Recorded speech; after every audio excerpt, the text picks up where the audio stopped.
Wow, DP, that's... You'll have to mute DP. You're going all fuzzy. You have to talk in the game. What do you press to talk? I don't know. Oh, he can't, can he? Wow, DP, that's... yeah. You'll have to mute DP. You're going all fuzzy. Looks like we are. You have to talk in the game. Okay. What do you press to talk? Buster.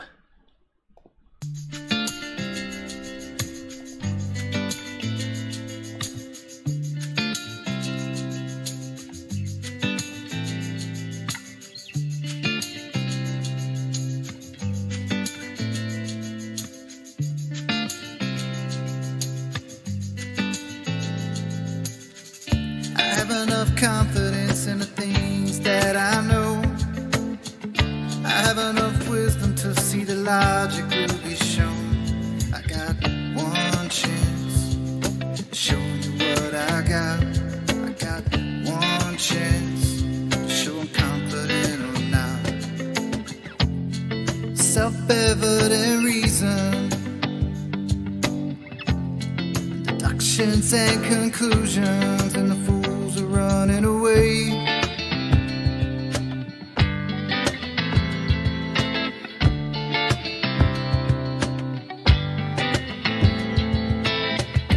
It's not what you say, it's only what you can prove. You better watch your step, you better mind your P's and Q's. You got one chance, show me what you got. You got one chance, show you confident or not.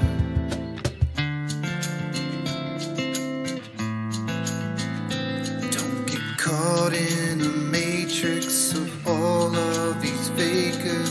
Society's spinning, and I'm just here living on the ground.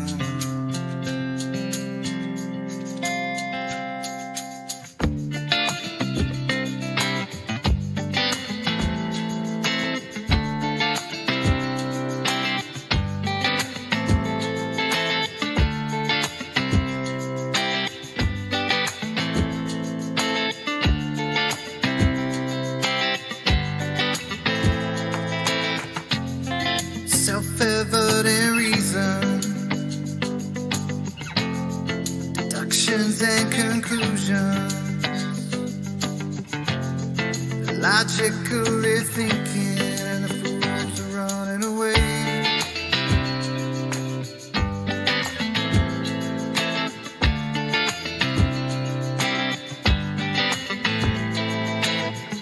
You're flipping over backwards to show me where you think you are.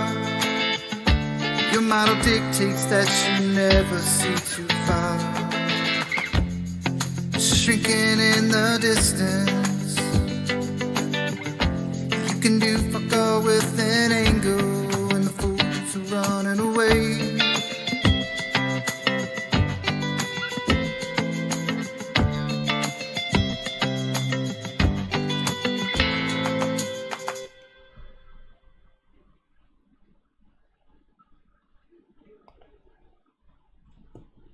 And we are live. Welcome.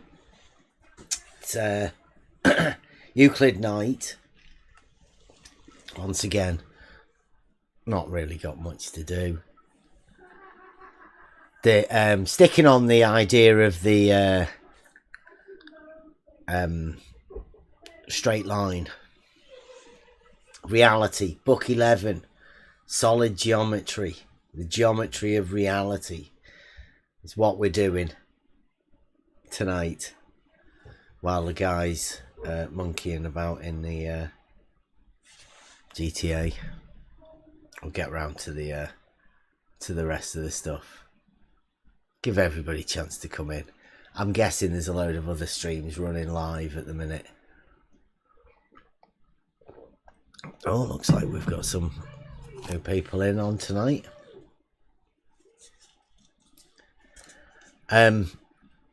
The concept of a straight line, can you imagine saying that? As being the shortest distance between 2 points, and being able to be extended Good day, everyone. Welcome. We are live. If you want to come and get involved, come on into the Discord. Well, it is Euclid night, so this is as good as the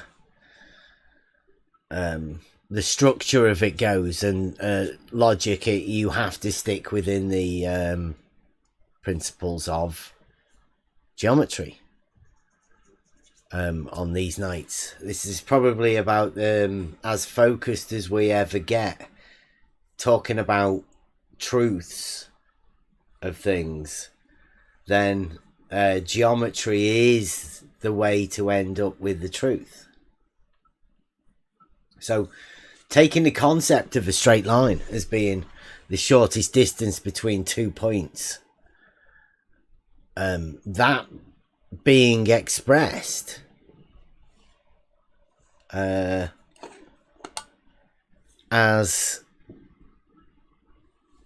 what? I mean, how would you express that straight line, shortest distance between 2 points? I mean,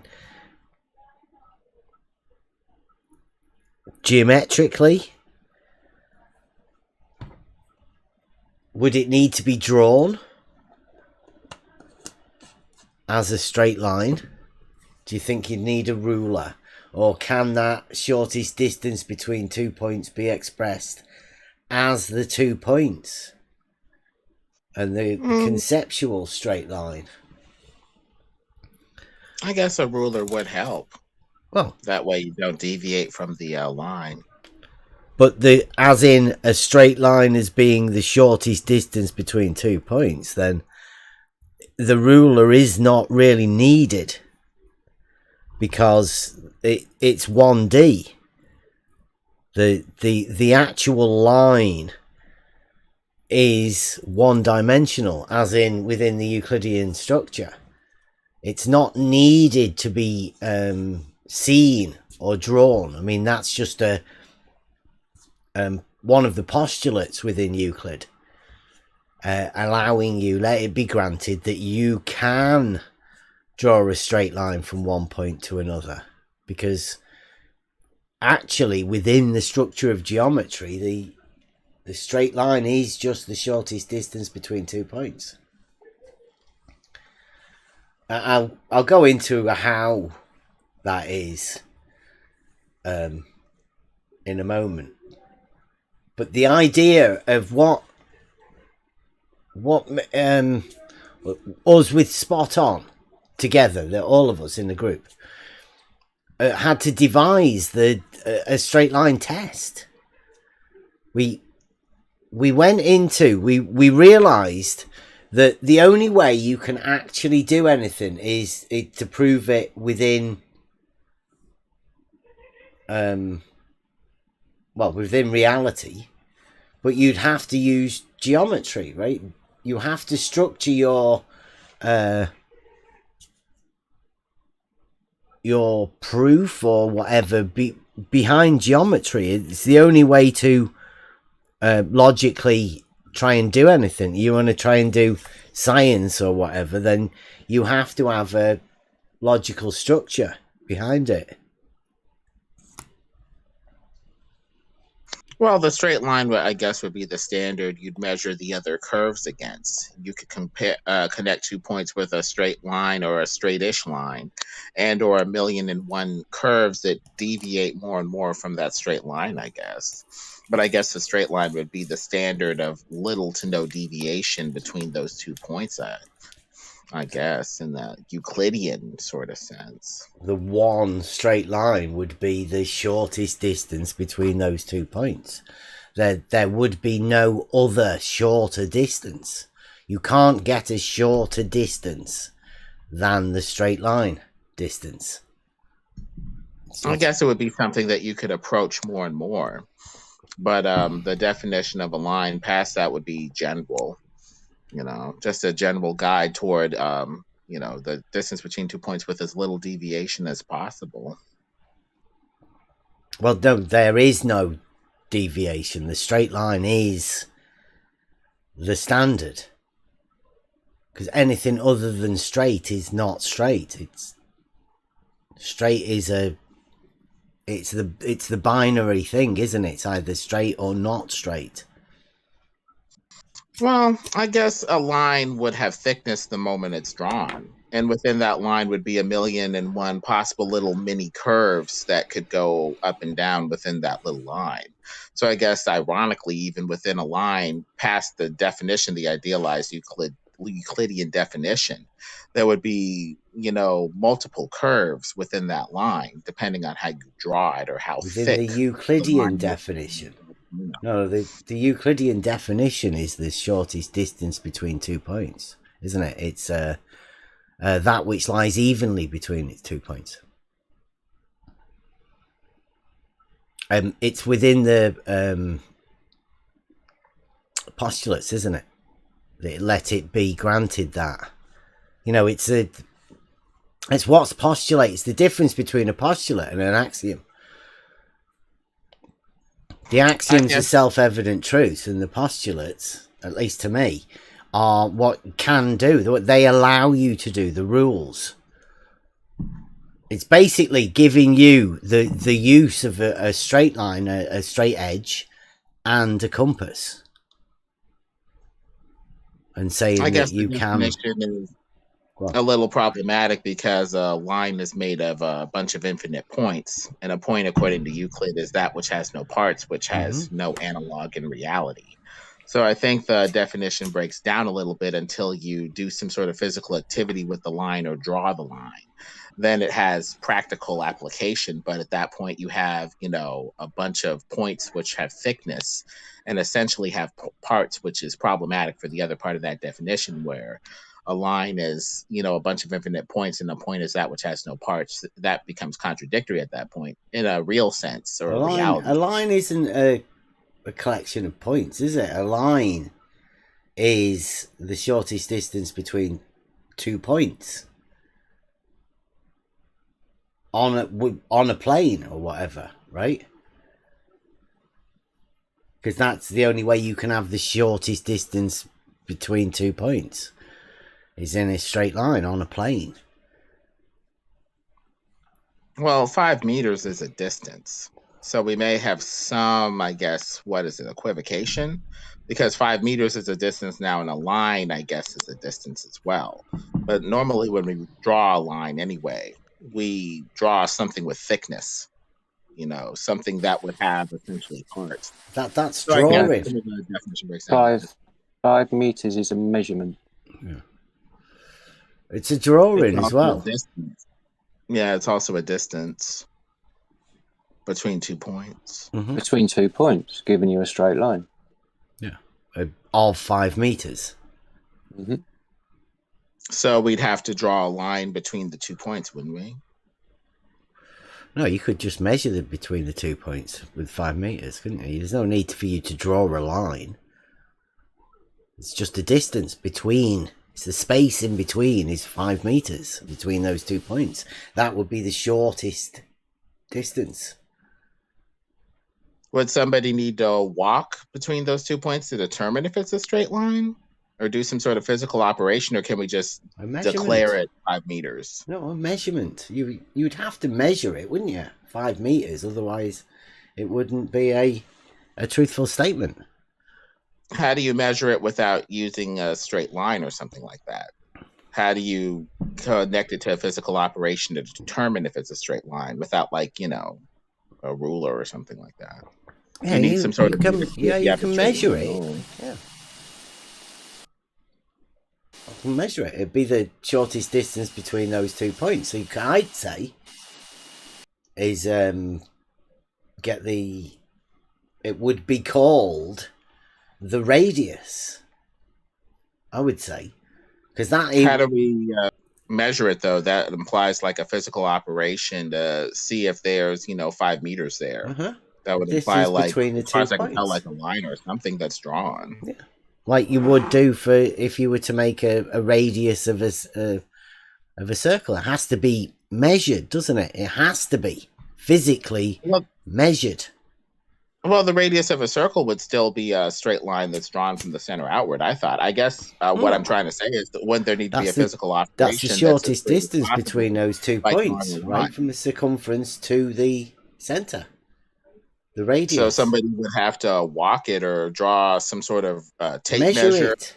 sort of straight, line or Yes. something like that. Yes, you measure it. How would you measure it, though? Tape measure, drawing the However line? you would want to measure it. 5 meters, there's many ways to measure it, isn't there? Because the way that you do it would determine how straight the line is, quote unquote, that you drew with a tape measure, drawing No, it. you or don't whatever. draw with a tape measure. You just measure. So you just lay the tape measure down and try to get it as straight as possible? Yeah, you get it as straight as possible, and then you get 5 meters or whatever. And then you make sure it's 5 meters. By measuring it.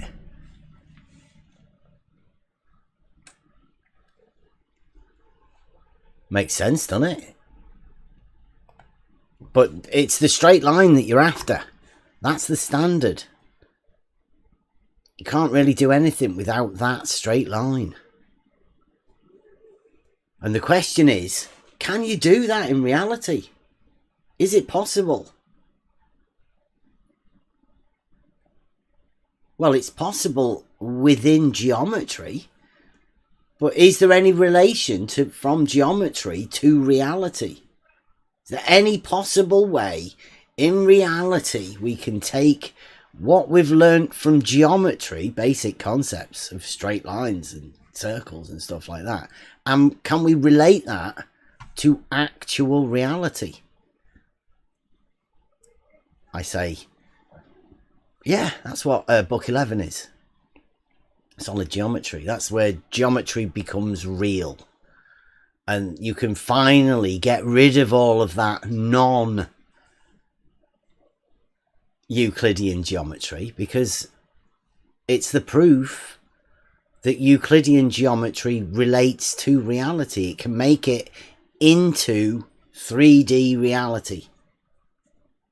It's the only geometry that can actually make it into reality. You can have many other geometries within reality based around Euclidean to aid you to do all sorts of fancy curves and stuff. But you'd be using the X, Y, and Z framework of 3D Euclidean space.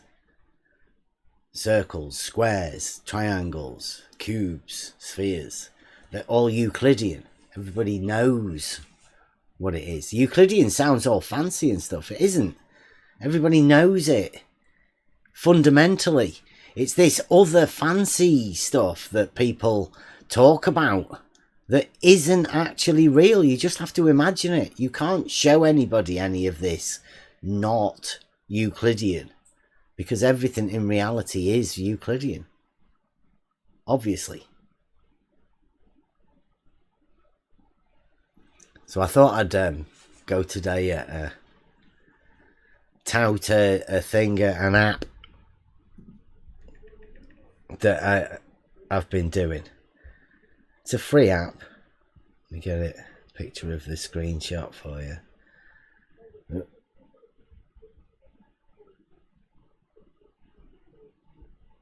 Here we go. Euclidea, it's called. It's a mobile phone app. The Royal Road to Geometry. Boom. Here we go. Get this out, get this.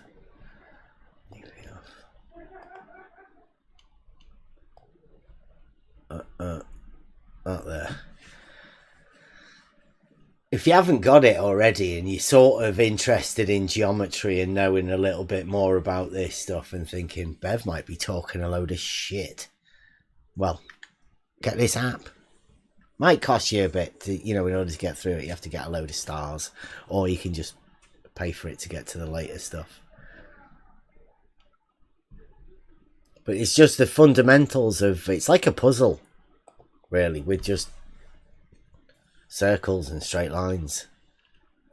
Oh, there you go. Euclidea for PC. I'll have to get that.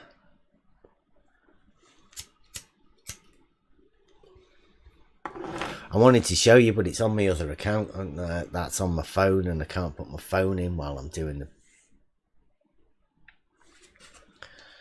So, within this app, you come into the Discord, grab the app or whatever, or just put it into whatever phone you've got. It's a free app. And it just takes you through the basics of it. It's just a simple compass and straight line. Point. It's the basis of everything. It's just the point. A point's in space. Free space. So, we have Euclidea. And the idea of what we've been saying for all of this time is when you go to book 11 into solid geometry, that is the point where you sort of prove Euclidean geometry to be real. Now, there's obviously going to be other people that have some sort of concepts of whatever they want to imagine as real. But you can't get much more simpler than 2 points anywhere. The shortest distance between those 2 points would be a straight line. There would only be one shortest distance between those 2 points, and that would be obviously measurably the shortest distance. You would not be able to get any shorter. That's the concept of Euclidean geometry. Now that concept, the shortest distance between those 2 points, can be expressed most simply by a compass with a point and the pencil, if you will, and you drawing a circle. May sound backwards and wrong, but the shortest distance between the center and the extremity of that circle is you describing a circle. I think they use intersecting circles to get the straightest line, because 2 circles will intersect at 2 points, and you can draw a straight line between them with a straight edge. And that, I guess, kind of goes with, curves deviating from that straight line standard, where the 2 circles intersect, but the straightest distance between the 2 intersection points being the straightest line, ideally. I think that's what they do with a protractor and a circle to make straight lines without a straight edge necessarily. You just take 2 intersecting circles and get 2 points between them and try to draw a straight line between them that way. Vesica piscis. Yeah. It's all around the Vesica piscis. So within Euclidea, because Euclidean geometry is based around, people say, the compass and the square. Strangely enough. Don't get freaked out. Good afternoon. Hey, Rob. But there is a way. There's another way to do Euclidean geometry, and that is with the compass alone. Just 2 points, and you scribing that. One of the quests, tasks, or whatever it asks you is, I've got this one here. Boom. Okay, in the live chat. This one is called a double segment. And it says, construct point C on the line AB such that AC equals 2AB. So it's a extension of the line by 2. It's that straight line moved further on using only a compass. So you just have 2 points. The 2 points are the straight line within Euclid. This is compass only stuff. So how do we do it? I've got some more. I wanted to be able to show you because within the game, but I can't do that yet. Hopefully I'll be able to next time. Firstly, get yourself a compass. Yeah, this stuff should be done for real rather than... With a protractor or a compass, I guess it's called, you just draw intersecting circles. You put your protractor at A, draw a circle up to B, then go to B and draw a circle from there back to A, and where the two circles intersect, you get kind of like there you go, a line between them. Piscis? Yeah. That's what it's called, right? So I've got all of these. We're going to go through the pictures. You've just got A and B, 2 points. That's it. And what you've got to do is you've got to extend that to make the same segment again at the other side and continue it in a straight line, but with no ruler, with only a compass. So the only thing you can do is draw a circle. Very simple. And then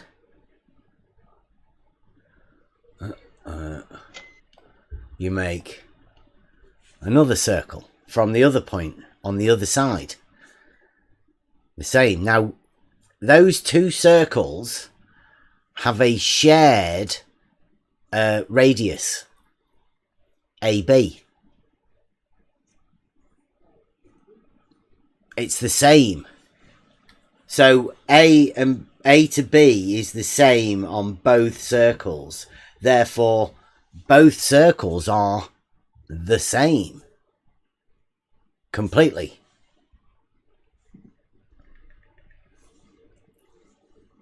Making what they call that in the centre there is called a Vesica piscis. It's the eye shape. Formed naturally in, but that, like Lemon said, is it Lemon? Yeah. The if you put a point at the top of that and to the bottom, and then a line from A to B, you would have a perpendicular, perfect perpendicular, two straight lines intersecting at right angles. Within that circle, and there's way more to it. We'll get into that at some other point. We don't want to get too complicated. Then how do we one more circle from that is this one. Now that circle there is using the 2 points at the top and the bottom of the Vesica piscis that you've just formed between A and B. Yeah. So your compass is on the top point there, and the bottom point. Yeah. Of the Vesica piscis where they meet. Yeah. So that what that does, creating a radius. Yeah, creating a similar radius. Now this is where DP and the water level Plumb bob thing would come in, because the Plumb bob part of it would be replicated with the straight down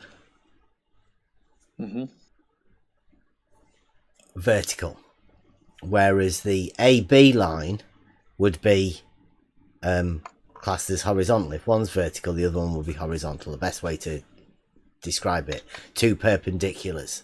Now, if we can extend that AB, we can do the same for that bigger circle. We can just replicate that bigger one that we've just done there along the same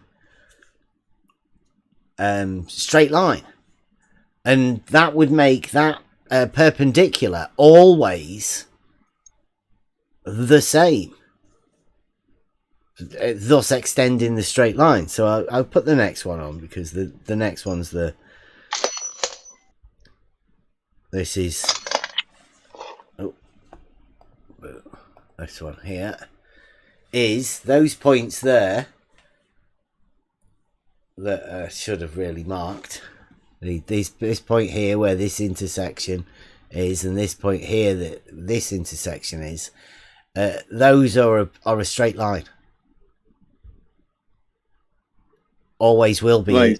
Dead straight line. And this line here is perpendicular. Now, if we could do that for this, we can do that for this bigger circle. Exactly the same. And it would be parallel. All the ones this way perpendicular, and this way would be. So if we can do that geometrically, which is basically what we did when we did our test.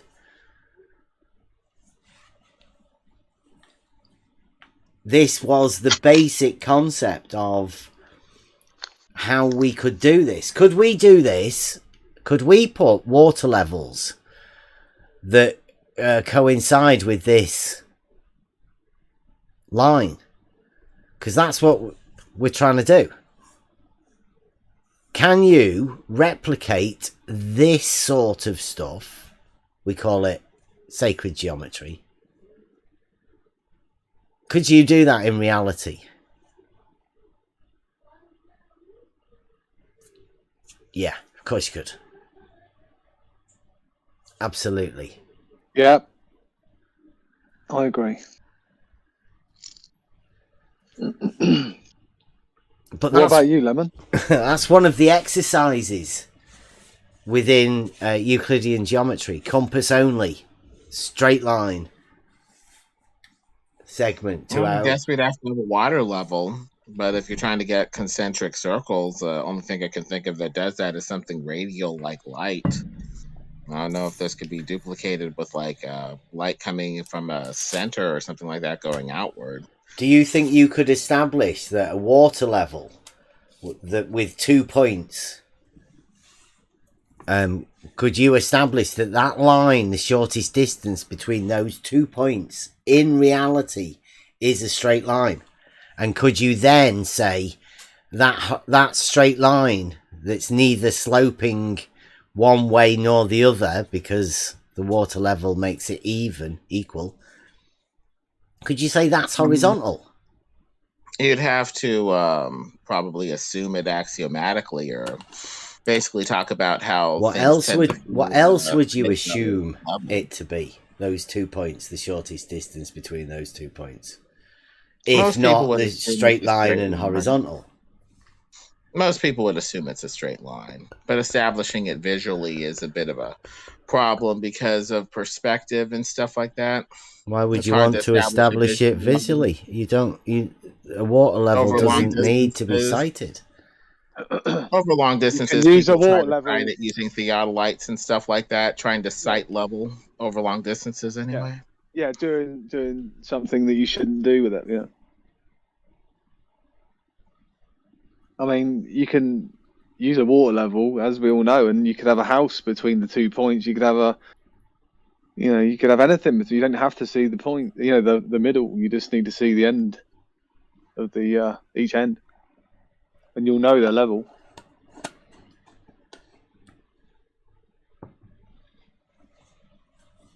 Everyone says it's level. No one. I don't think Yeah, anyone and says that they're not level. You know how you would know is water wouldn't flow. Yeah, by the activity of water. But I guess the question is, do we assume that a level is flat, or do we assume that it conforms to some sort of ball? I guess that's the Being basis level of is not the same assumption, mate, question. is it though? It's not an assumption, though. I don't think, do you? Being that that it's level, horizontal. I mean, why is that an assumption when it's provable? Mm-hmm. Could definitely predicate horizontal of level. I guess the assumption part comes in with whether or not we see it from beginning to end over long distances. The You don't globers need say to that see it has it. to conform to a ball, but the flatties appear to say that it's a flat and level, and that's what I would tend to go with. Flat and level. Mm-hmm. It's only got 2 points. Why would you need to add flatness to it? The globers say there's a hump in the middle between the 2 points, essentially, or that the other point is a hump. Yeah, they say there's curvature. Yeah. Curving up or down toward the second point. What do you think physics says about water? Do you think physics states that there would be a hump in the middle of water? Physics would state that it's probably flat, but they write in this gravity thing to add curvature. Flat. You know, I guess it just depends on your Do you starting think axiom. physics would use the word flat? Do you? I'm not too sure. No, probably not, because physics comes from the physical, and the physical has 3 dimensions. Flat's 2-dimensional. Bam. Nice, Rob. We are. And that's a flat earther. Imagine. A flatty, Yeah. as previously mentioned. Hey, thanks for pointing that out. Yeah. Yeah. I'm not Big up the but flat hang on, earthers. hang on. I wouldn't call myself a 2D earther though. Yeah, exactly. Right. I'm thinking of starting up a campaign, right? The Flat Earth Defense League, because people like Rob need defending, right? He gets a bad name, Rob, don't ya? Flat Earther and all that. I mean, he's a good guy. We like flat earthers. We really do. He's one of the nicest people you'll ever meet. Yeah. So if we are assembling the Flat Earth Defense League, if you would like to come in, we just talk about logic and geometry and stuff like that. Make GIFs and memes and stuff. And they'll even talk to flat earthers about it. Yeah, talk to anybody about anything. Doesn't really matter. Well, some of this stuff gets a bit silly, but we don't want to see no globe science in it around these parts. Yeah. But this very idea of Euclid and the straight line goes to show that, I mean, geometrically it can be done. Which means mathematically, because logic and geometry and mathematics are very closely linked.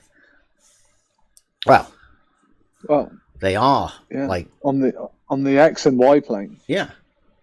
Z plane. And so everybody knows that at least within geometry and mathematics, that vertical and horizontal being perpendicular states that verticals are parallel and horizontals are parallel. Now, we have a logical proof as well to go along with the, we call it t-shirt logic. It's a simple logical statement that people can grasp hold of.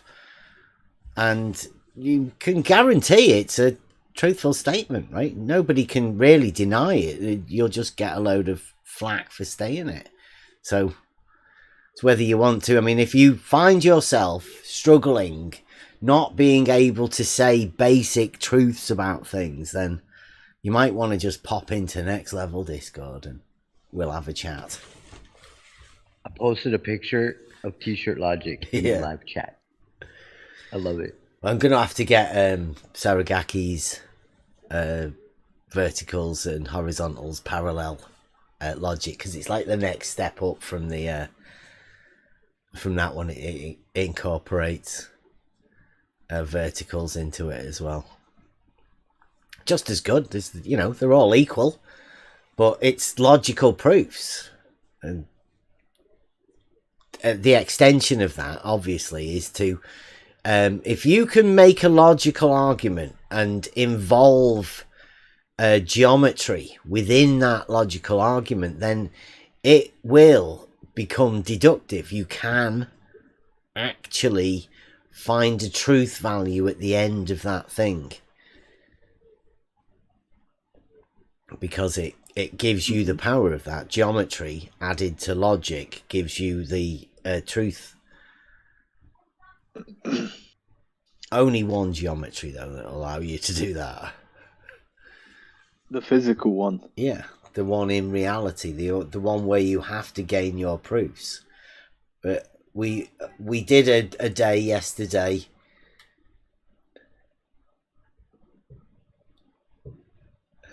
You blues really after seeing Mobius. Look at that. He's hot for it. Blue, Mobius is busy.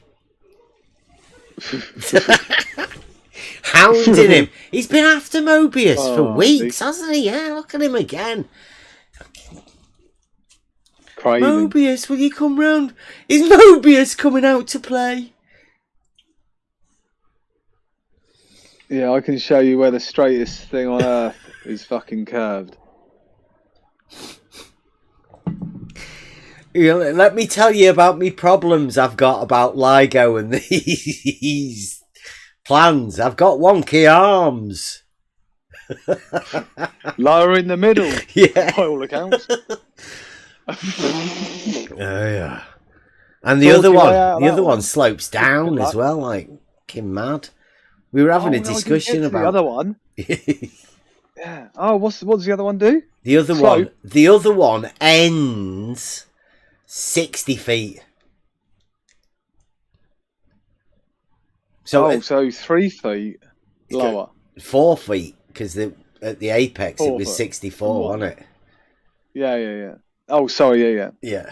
I know you're thinking, thinking about a plane thing, aren't you? You know, like when you think of LIGO being 2 straight arms, right? And then you're thinking, well, the elevation will be worked from those like a straight. Well, you've got one arm that's got 64 foot at one end, 64 foot at the other end, elevation, and 63 in the middle. That's the arm, right? Then the other arm that goes off it, at the very far end of it, 60 feet. It's going to slope downwards 4 foot. Yeah. Yeah. Strange. Yeah. Strange how they got it so wrong. Got a wobbly one. Well, I mean, the plan maker. It's a dodgy plan, I reckon. I reckon. I reckon plan. somebody slipped with the numbers or the writing of the numbers or whatever. Because I was thinking, we was talking to Mobius about it. He was talking about the difference between the as-builts, and he said, I think one of them is surveyed afterwards to make sure they're done. You know, it's like a blueprint, but after. Yeah, that's brilliant. Yeah. So I'm not too sure. I'm hoping it's the before. Yeah. Not the after. Yeah. Yeah. Well, he did say that they saved 4 foot on earthworks, didn't they? You not remember that? They wanted to save a bit of money, so that's why it slopes down 4 foot. Yeah. It's couldn't be bothered to move the dirt. Save a bit. Yeah, you know. Oh, you save a bit of money on these billion-pound projects. We'll put a canal around the outside and all. Yeah, I was explaining. Ditch. Sorry. Drainage. Flowing streams, like the Flat Earth says. We went to that one today. Shout out to what's he called? Mr. Cheswick. I've took Mr. Cheswick's one of his ones about Fight the Flat Earth and added a few bits to it. Added a Buster song. Yeah, I had a bit of a sneak preview. Yeah. Well, I've sent it over there. It's on. If you go looking on Mr. Cheswick's, you can actually have a look at it. I was thinking whether it would be a good idea to just sort of open it up and tell everyone if you've got any other clips you want to add to it. Just like keep it going and keep it rolling, man. Just add all of the stupid clips to it and end up with like a big massive video. That's where the flatties try to test some of this math geometrically and otherwise with the 8 inches per mile squared. That's why they find the curvature wanting. A what? 8 inches per mile squared? Have you ever thought about working that out? That's what's demanded by the equation for a circle. The equation for a circle is x squared plus y squared equals r squared. So whatever The curvature rate equation you for a get can be circle? correct squared. Yeah. Which equation for a circle? The measuring X the squared. radius. X squared plus y squared equals the radius squared, or the radius of the Earth being 3959 miles. So it'd be x squared plus y squared equals 3959 squared in miles anyway. That reduces to a rate of curvature of 8 inches per mile squared for the first mile anyway.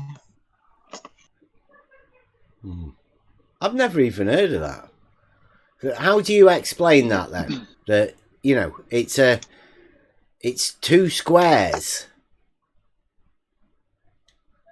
Whatever curvature rate you get will be per x squared, since x squared is already in the equation for a circle. Like So the when you circle say curvature rate,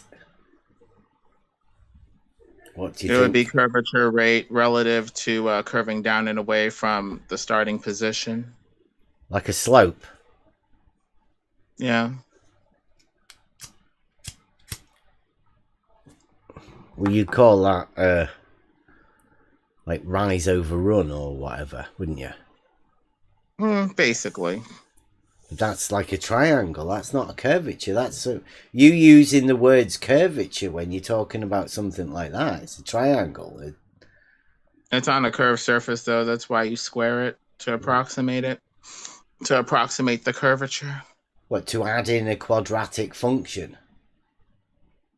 To approximate the curve, yeah. Do you not think that's silly, that? Because, I mean, how do you... have you ever thought about trying to replicate a quadratic function in reality? How ridiculous that is. It's not going to be perfect since x is squared, but it's a good enough approximation. If you want a more exact approximation of what? you'd have to use sine and cosine. An approximation of what is it? An approximation of? The curvature down and away from the starting position. The curvature down and away of a water level. Well, supposedly on the ball, yeah. Water would necessarily have to curve at that rate. With down and away.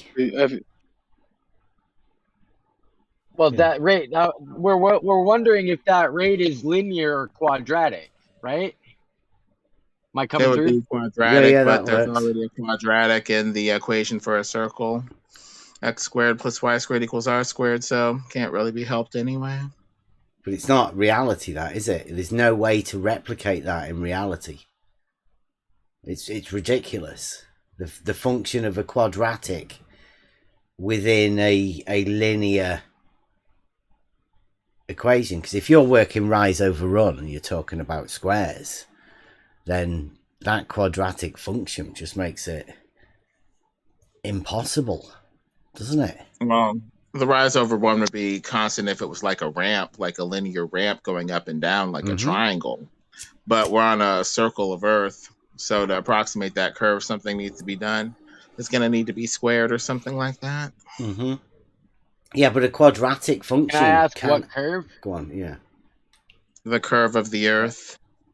What? Where? Can you demonstrate that? Like, there is no... This is what we're getting at. There is no curve of the Earth because of a water level. That's what would be demanded by their model if their model was Their true. model states a there we quadratic go. function, which is impossible. It's impossible to replicate. Thanks, Lemon. I appreciate you coming by.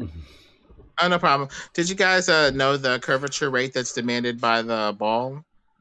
Because 8 inches per mile squared is the curvature rate that's been going around the flat Earth parts for. How would years you and describe a curve? You would have to have a starting point or a straight standard at the starting position, and you need to describe the rate of curvature down and away from that starting position by some sort of rate. But down and away, you have to establish something else first to have it down and away from, don't you? So it would be 8 inches per mile squared from that starting position. A more exact equation would be using sine and cosine, but it still approximates to 8 inches per mile squared for the first mile. But yeah, but that's, like I say, that is a quadratic function. So over a mile, it's 8 inches, right? Right. So over a half mile, it would be... You'd have to 2.5. take half a mile and square it from there. No, you just quarter it. It's a quadratic function, so a half distance means a quarter of the number.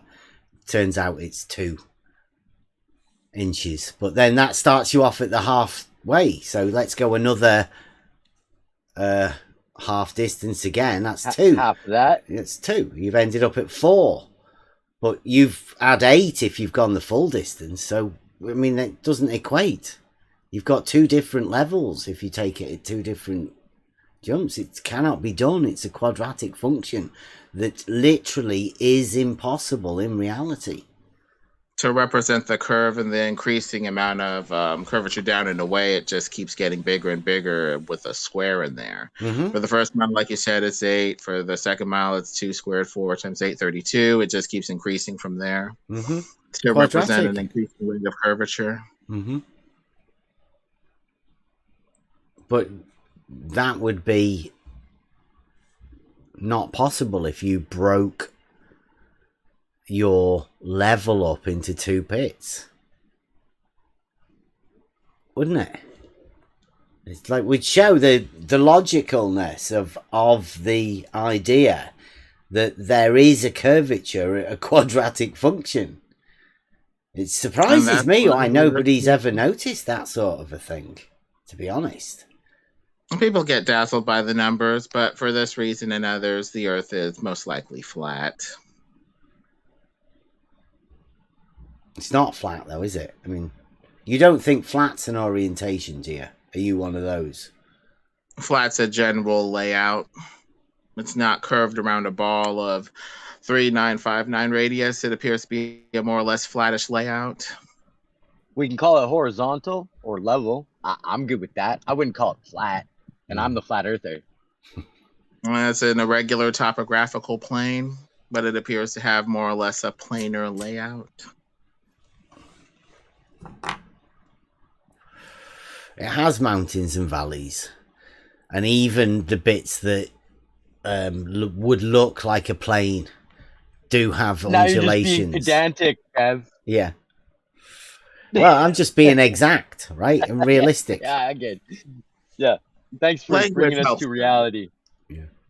Language helps guide us to meaning, generally.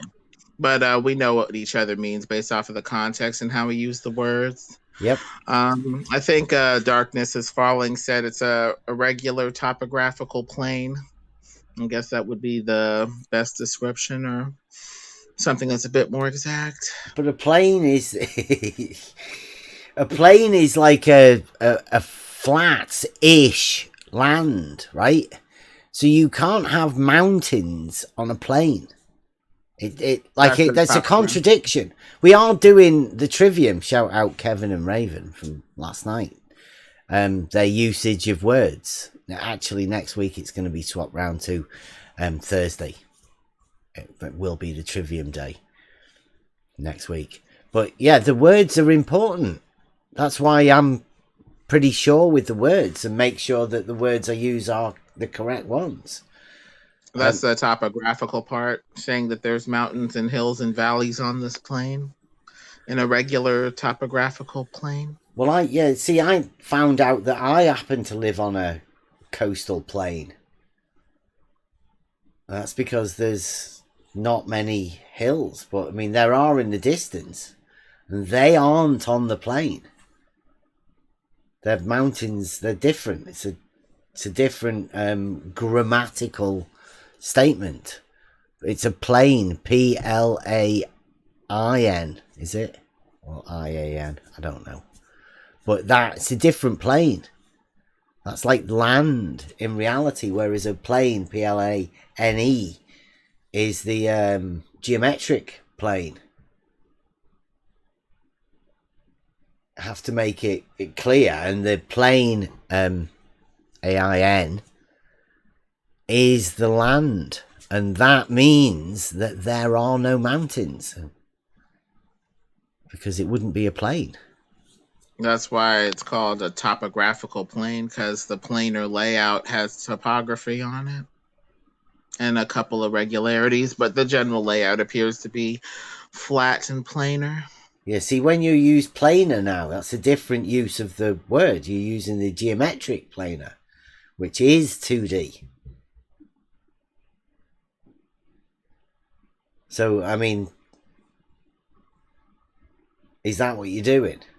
Because it's not planar. You can't say it's a plane with not plane. Because that, to me, that's a grammatical falsity. It's setting up, setting people up for a paralogism, right? It's a double definition shift. It leads people to the right conclusion. And it leads them to the right area, generally, of thought. That's good enough. Well,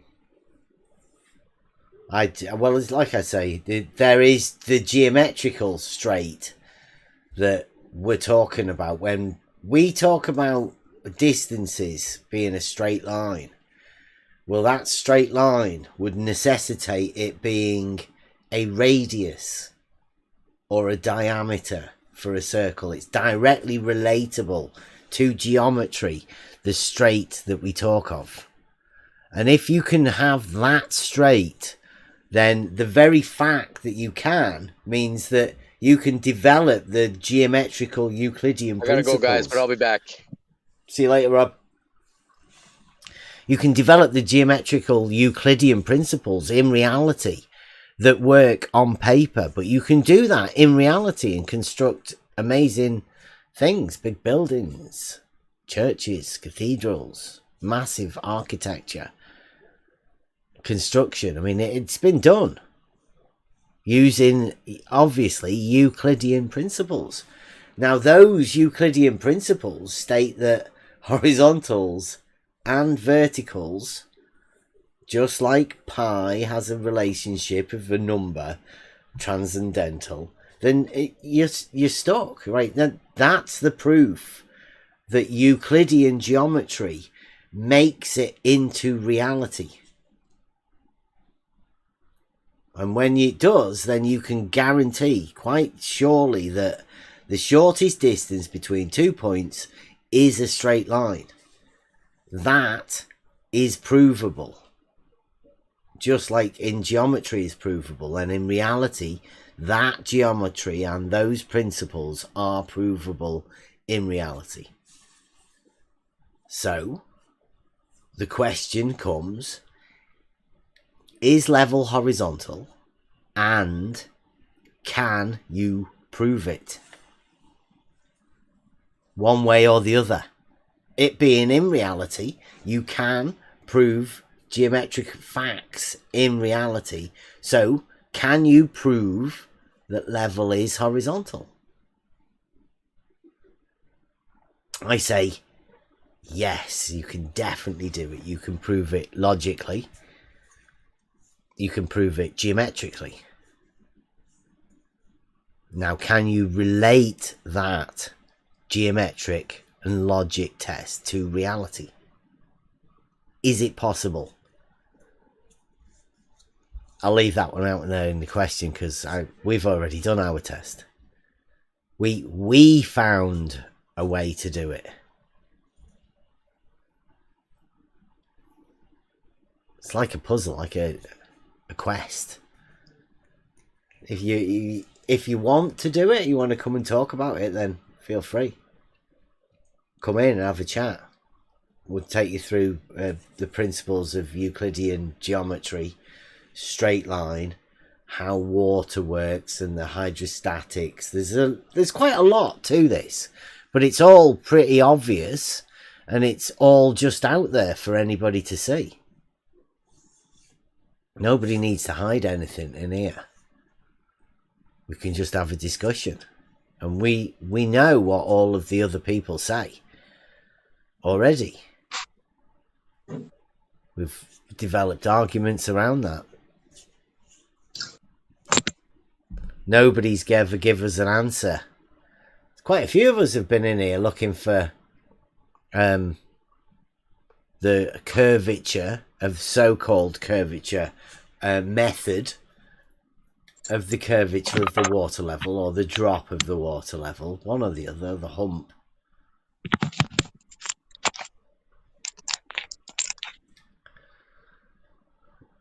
And it's never been shown by anybody.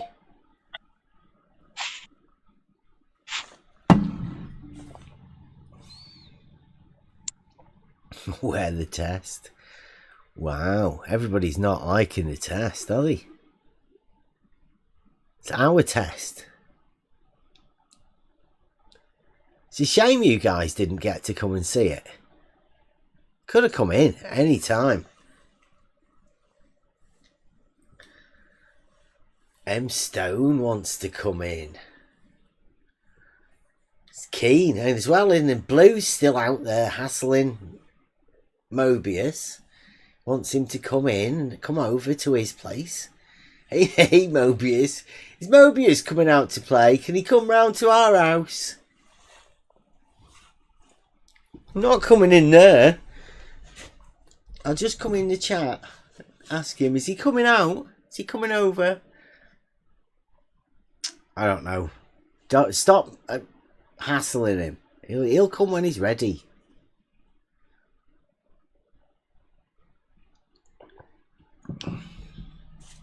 And M. Stone as well. This is geometry Euclid night. We're dealing with book 11. I don't think M. Stone's quite qualified to come and talk with that. Maybe we might want to open it up in a bit to see if he wants to come in. I've only been going an hour. I can talk more shit for a bit first, Stone. Before we just chill out. We'll be right. Talk about some of this straight line stuff. I mean, I'm not too sure whether he's a fight the flat earth type geometry guy. I haven't banned you. Unless you're on one of your socks. I don't ban many people. Stone. So, well, if you've been banned, then it's fair enough. If you're banned, you're not wanted, so stop crying in the chat. It's okay, you've lost your chance.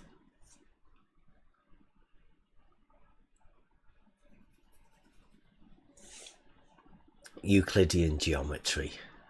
He wants a band dude wants to come in and talk about that.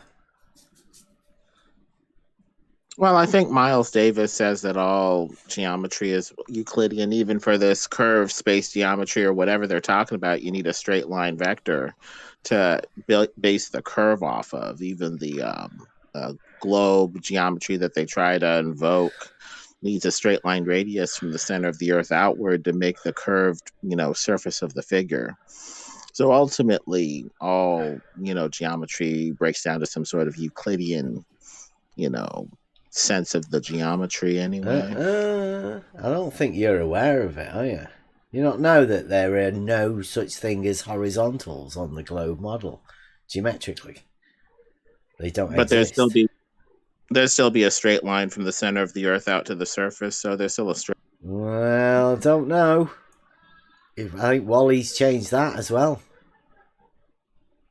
Verticals aren't straight. Have we got that one? There is a... Yeah, Wally's already said that. Technically, I'm not too sure they know what straight is. And they can't really put their finger on it, obviously. Diletheism leads them to not be sure of saying anything.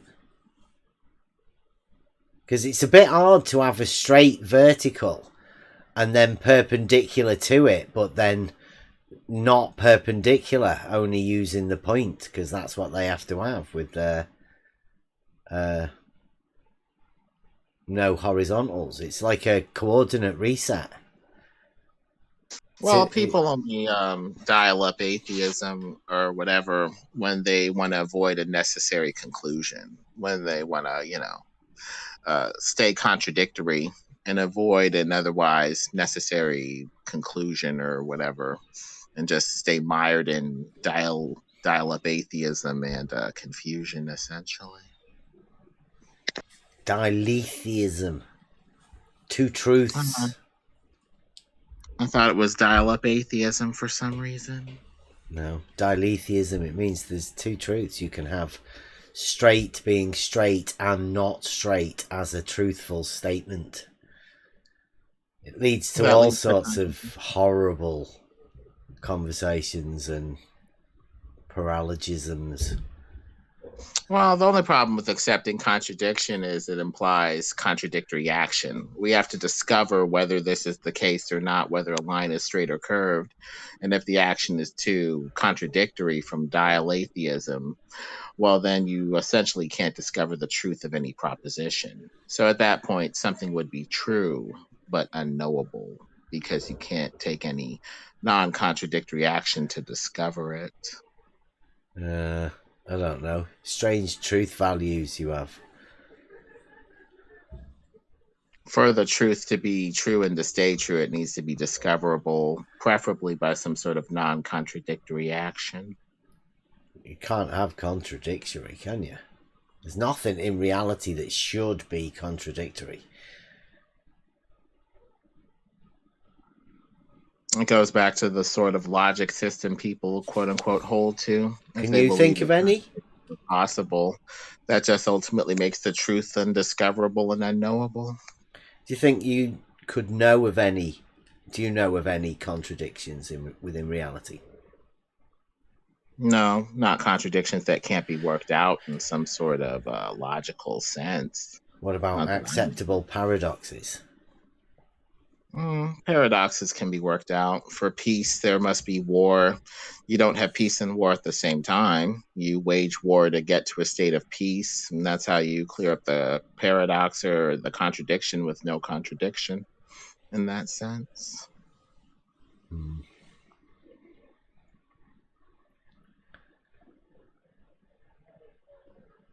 What about a paradox about the drop and the hump?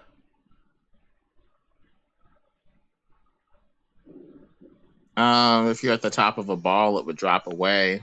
But between you and the other endpoint, there would be a hump of earth. If you considered the hump as going up from a cord, going from your foot to the foot of whatever you're observing in the distance, in that sense, there would be a drop and a hump. How could you have that? That's contradictory, surely? Not in the sense of a hump coming up from the cord, going from your foot to whatever you're observing in the distance. A diameter is a cord that goes through, quote unquote, the center of a circle, but there would be a small little cord going from your foot to whatever you're observing, and a hump of earth between you two humping up from that cord. There would be. Hump up, though. Like, could water do that at the same time as dropping? It would be a hump that's on an incline, slanted downward. Water staying level would be a hump on an incline but slanted downwards. By their deflected definition, yes, but level is conforming to some sort of force in some sort of shape or some sort of underlying force. There's this ball gravity force that the water is literally not a force. Literally not a force. Even Fight the Flat Earth got told that. Force or whatever. Depends on what day you talk to them. Talk to who then? The Globers. You talk to the Globers about this stuff. It's nice to have a different discussion. Sometimes it becomes a red pill echo chamber. Red pill versus blue pill. It's a Matrix reference.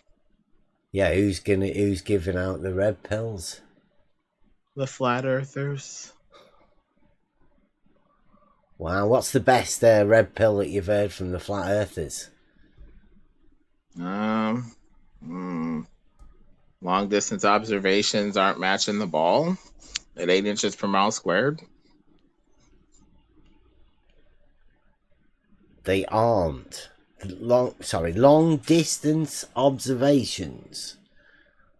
Long distance observations do not match 8 inches per mile squared of drop from the starting position. Water, or just sort of like a mountain, or like earth curve. Water would be the standard, since most people say that it's level, whether level curves over a ball in the glober aspect of things, or whether it's flat and level like the flatties are saying. Both sides agree that water is some sort of level, some sort of standard by which to measure the deviation of other things, curvature and otherwise. Yeah, I'm guessing level is the thing that's in contention here, right? In reality, like I said at the beginning, is level horizontal, or does it have some sort of downward incline drop hump arrangement to it? Well, I would assume that level and horizontal would be a parallel at the very least, or going in more or less the same direction without meeting. Yeah, all horizontals mathematically and geometrically are parallel. Logically, mathematically. I think the globers try to make horizontal a tangent to a ball or something. Different ways they try to wrap around it. But that makes horizontal a circle, right?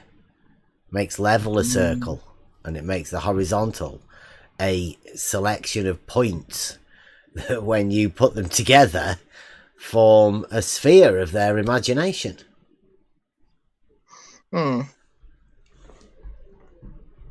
Which is, well, I mean, is it provable that horizontal isn't actually a line or a plane? The way that they try to prove it is visually by looking through a theodolite, but you can't sight level. You need to double check it with a laser. Well, you can have a level that isn't a laser, right? There's loads of levels that aren't lasers. You need something that goes over long distances. Water level or laser would be, I guess, the main go-tos. Which one do you think's the most accurate? Well, for the globers, they already assumed that water curves over a ball with their level, so the next best thing would be a laser, something to help break the tie. You say the assumption of some people were from where? Something to break the assumption. Yeah, but where are these people that you're appeasing here? Who are they? Who are the people that you're appeasing? The ones that assume water like drop downward incline hump away from you. In my conversations with them at Gems and other places with globers. See, there's your problem. What's my problem?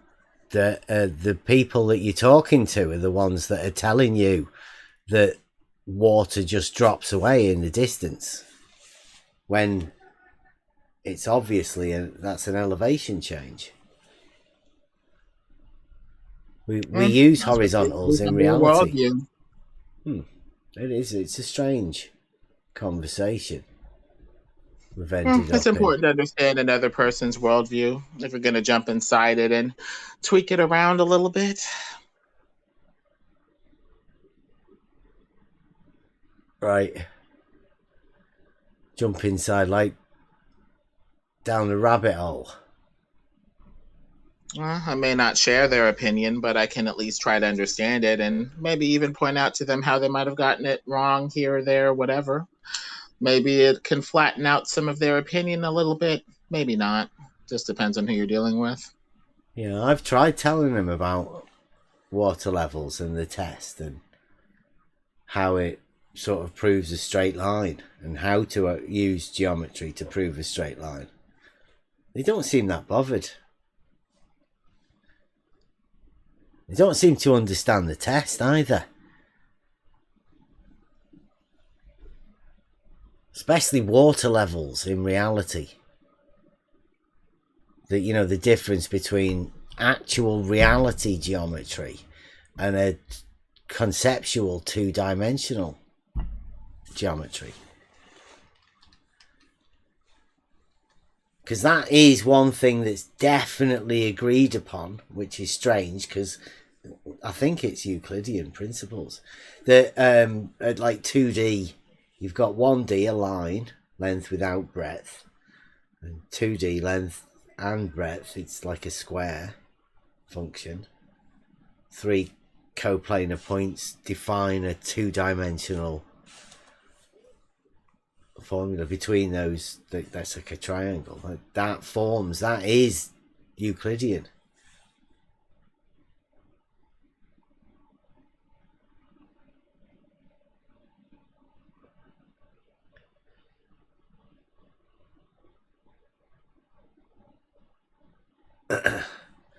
Notice Jose's in the chat there talking about Arwin. Strange the obsessions people have about other people. Do a show about him, Jose. Well, that's part of the attempt to take down the flat Earth with a bunch of drama and gobshite. Jose is into that, is he? He was saying before he's got your back, Lemon. Well, I mean, people can't really refute the flat Earth, so they just, do flat Earth gossip and drama and, try to say the flat Earthers are crazy or science illiterate or anti-science or luditical or whatever.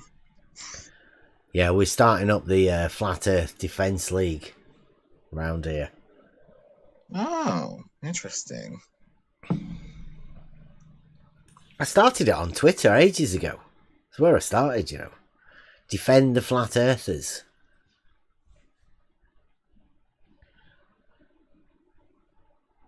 Yeah, Jose holds a show where he lets flat earthers and globe earthers kind of go at it a little bit. It's pretty interesting. I've heard. He used to let us over there, and then he started slandering us and making up loads of shit. He's nice enough to me, so yeah, he's all right with me. Yeah, I think he said he sent you over here. Is he not live or anything? Sent me over here? Yeah. I don't even remember the last time we talked about anything on the level or anything like that. Last show that I was on, I'm trying to think what we were talking about. Jin was on there. What did we talk about? I forget. Yeah, Jose banned Askin for no reason.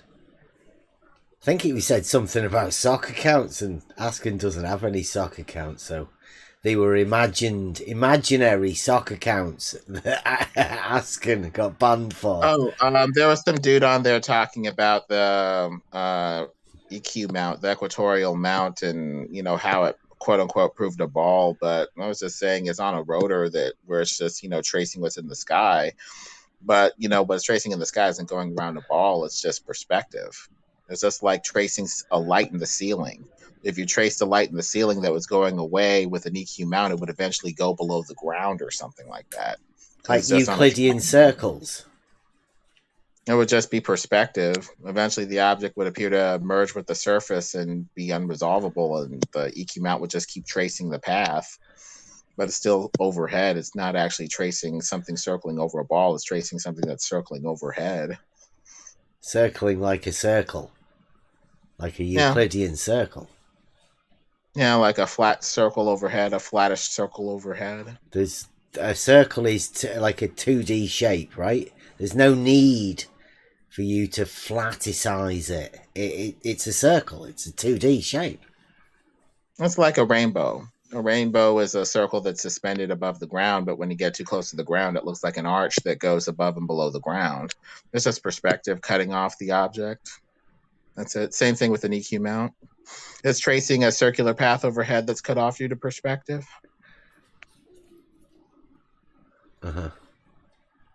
Circles are Euclidean though, right?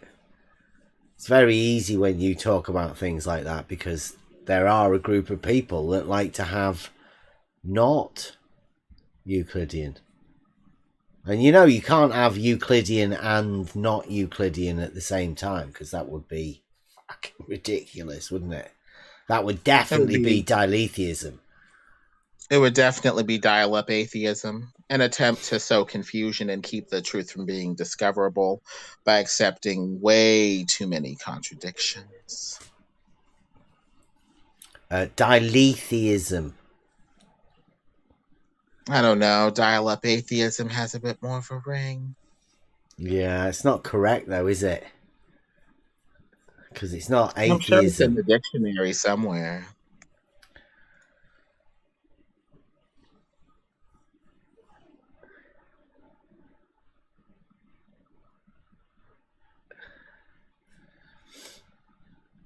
We start. Jose's talking about banning people again, using 10% of his time for banning people for no reasons. Gotta ban the trolls. Yeah. Yeah. As long as there's a good conversation to be had, we can go back and forth, globe or flat. Yeah. Well, it's Euclid night tonight. So we know that the globers, like you keep talking about, they can't come and talk about their model because there's no geometry to it. There's no geometric proofs for the globe model. They can't put any up. I think they're just trying to explain why objects appear to disappear bottom first in the distance. I just say it's compressed viewing angle over a flat surface. As you get up higher off of the surface, your viewing angle widens, and all of a sudden you can see the 2D image of the object again. It's just flat. I'd say you can't do fuck all by looking at something.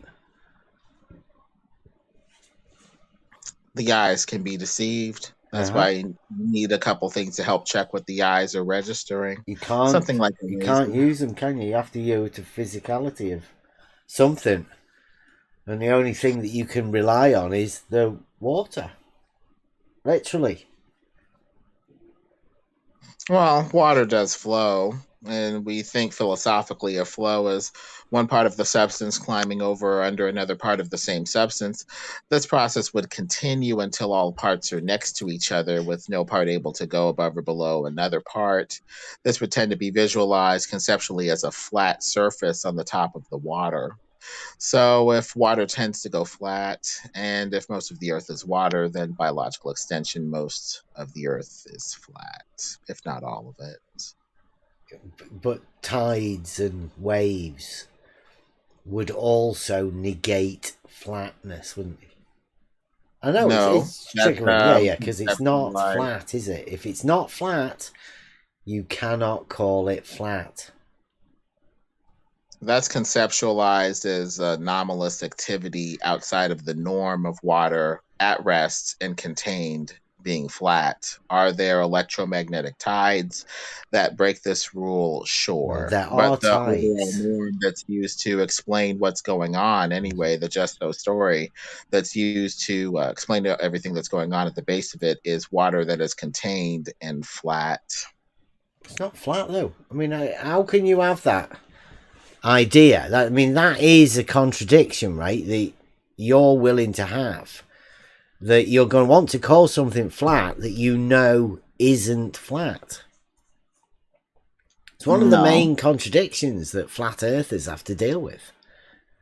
That's not really a contradiction, though. The norm is flat and contained water that occasionally humps up due to electromagnetic tides or whatever. Sure, but that's not the norm. A flat and not flat is a contradiction.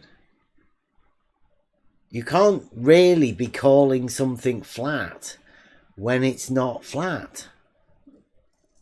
It's talking about the way that water flows. It's just trying to It's get it not. back. It's talking about flat. If one part of the water was above or below another part, it would continue to flow until all parts were next to each other with no part above or below the other parts. There are That waves is and when it would tend to tides. be flat and contained. Now, do tides cause the water to hump up or down beyond that norm? Sure, but it is interpreted as the norm. The thing that it deviates from is flat containment with tides and stuff to make it hump up and down from there, sure, but the underlying norm would be flat contained water.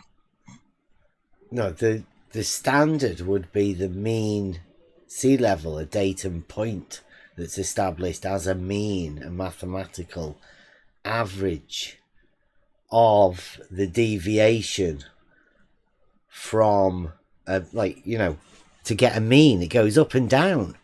That up and down vertical deviation establishes flatness is an impossibility. It moves up and down.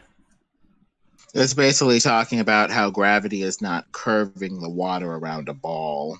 It's basically saying that water is not subjected to such a curving force. Flat isn't. And it appears to be flat. No, flat is a definite descriptor of something in physical reality, right? People know what flat is. Like a pane of glass. Or like the water in your glass. Flat. Yeah. But tides and waves and all of that are not flat. The land They're deviations with from the mountains norm. and valleys is not a plane. It's not flat. They're deviations from the overall norm. The overall norm that helps give you the most understanding of what's going on appears to be flat water, not curved water. Water does establish a horizontal, right? But in order for it to be flat,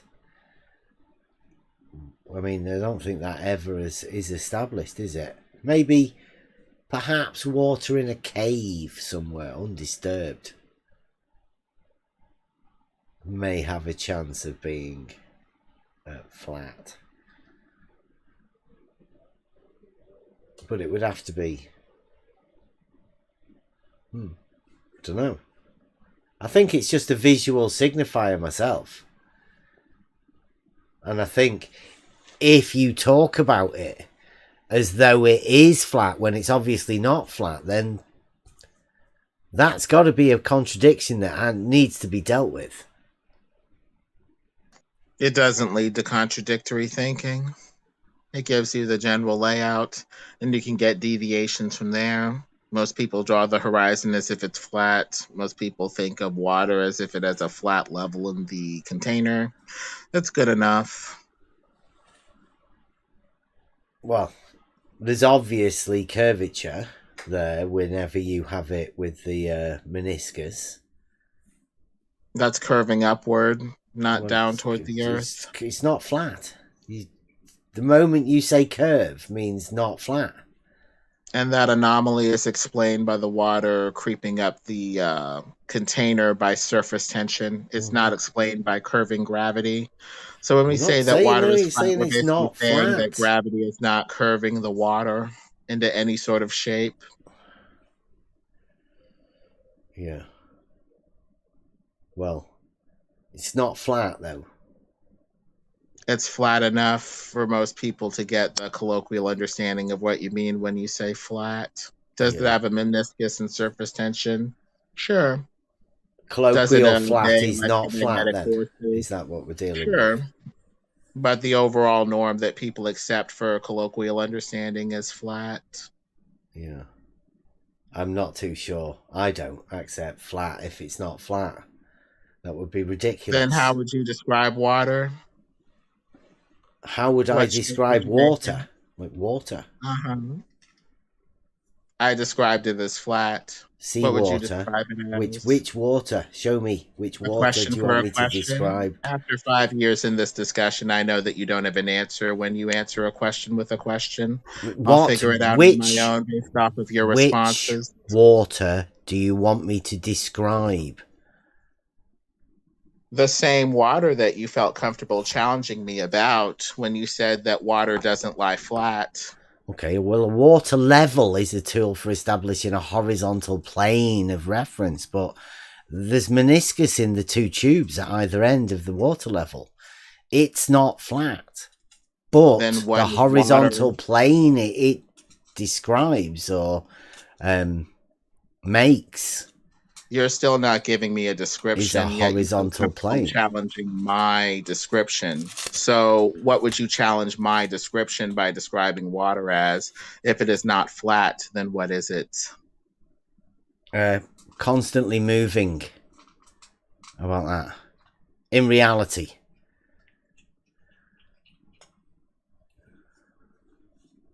With the ripples on the top, have you ever seen the wind blow over the top of it? All of those little ripples make it deviate from flatness.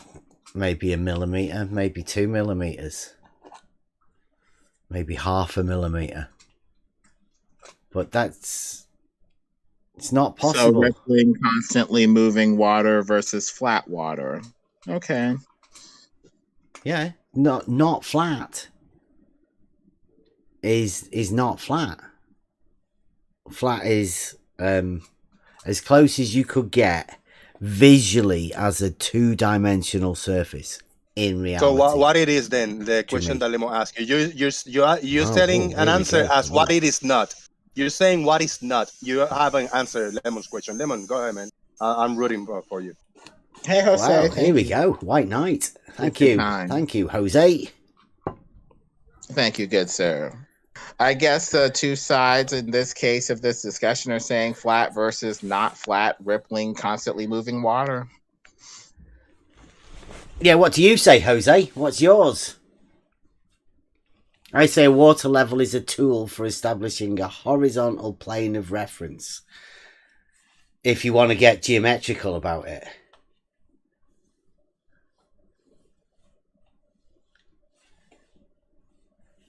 Lemon says it's flat. Where do you lie? Or has he gone? He just came in to help you Rippling, out, Lemon, it though. looks like. It sounds like. Rippling, though, is really more like activity. It's not like an overall shape, the overall form that you find water mostly in. I think you would tend to see a block of rippling, undulating, but overall flat water. Moving, sure, but it's not really changing level by getting higher or lower or climbing over anything, especially when it's contained and no longer flowing. It tends to have an overall flat aspect where it stays at more or less the same level. Call It it doesn't level. climb up Yeah. or lower to a higher level once it's, contained and no longer flowing. Mm-hmm. Call it level then, yeah?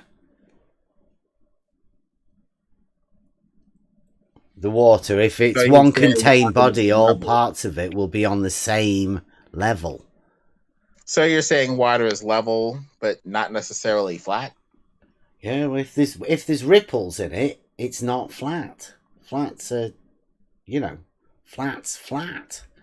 If there's any That sounds ripples pretty or good. any vertical deviation, it's not flat. Hey, Ali B's here. Welcome, Ali B. It's been a while. Yeah. Good lesson. Mm-hmm. How you doing, guys? All right, So, Bev, would you say that the... Oh, sorry. I was just going to say, Bev, would you say that the Earth is level but not flat? I'd say it's measurable, right? The Earth, because it will obviously be above the water level. So any measurable vertical change would be measurable. Well, measurable isn't the same thing as saying it's level and or flat, because you're saying that water is level, and by the same logical syllogism A that I said water earlier, if level, most of the a Earth is water level level, water, then by logical a extension, at the water very least, level, the Earth Lemon. is A level. water level is a tool for establishing a horizontal plane. Now, water, if it's falling off a waterfall, it's not level. So If you would it's a say that the river Earth is flowing level down but to the not sea, flat? it's not level. if So it's you would in say the that sea the and Earth it's got is level, tides but and not waves flat. and all of that, it's not level. I just want to get to the logical implication of what you said, if any. Are you saying that the Earth then is level, I'm but not saying not much about necessarily the flat? earth, am I? Right? There's mountains and valleys and If you're going to undulations. avoid the implications of my question, we can move on. But No, it you're appears that talking you're about, saying by we'll logical implication establish, that the we'll, Earth is we'll full of establish, level water, but Lemon, it's not necessarily flat. we Thank you. establish what earth is first, well, before we carry on with the usage of the words, the identity of the thing. Can we establish what we consider earth first? Because it seems like we're at cross purposes. No, it doesn't appear that you want to follow the implications of any of these ideas at all. You've So I got don't some know if we can establish implications, right? anything. I'm not aware of your implications at all. You'll have to make me aware of your implications. Well, Big based E, off of how bro. you It's describe Big water, E. it appears that based off of what you say and most of the Earth being this level water, that you would be forced to say that the Earth Sorry, is you level, said the not most of the necessarily flat. earth, right? Well, there's a difference between earth and water to me. So But most of the earth is not water, because all of the water is water and all of the earth is earth. They're two Well, most of the separate water covers the things Earth. to me, Lemon. They already say that 70% of the Earth is water. Based You off say of that sort of 70%. statement, and based off of that sort of implication, You have that's another implied that the Earth 30%, would and then be, you have I guess, 100%. say, level. Big E. You have a whole. You have a 100% available for you, Lemon. Do you? That's why I said most. 70% would tend to be classified as most. And so, based off of the way that you identified 70% water, of what? you said it was level, sure. Lemon, So I guess that's what I was 70% of asking what? you. Do you think that the Earth is level but not necessarily flat? 70% of what? 70% of the people? 70% of the conversation. The What conversation was about the Earth and about how 70% of it is I water. thought it was water. And water tends to, No, according sorry. to you, lie level. 70% of the conversation.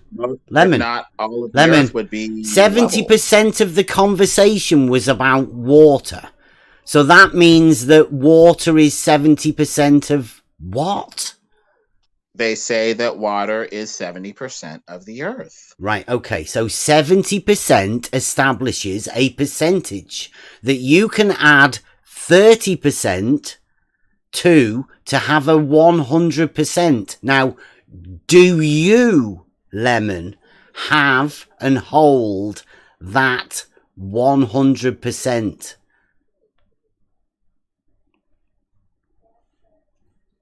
Or are you just speaking on behalf of the people that do state the 70%? Because, like I say, I have water and earth separated as two different things.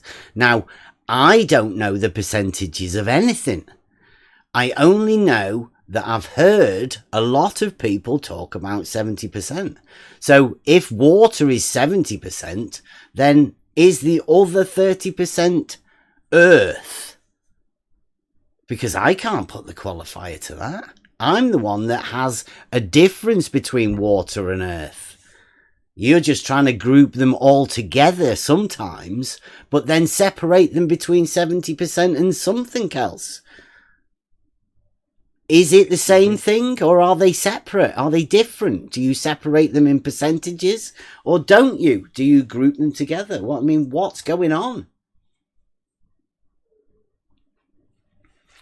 Capital E. Do you think Lemon got muted? Did somebody mute Lemon? Jose's saying Lemon got muted. I didn't. Did somebody mute Lemon?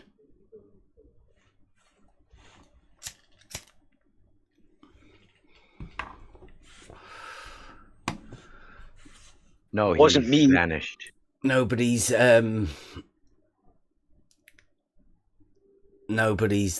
admitting to it, so looks like You can hear me? Lemon just left, Jose. Yeah, he left.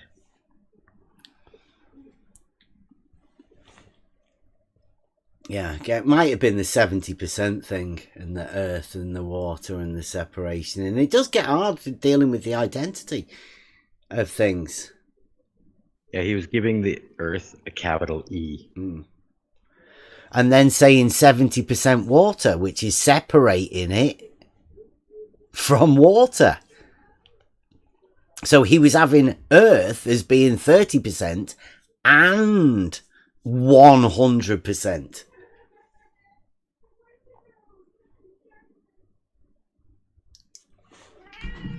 It's a nice idea when you think about it.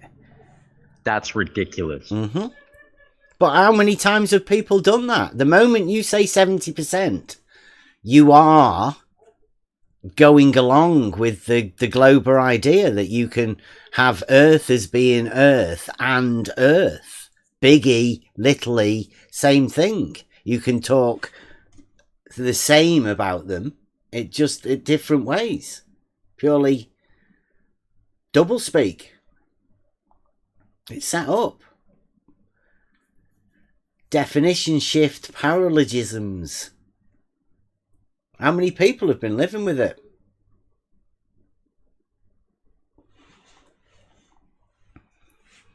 And I'm sorry, I definitely separate water and earth. I'm one of those people. Billions of people have been fooled. Billions. I'd even go as far as to separate rock and sand. I am here to save the day. What was the issue over there with Lemon's attempt to define something? I think Lemon had model Earth. affliction. Yeah, definite model affliction. Had but Lemon doesn't have Lemon's model is a flat plane with a dome and 70% though, Jose. 70%. Yeah, I mean whatever his model is his model, you know. Yeah, but 70% means that the other 30% is the Earth, but then Earth is the 100% as well. The surface. Now, Lemon misspoke because he should say 70% of the surface water. Because deep down, I don't think he thinks that the Earth is just made out of a big ball of water. You know, surface of the Earth is 70% water. I think is what I meant. Wow, that's on your model, right? The 70%. It is, yeah. I mean, it's on in reality. Okay, on the big ball model. Or in reality, in all the maps, all the travels, everything existent related to the surface of the Earth and the seas is roughly surface 70% water and the rest is land. Yeah, like Lemon was explaining, the slopey, hump, droppy water away from you. I don't know about that. I know about the surface of the Earth, about what has been explored, measured. We can look at it everywhere, all the maps, everything is roughly 70% surface water and the rest is land. I don't know about that. Rumpus and the Rumpus and the differing angles of down. About that one. That has nothing to do with the surface, right? Well, the drop, slopey, hump. That has to do with drops and sloppy and stuff. It has nothing to do with the surface of. Yeah, no, I'm just saying. I'm just clarifying your model, right? Because you have 70% water, but you said Lemon has 70% as well. And all the billions of people living on Earth. I mean, that's what the Earth is composed as. Surface is roughly 70% water. The rest is land. That's reality. I mean, it's not me. It's not Lemon. It's not you. It's everybody that live. All the humans live here, and animals and everything else. Yeah, sounds like a model that dictates sort of thing to me. If you want to put that into a model, you can model it however you want. But in reality, it is what it is. You know? Yeah, in reality, the moment you state 70%, you are putting a 100% to a thing. 100% explore, 100% explore and measure Earth. Yes. Mm-hmm.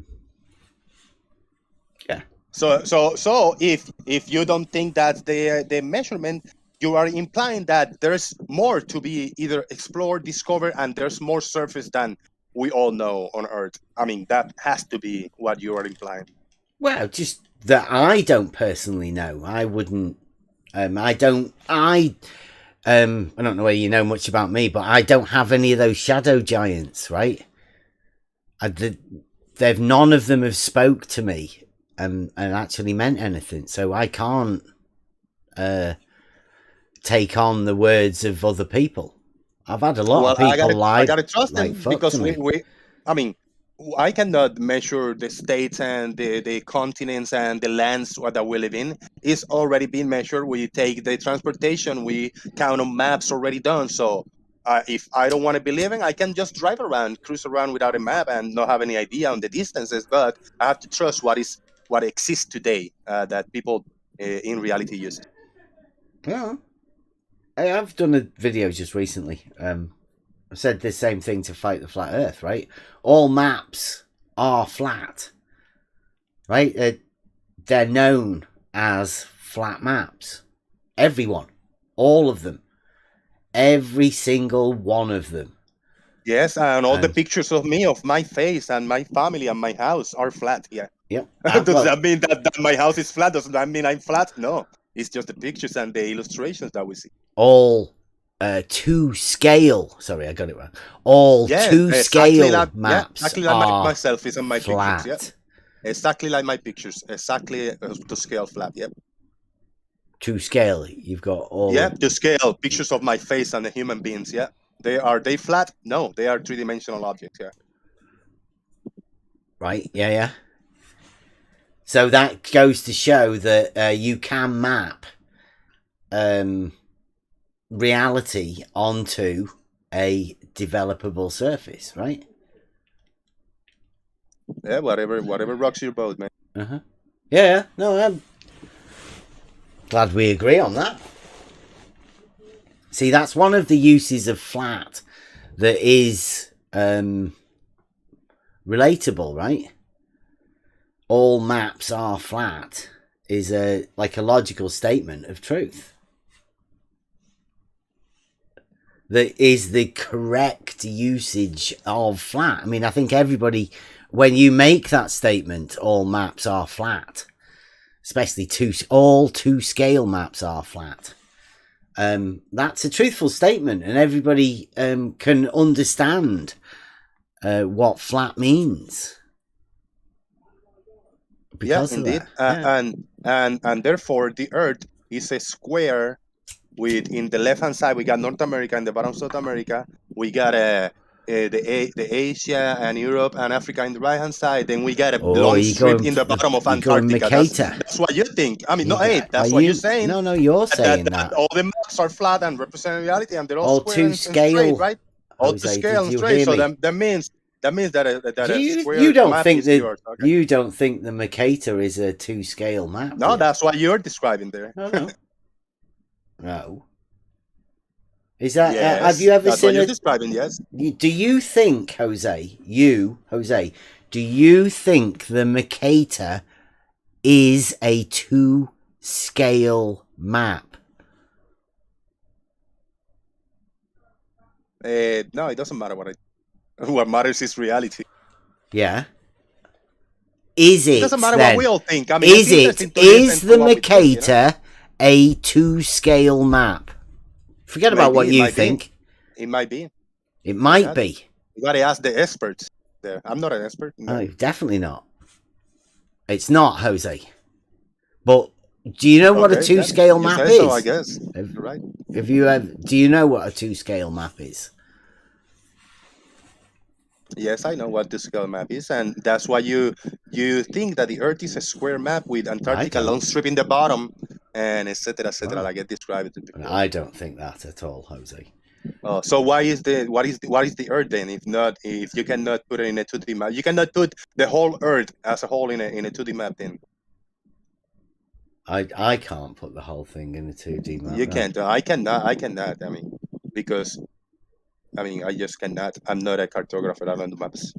Do you think there's an existing map of the Earth as a whole, on any map available?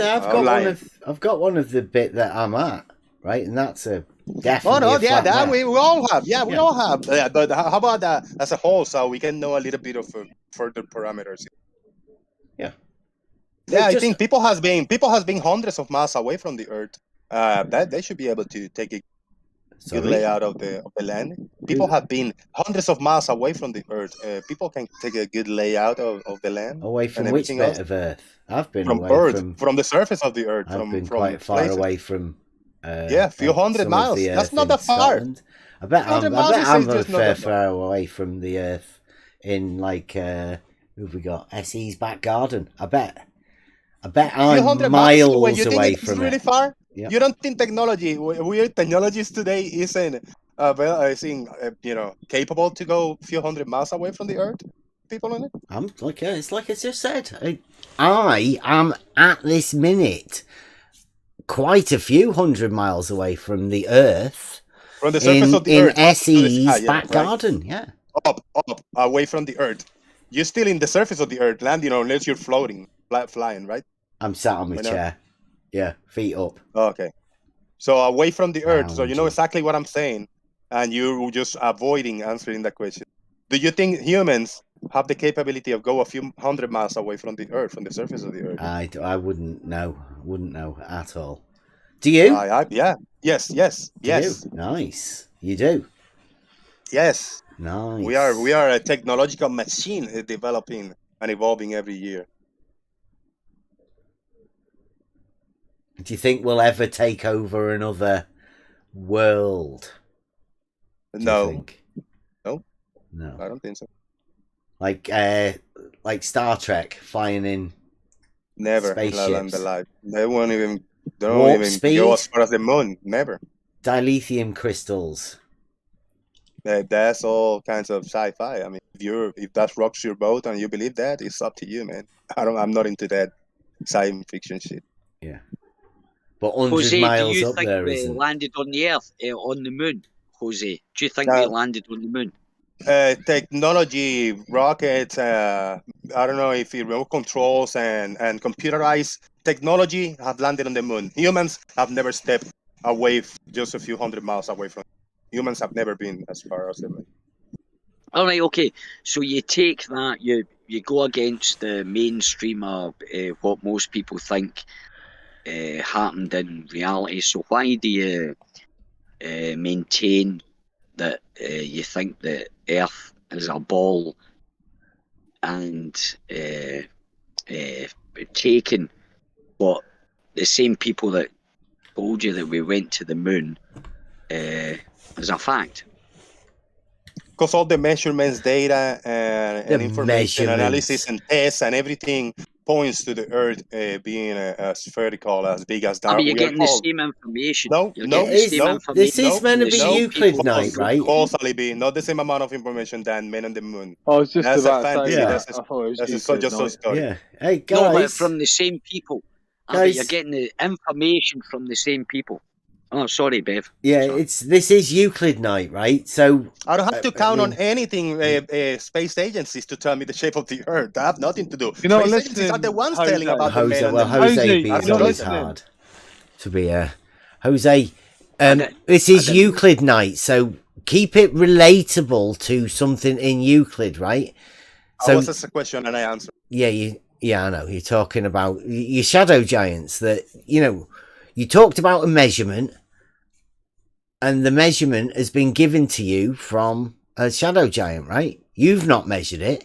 You don't even know how there would be a method to measure it, do you? None of us here have. No. How would you measure it? I wouldn't. No, I know. How would you imagine that you would measure wouldn't. it? No, I can't. I don't imagine that. No. How do you imagine that they've measured it? All the data and information is out there. Yeah, but how? Come on, give us some sort of an idea of a roundabout People that have been here for a month, two, maybe a year or two, already know this information. I don't have to give you that information. You should already know that. I don't think you do know it, Jose. Can I ask Jose a question, please? Jose, I'm the only real flat earther here, so let me just ask you a question as a flat earther. Hang on. I gotta mute for a sec. Sorry. I'm a flat earther. Yeah, be back I'm in a a flat bit. earther, so you're not the only one. Yeah, we are starting up the Flat Earth Defence League. So You know, we have acceptable conversations with anybody. All right, guys. Thank you, Flat Yeah. Earthers, for being here, and remember to follow the script. Appreciate it. There's a script. I mean, sorry. Remember to just keep it real. I've always found that the flat earthers, if anything, are the most individual people you will ever meet. Page 2, paragraph 3. Yeah. The Globers are the Borg-like, trying to assimilate people. Flat earthers are sweet. The Globers, you must know the difference. Right? You don't think that you were once in a part of a big group where you had to follow a narrative and now you're free, do you? There's only one special group of people. There is the normal people, and then there's the flat earthers. And in the flat earthers, yes, we kind of throw everybody on the bus. You know, conspiracy theories, flat earthers, a couple of stuff. You know, even though conspiracy theories can be left out and the skeptics can be left out of the group, but flat earthers is the group where they don't believe that the Earth is a sphere and they think it's something else. That's the flat earthers. That's slightly And bigoted, then right? everybody else is just normal people. Normal people So, include do you think, skeptics, talking include about a little bit flat of Earth, conspiracy theories. Yeah. what about flat Earth geometry? You ever heard of that? I heard all kinds of crazy stuff. That's crazy. Planar surveying. No, I say I heard all kinds of crazy stuff. I didn't say that was crazy. Oh, so you know planar surveying, yeah? Sorry, bro. I know my English is bad, but I couldn't understand what you just say. Do you know what planar surveying is? Every single day that I click on this channel for the past years, it's been spoken about, so I have an idea what it is, yes. I'm not going to explain it to you. If you want to explain it again, it's up to you. No. I just wanted to know if you knew what it was. That was all. I have heard of it 1,000 times, yeah. Do you think it's real, Jose? Do you think it's real? It's pretty basic. It's surveying while making an assumption that the Earth is flat. It only works over a specified distance. Then it becomes inaccurate. Oh, Jose, you've changed your accent. Yeah, that was Jose, well do you think it's real? Oh, I'm here. I already stated 5 minutes ago that whatever I think and I believe it makes no difference for everybody here. It's not about me, Oh, man. no, It's it about. doesn't. I'm just interested. But from a personal interest, do you sort I of don't know. believe that Do you want to continue? geometry? Personal interrogation. I'll play it. I'm not But I thought you interrogating. say it's about. I thought you Right, say it's about okay. Euclidean and Don't reality get and stuff. It's about offended, physical. Jose. If this is too Oh, much, what? you can step out at any time, man. No, This I'm is good, I'm definitely good. not an This is what interrogation. happens when Yeah. when famous YouTubers. That's what happens. You get like. Famous. I got less than half of the subscribers Bev have. He's more famous than me. Right. Anyway, Jose, thanks for coming over. Back to- But I mean, there's no need to feel like you're being interrogated because Ali's asking you a question or two. Oh no, I'm good to play the game, but then you will say Okay, like, all right, let's switch. Let's go geometry. Can I ask? Euclid. Can I ask my question now, please? It's Euclid now. That's Jose, why. Yeah. do you know what a developable surface is? A developable surface. Tell me more about it, Yes. man. Sounds good. Sounds cool. Tell me more. Yeah. Do you think that the Earth is a developable surface? I think the Earth was a developable surface maybe hundreds of years ago when it wasn't fully discovered. Now everything has been discovered. Okay, I think you need a developable surface lesson. Yeah, it's a geometry It's a thing. different type of developable. That's all. But yeah. Yeah. Well, I'd like to know. Explain it. On you go, Bev. Explain what a developable surface is, because I actually have. I caught a few of your lectures, but I'd like to know so I could Lectures. understand it. Thank you for the invite. I did my damage. I'm out of here. Please. As soon as we get to the good parts, you guys all want to leave? I go over the bit we were doing earlier, right? The very fact that you have 2 points and the shortest distance between those 2 points is exactly what planar surveying does. You establish a horizontal plane and you measure a deviation from it. Now, whoever that was it Alpha? Said that is under the assumption that the Earth's flat.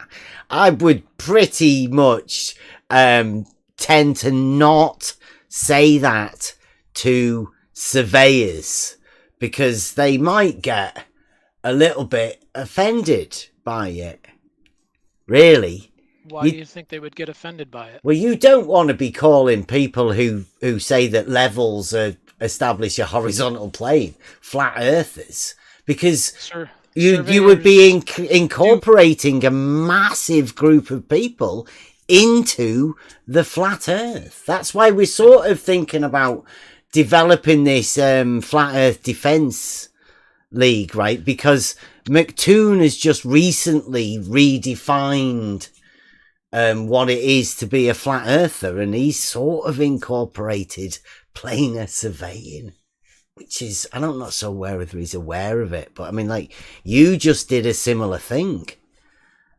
What's the difference between geodetic surveying and planar surveying, Bev? I don't know. You tell me. Everything is a geodetic surveyor nowadays. So what's the difference between them? There is no difference. All surveyors survey locally with tools. No, there's a defined difference between the two.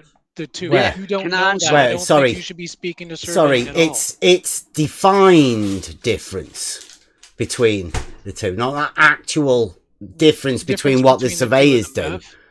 The difference between what the surveyors do is none. They all survey locally. Every surveyor surveys locally.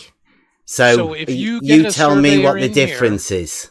If you get a survey in here, they're going to say there's no difference between planar surveying and geodetic surveying. Is that what you're telling me? Actually, in practicality, yes. There is no difference. All surveyors nowadays will class themselves as geodetic surveyors. Every one of them. There is one difference, Bev. There is one difference, and I have to agree with that guy. Yeah, there is one difference. A planar surveyor, the difference between a planar surveyor and a geodetic surveyor is the planar surveyor doesn't add the curvature. None of them add the curvature because there isn't any curvature to add in. It does actually. No, it doesn't. That's an error. They don't. Well, it does. I've got. They do actually. He's right. Have you? Who? Wait a minute. How many surveyors have you talked to? I don't know. Well, I've actually read it in the geodetic surveying manual, now, right? How? That's what they use. That's why I know, but that's why I said when you talk to surveyors, practically there is no difference because every surveyor surveys locally, and they will survey with tools that establish horizontals, and they will establish their datums of a vertical datum according to those geometric principles. Yeah, and that's right, but they add a geodetic surveyor adds the curve correction onto it. They measure level, horizontal, the whole lot, but they add that equation on the curvature. So how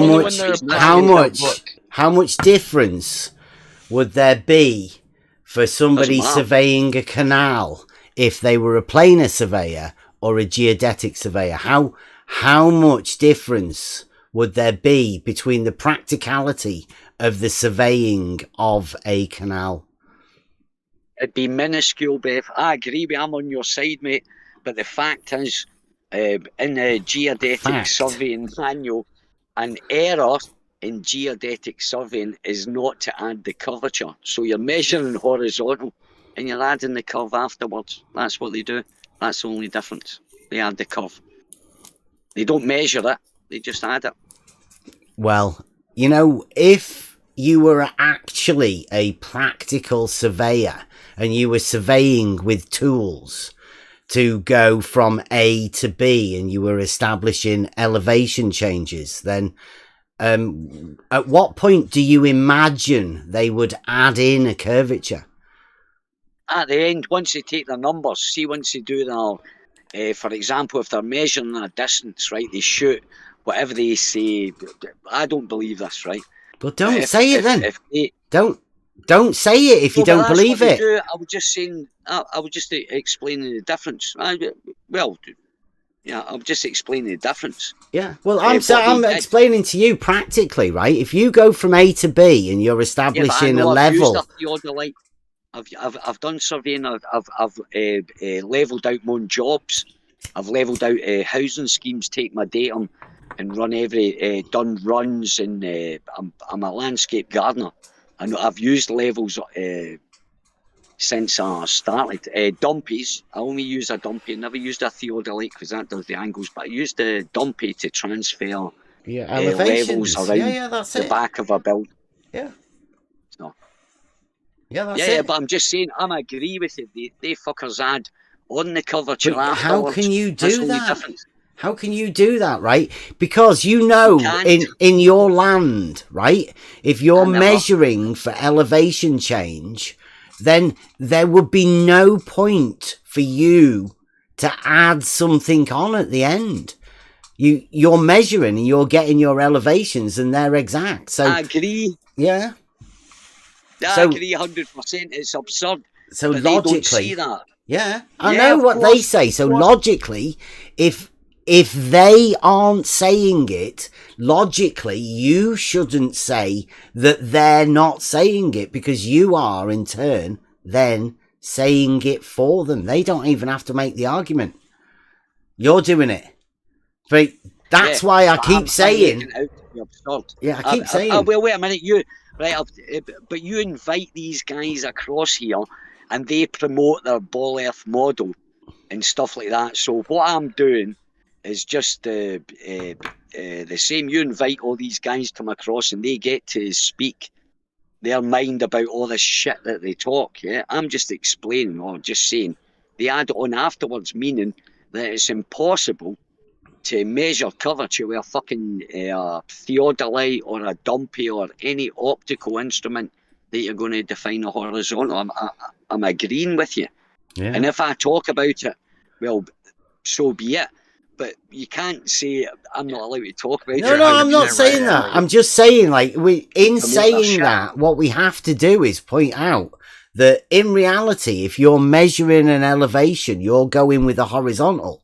Now, all of the deviations from that horizontal would be measured on that vertical, right? And off into the distance. At some point, somebody has said, right, on a model that you add on curvature, right? Well, that curvature means that horizontal has to be made to be not horizontal. It has to have a slope, an incline built into it. Now, in reality, why would anybody possibly do that? And I'd say they don't. It's only been made up by a group of people that say it has to do that because of a model. Well, I don't have that model. And I don't even feel the need to talk about that model, because the geometric possibilities of extending a straight line in a continuous straight line with no deviation shows that that's sort of impossible to be able to drop one end of it. Bev, have you talked to geodetic surveyors before? I've talked to surveyors, yeah. Have any of them spoken to you about plumb lines not being parallel? What? Who have you ever talked to as surveyors like that? Never been brought up to you before? I've never heard of a surveyor talking about plumb lines not being parallel. That's fucking ridiculous. Yeah. Have you? Have you? The funny thing is, guys. No, wait a minute. Have you talked about? Not being honest at all. Have you? Now, you can go on YouTube and look up a debate that Bev had with the main surveyor where they specifically talked about plumb lines not being parallel. You said geodetic surveyor like you were talking about professionals, not like actors. Bev, I asked you if you've ever talked to one about plumb lines not being parallel. You said no, and you just lied. Because you think the guy Bev, from you Maine just is a lied in front of everybody here. You think that the Maine surveyor is a real geodetic surveyor, do you? Bev, you just lied to He's everybody. just a guy pretending to play a fucking role. Bev told the truth. What's your big time? Bev told the truth. I'm sorry, Bev told the truth? Yeah. In what way? Because that YouTuber Is that the you're guy talking from about Maine an actual geodetic surveyor? Yes, Answer he my is. question. And he showed Bev Can his you show me credentials. as a geodetic surveyor? He did. He showed Bev his credentials. No, he and did everything. not. That's a lie. That's a lie. That's a lie. Bev, did you talk to him and did he tell you that measured plumb lines were not Did he parallel? tell you he was a geodetic surveyor? Yeah. I would talk to him when he was on McToon's, when McToon was pricing up a job that he didn't seem to be able to do. And they had a day of calculations. That one. The one that doesn't seem to know. Oh, you mean the guy that doesn't know how to set his tools up? The one you really think he's a surveyor. He's fooled you into that, has he? I have to ask this question, Bev. What was the reason that he said he couldn't price a job and he needed an hour and a half or all day to... A day of calculations. A day of calculation to price a job. All I said was, right, I said, if I bang a post in at the side of a canal, right, and put a mark on that one post, and then if I go down the canal and bang another post in at half a mile and another one at a mile, so you've got 3 posts, A, B, C. How much would it cost for a surveyor to establish a horizontal line across all 3? It took them a day. He said they'd have to come, do half a day's work, then go away for a day to do a load of calculations, and then come back again and finally do it. Yeah. That'll be £2,000, please. Thank you very much. We're in the wrong fucking business. Yeah. And they went, you'd have to first of all establish where you want the horizontal starting from, because it'll be different at each 3 points. And it's like, oh, no way. This guy thinks he's a surveyor. He's obviously fooled Alpha as well. It's a shame, isn't it?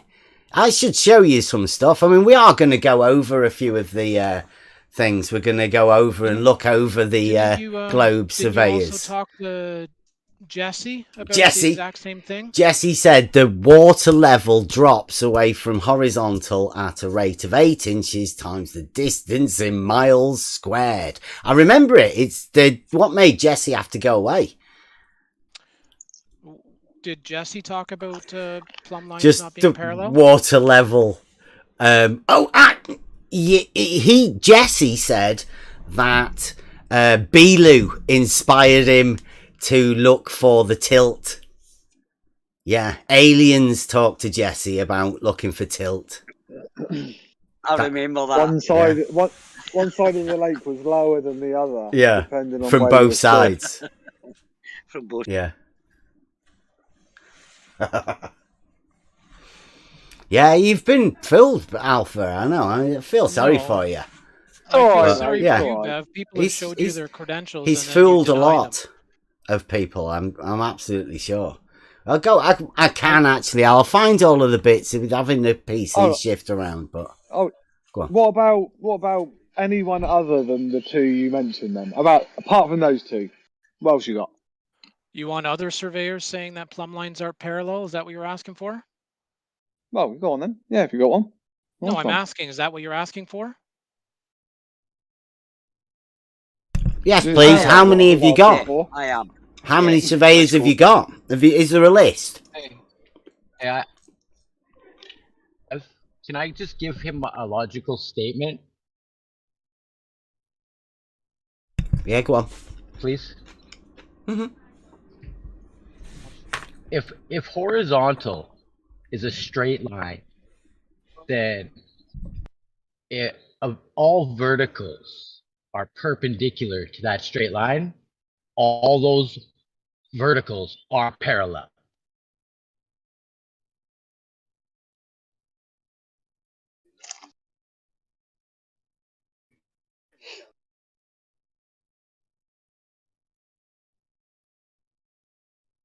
Locally. Yeah, wherever you hold a plumb bob.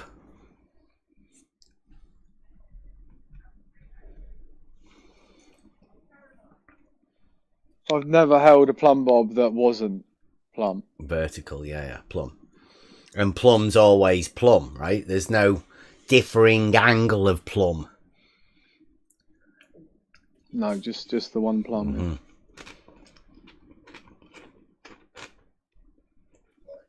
Plumb bob. Yeah. Oh, what? I'm trying to find these clips. Do you know Other plum guy's gone. in Danish? Plum in Danish means lead. As in lead. Yeah. Yep. Nice one. Because that's what they used to be made out of, a plum, which meant they go down. Vertical. I've got a clip in the live chat. Do you want to have a listen to this? I'm going to play it for the YouTube. Everybody listen up. This is Okay, Austin, if you don't mind, I'd like to address where you talked about plane surveying. Plane surveying is not flat. Plane surveying uses the 8 inches times the mile squared formula to correct their elevations due to curvature. What was that you were saying about him, Alpha? Did you say there was a difference between plane surveyors and geodetic, did you? Is that what you were saying? And he's definitely a geodetic surveyor, right? He wouldn't be thinking that plane surveying takes curvature into account, right? Surely not.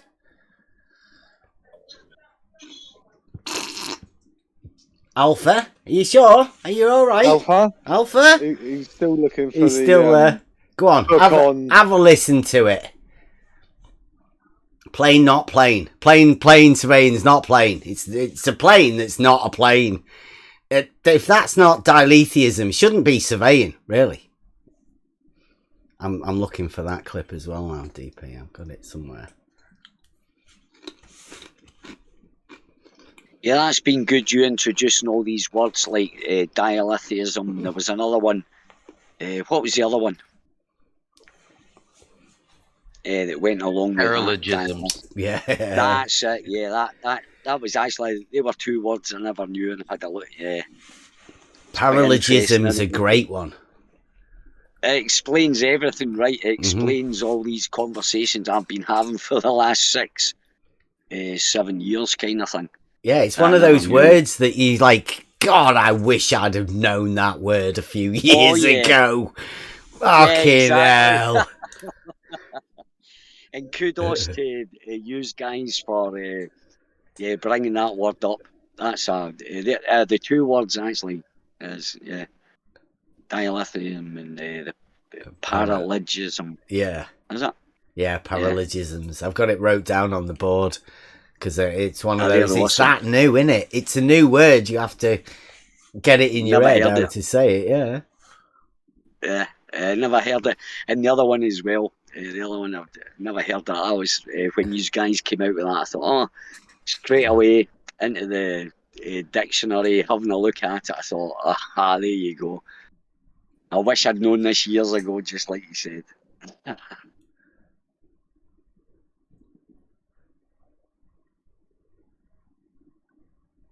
can't remember where I put it. Yeah, and these model defenders all think we're just making shit up.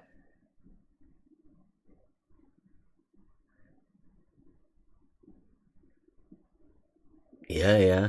They have their obviously they've been taught by their masters People like Fight the Flat Earth and Simon Dan. Sean Hawkins. I mean, they've been trained by the best.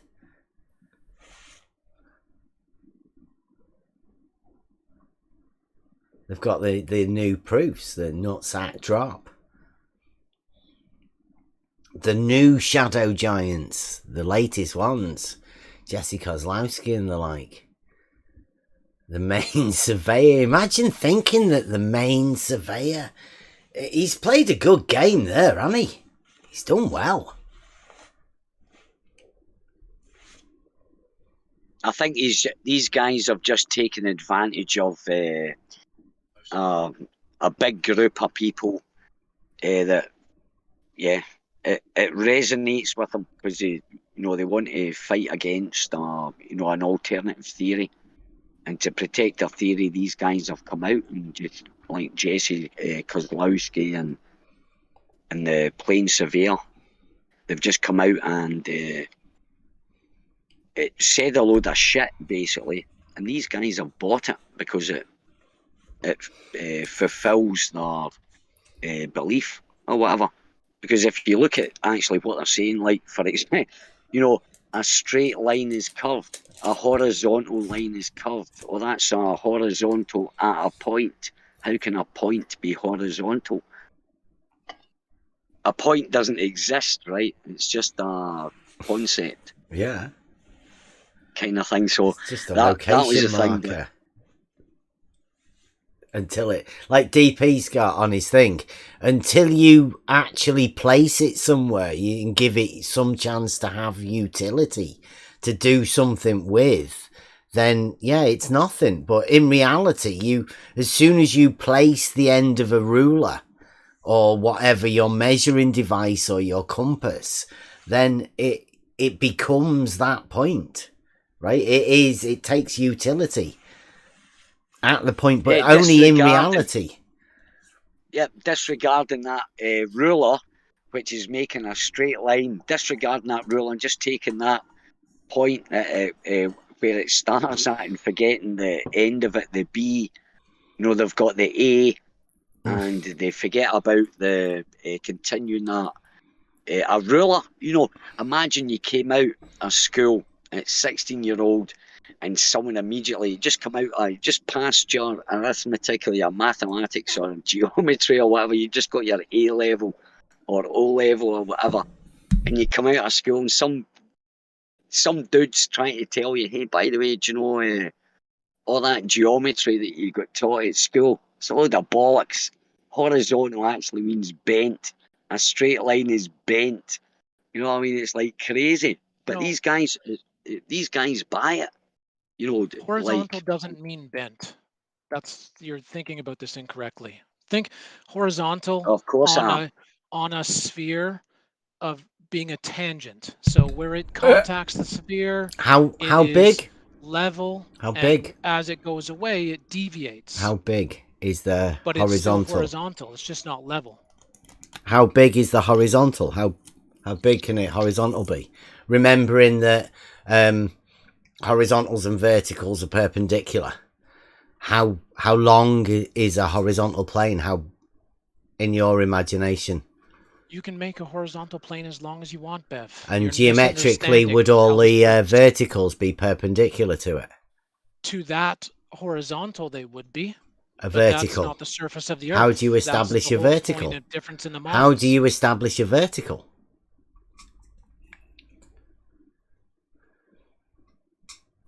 Well, you could use Plumb, couldn't you? Yeah. So you could use Plumb to make all of the verticals perpendicular to the horizontal plane, could you? Perpendicular to the surface. And it would be horizontal. Perpendicular to the horizontal.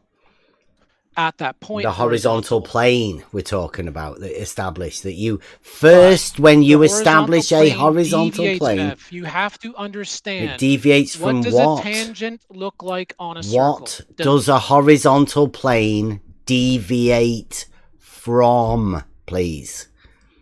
The surface. The surface of what? The Earth. Right. So like a bit of land. If you can't understand what the surface of the Earth is referring to, Bev, that's not my problem. Right. We're not talking topography. Do you know how elevation changes are measured? Yeah, to mean sea level. And No, you know that if you have an elevation of change 50, to a horizontal. 50 feet mean sea level on one side of a lake and 50 mean sea level on another side of a lake, that doesn't mean that's a horizontal plane. Right, okay. So what is the horizontal plane deviating from? The surface. The surface of what? The Earth. We just Right, went over okay. this. So how much is it deviating? And are you aware that we use tools that establish horizontals to measure an elevation change? Over what distance can you do that, Bev, accurately? Well, you can keep going. Have you ever heard of differential leveling? Yeah, I'm asking you, what distance can you make it accurate over? What? Tell me specifically. They've done loops of miles, hundreds of miles. Oh, they've done hundreds of miles. Can you show a citation to a reference for that? Yeah, the elevation changes of the UK. I mean, the entire just what UK. I told you, that just because you have 50 above mean sea level elevation on one side to 50 on the other side, that is not determining and setting a horizontal plane. That's your misunderstanding. Well, you use tools called levels that establish a horizontal in order to measure the elevation change. No, you would use a level on a local point to do that. It deviates Yeah, all the further you said go away this from before. that point. I don't know whether you heard me say this before. All surveyors survey locally. Every one of them are where they are when they are measuring something. That's local to the position they are at. Now, their tools also establish horizontals locally, exactly where they are at. Bev, has somebody or anybody or any entity, agency surveyed an entire country before? Yes. And do they compare the points Have you? that Sorry, they've utilized have you over the ever country? done any surveying yourself? Bev, I'm asking a specific question. If you could just I've answered a few of your questions. I just want to ask one. Can you answer that? Have you actually done any surveying yourself? I have, yes. Jolly good. So yeah, of course the national people do surveying countries, don't they? Remember the great triangulation of India? And when they compare their surveying points across the country, do they use planar surveying or geodetic surveying? Triangles they use for triangulation. That doesn't answer the question. Mine was triangles very are specific. two-dimensional shapes. Have you heard of them? Have you heard of them? Triangles. They are definitely a plane shape, right? A triangle. You've obviously heard of them. Which type of surveying do they apply when they're looking at surveying across a country? Planar surveyors are the surveyors that survey locally. They're the surveyors that would survey the land of any country, anywhere. Right, but we're not talking locally now, are we? We're talking I don't know. Where do you survey? Where do non-local surveyors survey? Bev, and what tools do they use? Tell me the non-local surveying tools, please. So you don't know.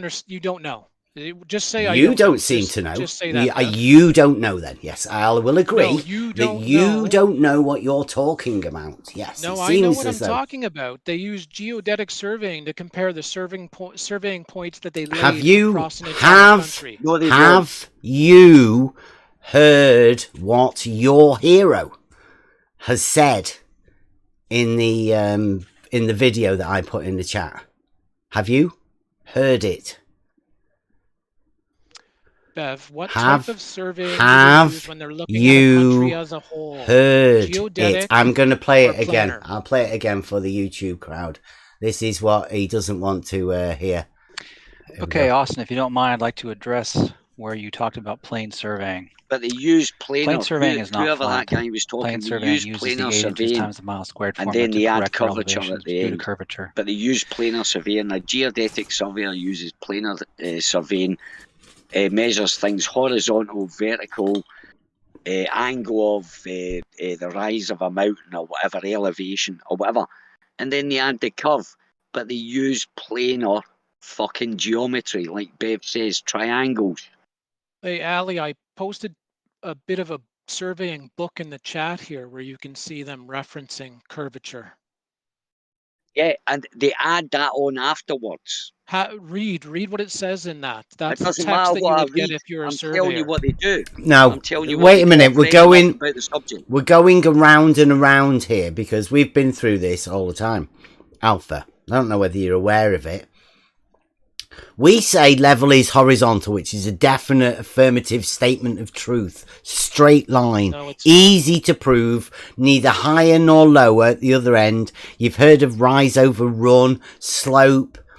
Now, any deviation from horizontal necessity means there is a slope.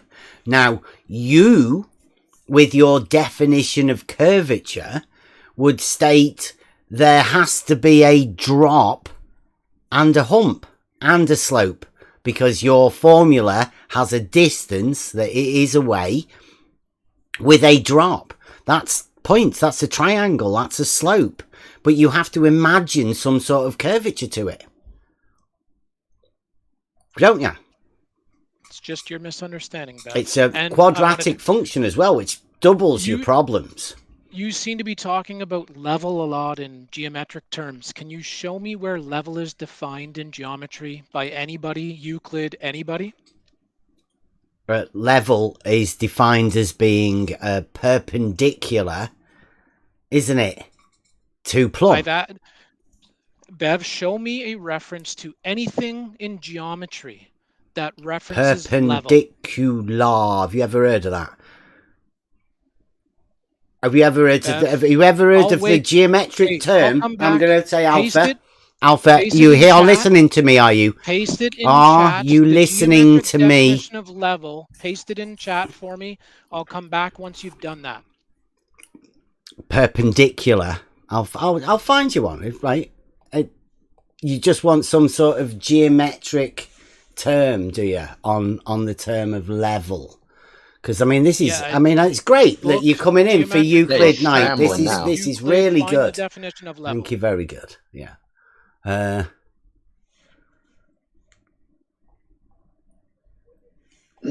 you go. Do you believe that level conforms to the curve of the Earth? If you say level, can that conform to the curve? Or what? That guy that was talking. I've got one here. Is this one good enough for you? This one says a measurement of the difference of altitude of 2 points by means of a level. That's geometric, isn't it? A measurement of a difference. That's sort of logical, mathematical. You know what a difference, like differential leveling. Like we said, where you measure the difference in the levels. And then there's another one, a device for establishing a horizontal line or plane. That's geometric, a horizontal line or plane by means of a bubble level in a liquid. Right, yeah. A horizontal condition. Horizontal can be said to be geometric. You what? Hot mic spot. Things? What's things? Hot mic spot on. Yeah. And it says an approximately a horizontal line or surface taken as an index of altitude. Is that geometric enough for you? A practically horizontal surface or area as of land. The level of the plateau. I mean, is that geometric enough for you, Alpha? Or are you still wanting a bit more?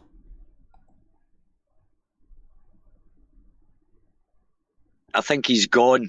I don't think he wants to answer.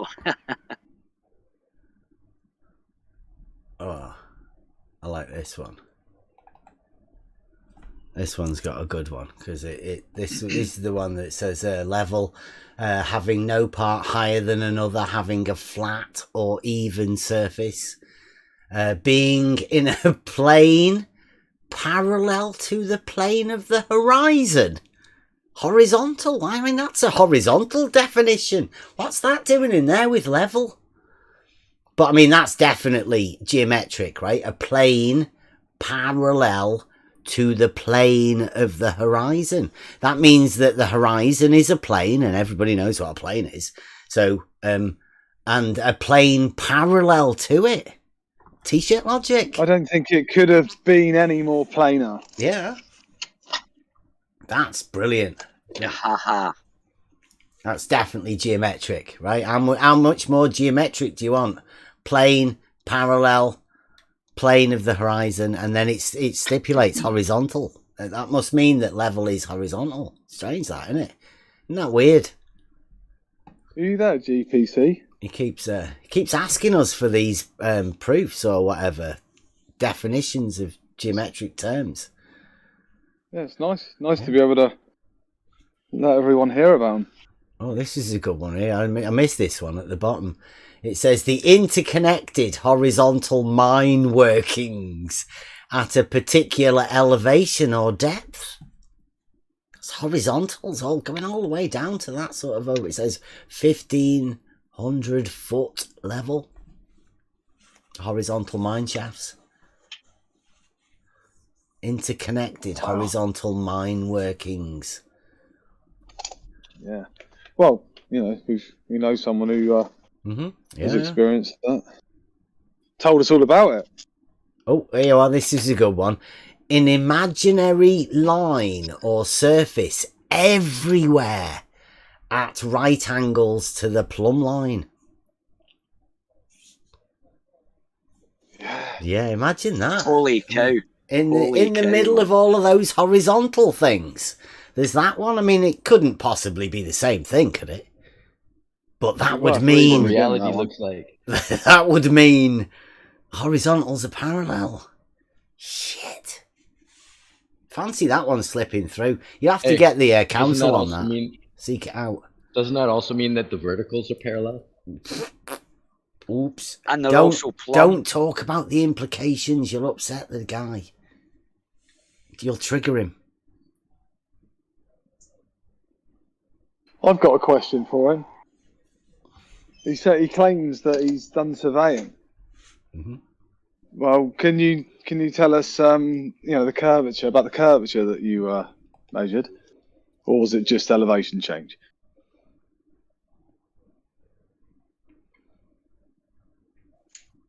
Gone quiet. I think one of my favorite definitions of leveling is making free of curves, bumps, inundations.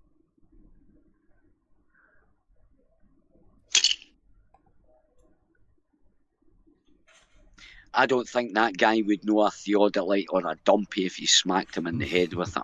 I think he just made that up on the spur of the moment that he did surveying, personally. But I might be wrong. Maybe he wants to answer. I think the infinite water level doesn't get as much credit as it should. Mm-hmm. Goes to show that you can swap any of those water levels for any other position and it will be the same level. Doesn't matter where it is. There's no drop. Geometry. None of that is geometry. What? 2 points. None of those straight lines. that Plane. you have in here come from a geometric text or Sorry, anything. do you not think plane and parallel are geometric terms?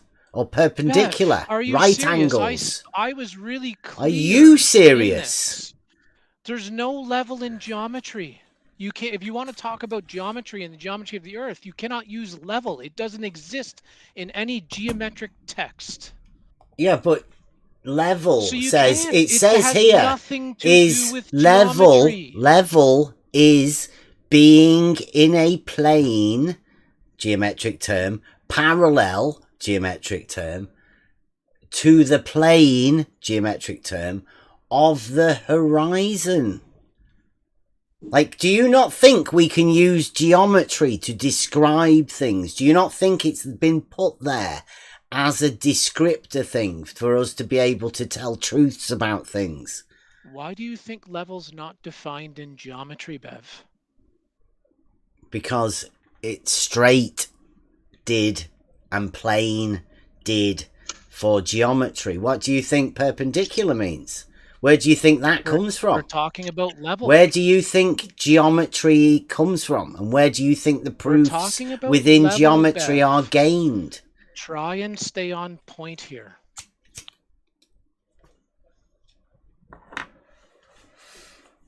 You What can't point? talk about 10 different things. What's your point? To try and avoid. Yeah, you try and stay on topic now. Come on, we're We're sticking talking to about level. Yes. And I said level in geometry. You said, Show a give me some geometric text. description for it. And I said, yes, there's plenty.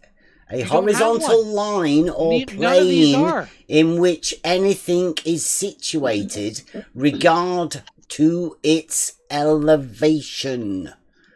Level. Bev, Level. Show me a geometric text by anybody that defines level.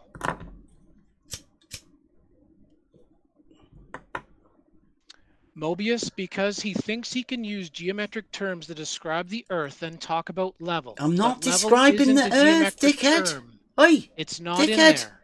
We're not describing the Earth, we're describing level. What the fuck do you think you're doing? You seem to have forgot what you're talking about. about. What it stands for? Do you know what geometry stands for? Can you show a definition in a geometric Do textbook you know that defines level? what it stands for? Can you answer the question Do or you? show something that Bev is unable to? Wow. Are you able to? I'm going to guess no.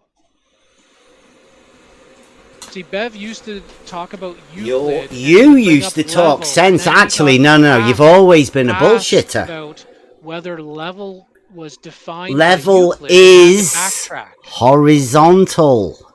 It's obvious. Plenty of truths. Hey, when you did your surveying, did you use, what technique did you use?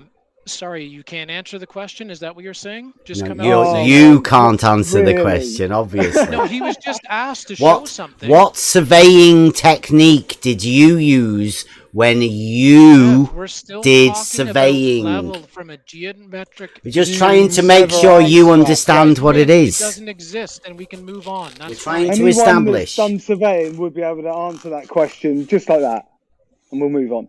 So let's talk about level from a geometric sense. But you can't talk about level because you don't know what it is. You're just obfuscating, and it is obvious. Go on then. Well, tell us Go about on what then. you've done then. Tell us. So we know that you've got experience.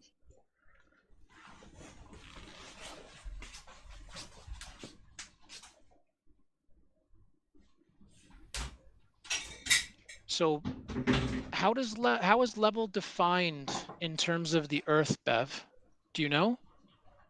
Is this your tactic? Is it just? No, I've asked you for something. Is that Earth with a capital and you E? can't admit that you can't dickhead. produce it. Hey, dickhead. Is that Earth with a capital E? If you don't know the difference between talking about the planet we're on or talking about some form of dirt, not my problem. Hey, dickhead. Where'd the term planet come from? Where'd the word actually come? Do you know what etymology is? You're being a real dickhead right now.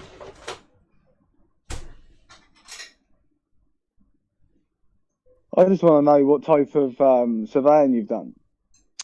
I know what etymology is. And where did the word planet come from? How is that what? relevant? See, now you're given an option to go to that planet.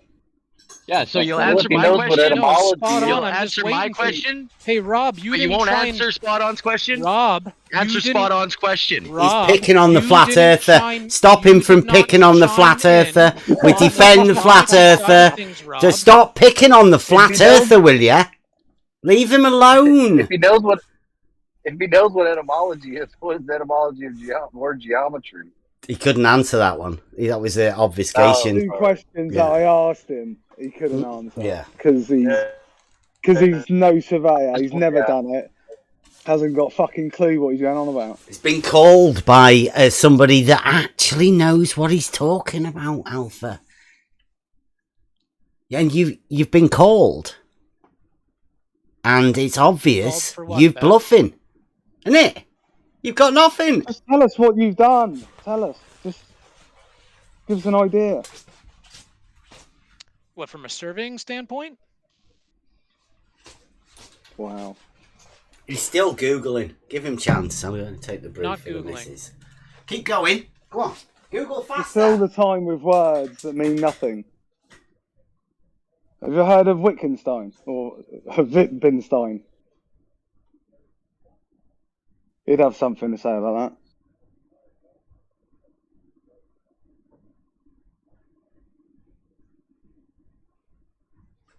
I've got You gonna tell a quotation from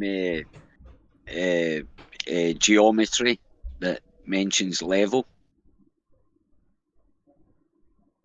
Alpha. Post it. It's called algebraic geometry. They talk about levels all the time. Look it up for yourself. Algebraic geometry. Post something. There we go. Algebraic geometry. I'm not your bitch. You go look for your fucking self. Algebraic. If you can spell out, do you want me to spell algebraic for you? You're the one that's saying it exists. I'm just asking you to post No, it. you said it wasn't. You said can't it do wasn't. that. I said, asked hey, by Bev the to way, post in here. The reason You're why talk- Bev you're put talking to definitions a to level guy in here that is because he was asked claims to to have produce done something. surveying, but can't but do it actually yourself. talk about any of it. Don't bother Yeah, wasting but do your it time. yourself. You know, look for yourself. If someone says to me, hey, by the way, and give me a link for Google, even if I'm arguing with someone, I'll go, yeah, okay, I'll look it up. And I'll read what they've got to say. So now I'm saying to you, go and look up algebraic geometry. And you'll find the word level mentioned in algebraic geometry. It's geometry. So, what's your point about level not getting mentioned in geometry then? Go and look up the meaning geometry. I was a study there Right, for the algebraic, specifically asking for the word level. So if he goes to algebraic geometry, he'll find the word level get mentioned lots and lots of time. It's a specific survey or a specific subject on the word level. And we'll explain it for him. Are you talking about level structure? I was talking about algebraic geometry. So am I. And level, yeah. Level structure? It doesn't matter. But level is one Yeah, word, and structure. So now, wait a minute. So what level you asked structure. for, all you Okay. asked for, right? No, but it's all you, defining level structure. It's not defining level. it said the word level in it. Yeah, you never Oh, asked come it. on. Right? You Enough asked with the for- semantics. Come on. We did this years ago. This is Yeah, old he's playing, school you're right, Bev, shit. he's playing semantics. I You're did No, it. exactly you it are years playing ago. semantics. No, level structure. What level is horizontal? What's your counter to it? Level follows the shape of the earth. Right. Is level horizontal? It follows the shape of the earth. Is level horizontal? Not over a distance. Not. Okay, so if it's not horizontal, what is it? Does it slope?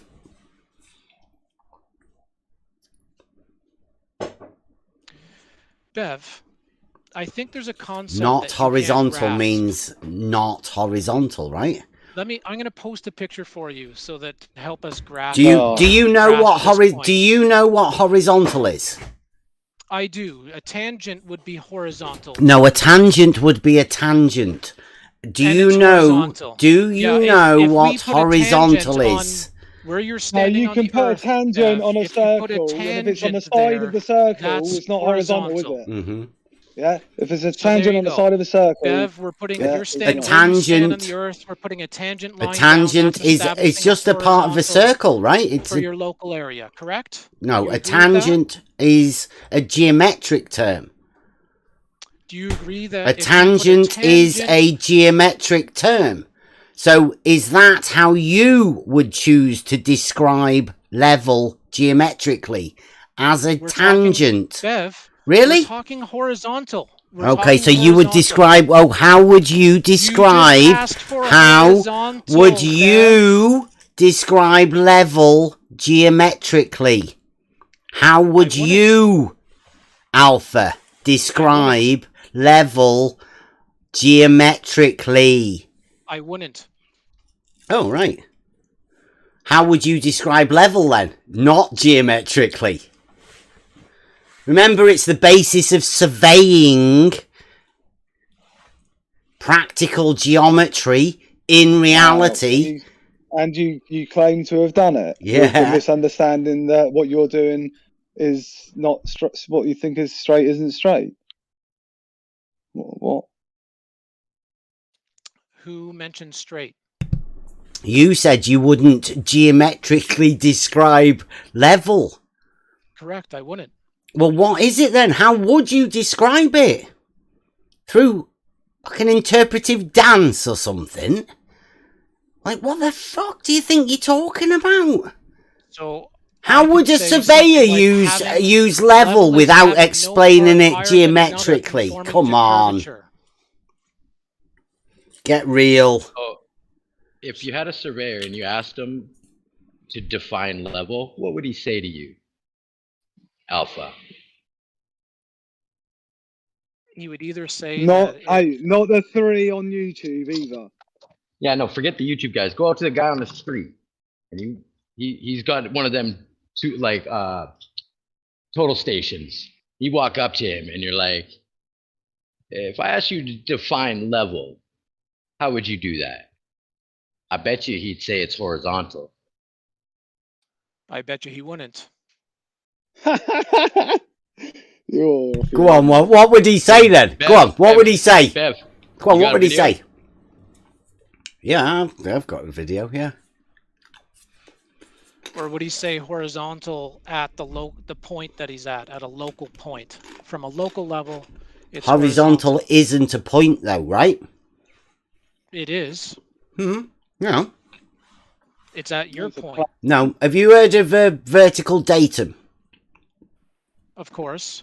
That's a point, isn't it? Correct. Right, now, that vertical datum, what does that mean? Because it's called a vertical datum, right? Now, that isn't the point where it's horizontal, is it? The only place a horizontal exists to you in the framework that you've just told us about is the point that it's at on the vertical datum. No, the horizontal stays horizontal to that vertical datum. It just deviates from the surface of the Earth, so it therefore is not level, but it is horizontal. The vertical datum, dude. Yeah, you run a horizontal at perpendicular to the vertical datum. That horizontal stays horizontal. And it all just horizontals, deviates from the surface all of the Earth, the farther horizontals you get away from the vertical are datum. parallel, aren't they? Sorry, I didn't hear what you said. Said You were trying to talk over me. All horizontals are parallel.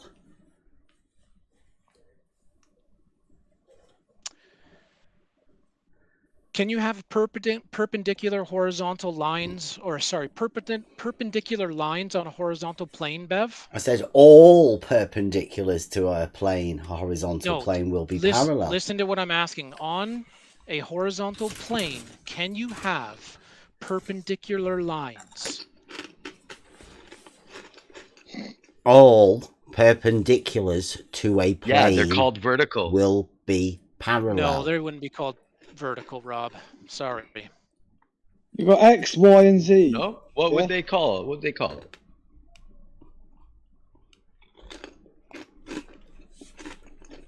He's making this up. Correct He's role me then, playing. please. We're teaching Okay, him. let's- You correct do me realise then. we're teaching this dude for other people. By that, he's role playing. Let's do this. Let's do this 100%. then. Let's define directions Nice. so this is easier for us to understand. So you have a horizontal plane, and one side we say is north, one south, one east, one west. You have a north-south line and an east-west line. They are perpendicular. They are on the same horizontal plane. Correct? Yeah, or a straight line is perpendicular or at right angles to a plane when it makes right angles with every straight line meeting it in that plane. Definition number 3, book 11, since we're doing Euclid tonight. Any others you want us to go over? A plane is perpendicular to a plane when the straight lines drawn in one of the planes perpendicular to the common section of the two planes are perpendicular to the other plane. So if you have two lines on the same plane that are perpendicular, therefore those two lines are not parallel, yet they're horizontal, both of them. The plane's horizontal, right? To start off with. The lines are on the plane, so they're horizontal. Well, the horizontal plane is horizontal. And the lines are horizontal. Well, the lines are 1D on a 2D plane, right? So none of them actually exist. They're all He's imaginary. on about the twisted parallels, isn't he? We're talking about the horizontal planes, right? You do realise what the... Not the lines on the plane. Forget about the drawing silly faces and your cock and balls or whatever you're drawing on your planes. Forget about that. We're talking about the planes, the horizontal planes, the ones that you call horizontal, that you lie all of the horizontal lines on. All of them. They are all parallel, aren't they? Horizontal planes would be parallel, yeah. Yep. That's it. But on what surface? What do you mean? Well, they're an imaginary surface. I've got if a we establish a definition. Did you vertical see on that a earlier? sphere, if we establish vertical on different points on a sphere, Yeah, like and we call that the top and the bottom. horizontal on those vertical points, they therefore would not like be the parallel. floor and a tabletop on top. Maybe of we it. need a lesson on solid geometry there, Alpha. Yeah. Well said. Yeah. He's on about spheres. Well, like sphere you can hold, you mean? A vertical. He's on Like about establishing the a two-dimensional vertical surface of a sphere. Well, it's good for the geometry, right? That I was talking about earlier, because the vertical. I don't know whether did you miss it, Alpha, when we were talking about the straight line. I see that DP's done one as well. Oh.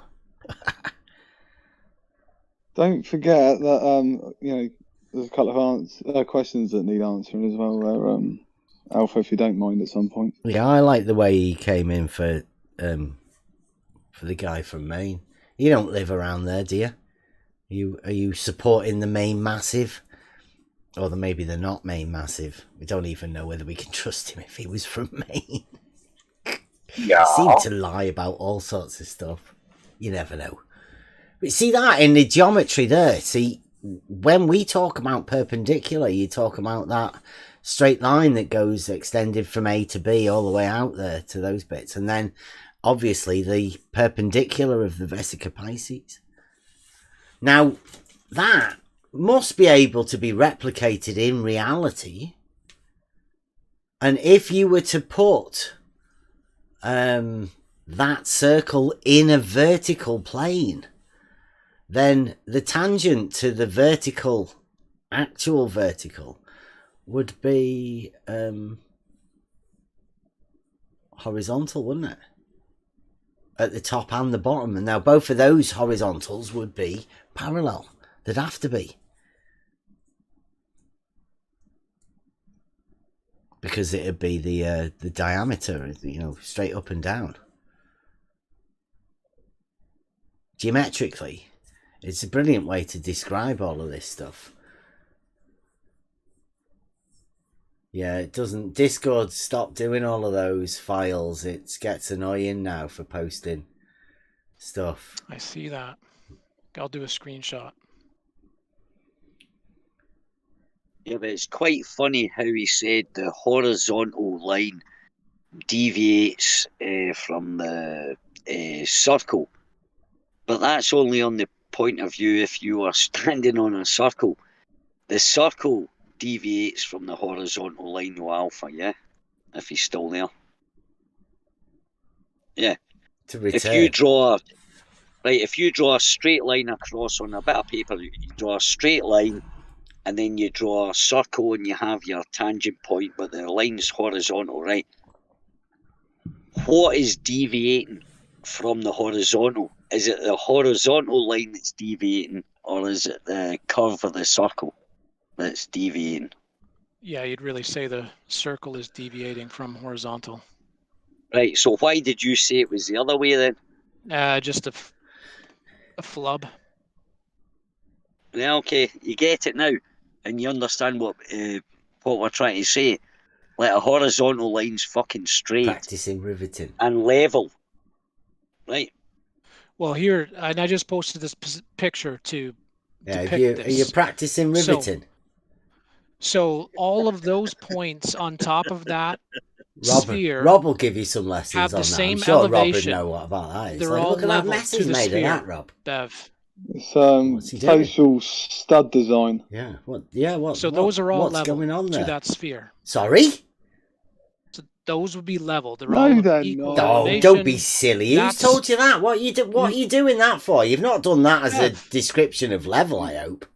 This is You just depicting found a what is random on the picture globe model. somewhere. You found a random picture and thought somebody said, "Go in there and tell them that's level." Go on, that'll be a laugh. If someone said to you, "Go and find a picture to explain level," would you bring that? Would you bring that? Well, I think most people could understand this in terms of the globe model. Somebody's It's playing a sphere. joke on you, surely. Not somebody that teaches physics. They wouldn't get that. No way. Yeah, answer that question though.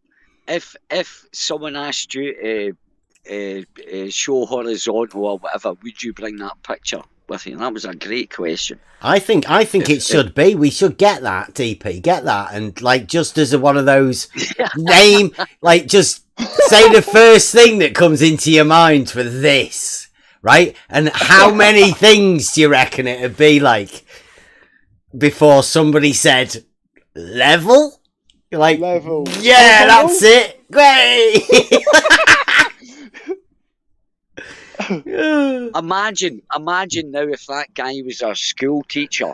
Imagine, and there is school teachers that teach us. That was a great question, by the way.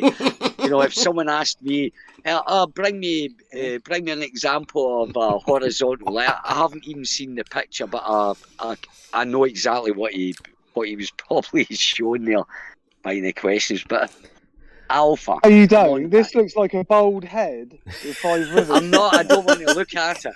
Seriously. It's like Pinhead, isn't it? It's like the starts of Pinhead. I still half respect him for coming in, but I don't want to look at that. What that shows there, all those rivets are the same elevation. Right, no, they're not. See the one at the bottom? They are. See that one at the bottom? The same elevation. See that one at the bottom? Answer this question though. If someone asked you for proof of horizontal, right? Say your kid, you've got a kid, perhaps you've got children or whatever, and your son or daughter came up, hey, daddy, can you give me an example of a horizontal line? Would you have produced that picture that you just showed in chat that I haven't looked at? Would you produce that to your child?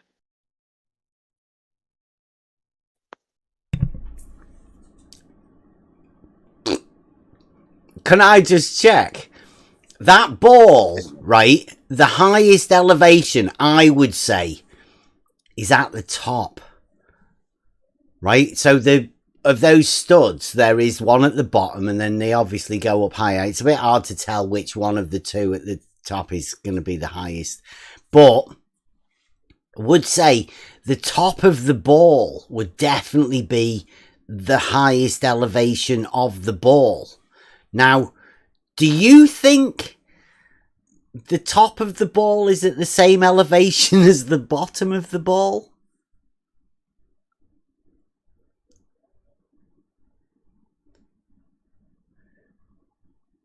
Hellraiser. Like, where do you imagine elevation within the ball or whatever? Where do you relate that to? Like, where is it? You said that they're all at the same elevation. Well, they're not, because it's on a ball. The top of the ball's the highest elevation, surely. He's not talking at the moment because he's getting talked to by his handlers to get some information. Have you not noticed that when he gets asked a question, He's gone. kinda He's goes gone. He's gone. At what point can you not understand that broken. a water level doesn't give a shit about the ground underneath? Yeah.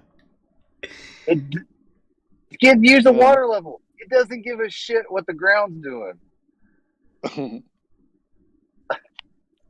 Yeah, you can take it up a tree if you want. Yeah. I mean, your water might piss out the other end if you don't raise the end up high enough, but I mean, good God. You need 2 trees. Yeah, definitely. Or 1 tree and a hill. And a hill, yeah. I mean, you might have to climb a tree if you got the other end up a hill. I mean, I don't get it. That's a class picture, though, isn't it? Level on a globe. Level on a ball. Yeah, it's not a globe, is it? Sorry, He's got to put some rivets in a ball. It's like a riveting mishap. It's like the rivet gun just started firing off. Is he the sort of guy that... Did he think that was metal?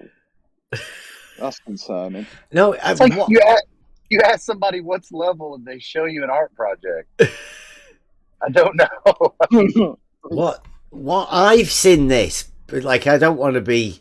I've seen this many times before. So Alpha, I'm pretty sure that was an Easter egg from me from Alpha. This is the Twitter guys, the old school Twitter guys. That's why Alpha's doing what Alpha's doing. Nice, brave up to you, no? Well done. Yeah, but what is even more worrying is I think that was specifically done to describe level. Those studs have been put in there not as a mishap, but as an attempt to obfuscate what level is. Can you remember when Fight the Flat Earth, way back when he had a cocktail stick and he had his little ball, and he said if you put cocktail sticks in here and then it would be level all the way round. In a ball is yeah. awesome. Yeah, well that's how old this is from Twitter. Yeah. Elevation, they think it's relevant. There's a funny thing. There's a funny thing. Brian talked about this. Because I've been in this arena for so long, right? When conversations got intense, like this thing you're bringing out about the horizontal and surveying and stuff like that, there usually comes videos out by scientists, right? And it's so funny. I seen a video there. It just came out, and it's so funny because you guys have been hammering it for about 1.5 years now about this, right? Suddenly there's a video out proving that horizontal lines can be bent. And I watched the video now. Straight away I was like, this is a reaction. You know, they are watching, or certain groups or whatever are watching with this conversation, because it was just, I got recommended a video about horizontal lines bending. I watched it and it was like pleading. It was like a reaction to the conversation that's been going on for months and months. Well, over a year, Beth, since you. Oh, it's been going on longer than that, right? This is at least 100 and odd years old, this. But the point was, it was making an impact, right? Because the way that you were saying it, right? You can't deny what you're saying. Horizontal's a straight fucking line, blah blah, and I think they follow the reaction of people or whatever. But I've noticed this over the years. But there was one that came out. It was explaining how bent lines can be horizontal, and it was a science. It was the institute. That was some science. But what's worse about that is the horizontal is a straight line, but in a water level, there's point at the one vertical column at the top of the water at a zero pressure state, and then at the other end, there's a point at the zero pressure state, and then there's a horizontal from point to point. I mean, it's like undeniable. Yeah, exactly. But that's the whole point is where these guys are getting information off of, right? There's actual scientists and science institutions that are watching this conversation. They have been for years.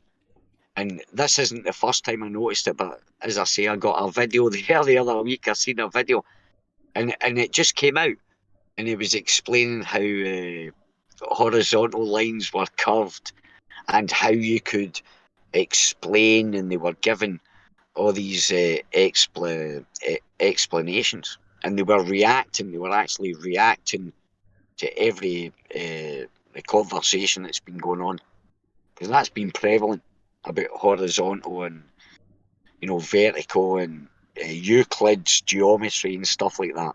We even mentioned Euclid, and he explained about that parabolic or whatever you call it, geometry or whatever. It's just quite funny, and I think that's why these guys are coming in here and or everywhere being convinced that a straight line or a horizontal line is curved or something. Yeah, the model dictates it to them. Yeah. It's nothing. You just, like, the worst thing you can ever have is get yourself a model, because it'll get you in trouble. Ditch the model and just barriers. go with what is. Exactly, you're putting up. Sorry. Yeah, go on. Because you're putting a barrier around your logic. It's like Søren Kierkegaard says, to define me is to negate me. So when you define something, you've actually stopped your investigation. You've decided 100% that this is the truth, kind of thing. And I think that's a problem. These guys seem to be not indoctrinated, dogmatic. That's it. Dogmatic about beliefs, but they're getting primed by science through YouTube, the news, Facebook, and everything, subliminally or in a kind of roundabout way. Hey, we're going to show you science today. It's about horizontal lines being curved. Here we go. And then people watch it. That's a falsity, right? Because geometry isn't science. You can't science geometry. Geometry is already a fully compact truth system, right? It's fully formulated. There's no sciencing into it that you can do. It comes under logic, not science. It comes under logic, not science. Logic's not science. Because logic's part of philosophy.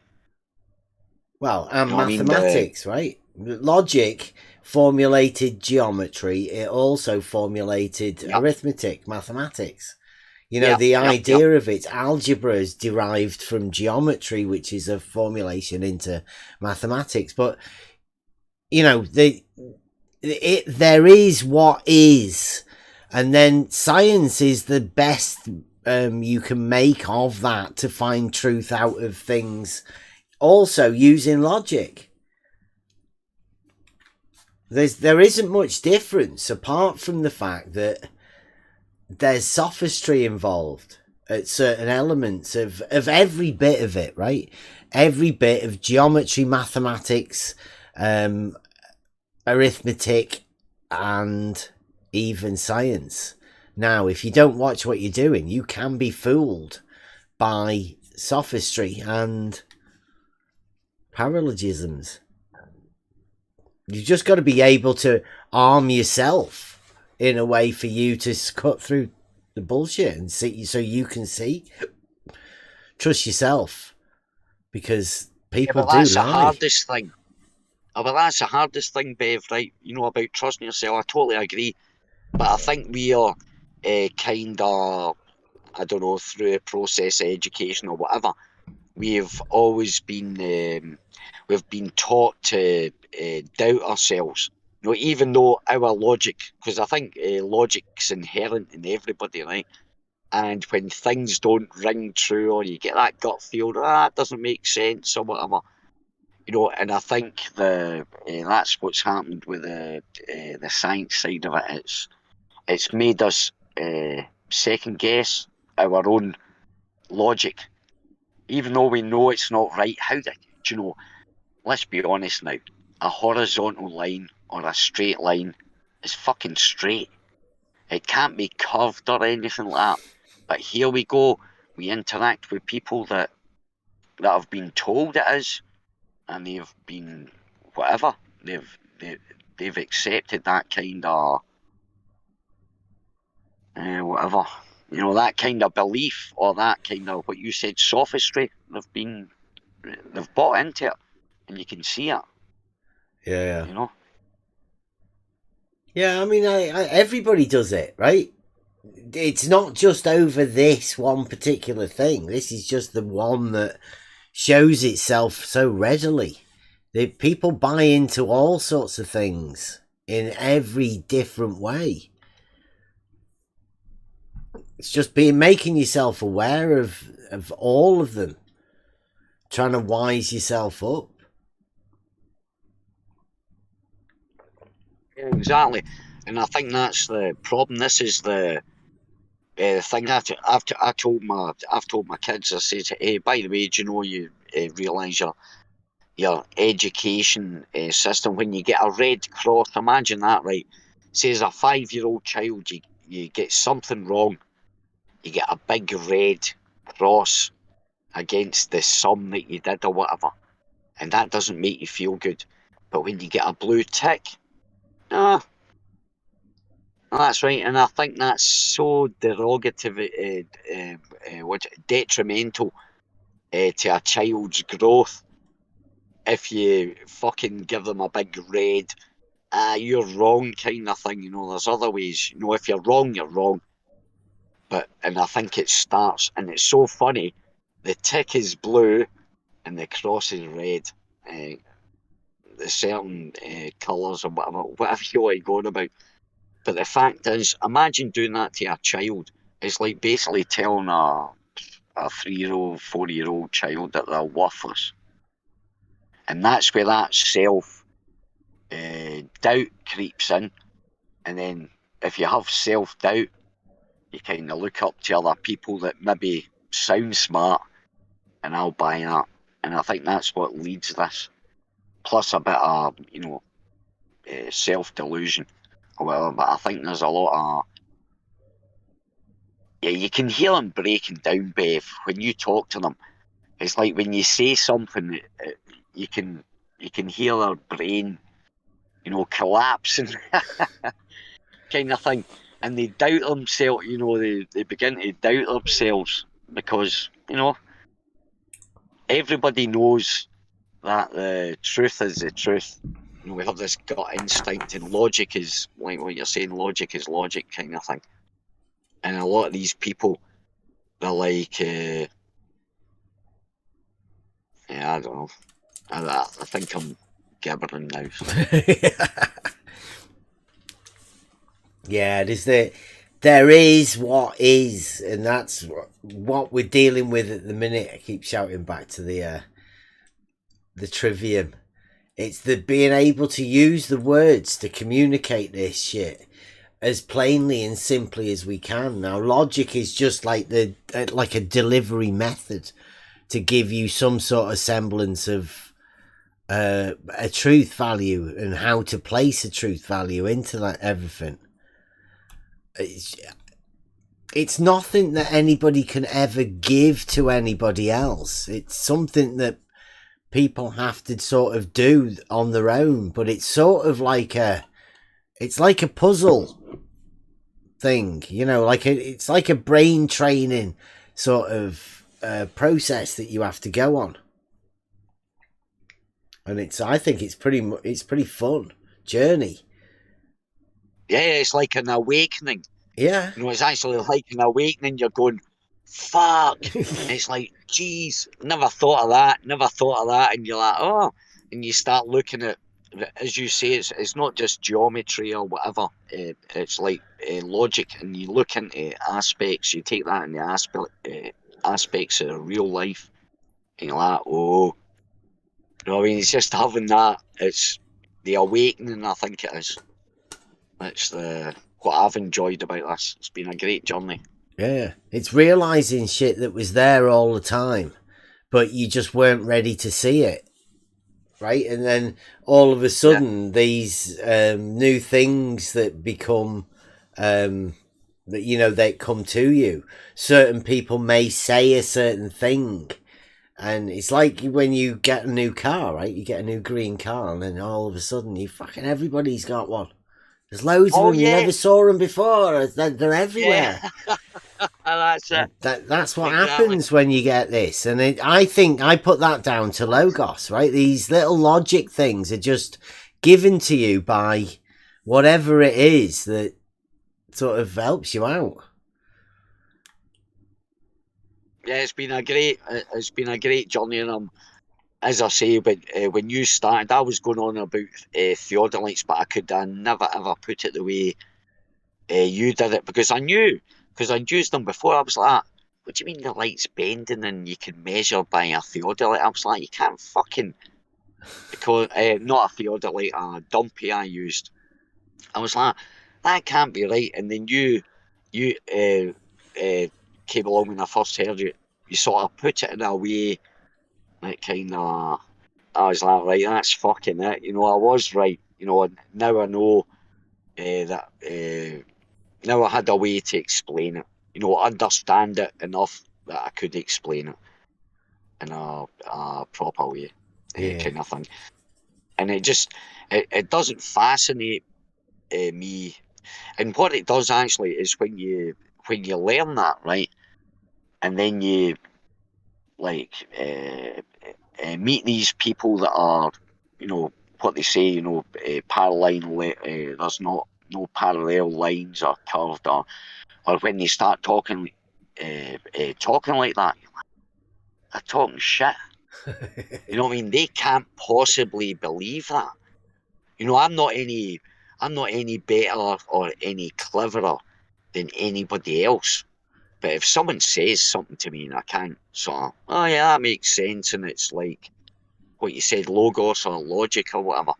When you come into this environment and you meet people, like you're saying, but wait a minute, dude, you know, horizontal, right? You know, it's level, A to B, or whatever, there's no curvature, or when you do that, and then they start arguing against you, like, well, I don't think they're stupid. I think most of them are just want to argue with you, basically.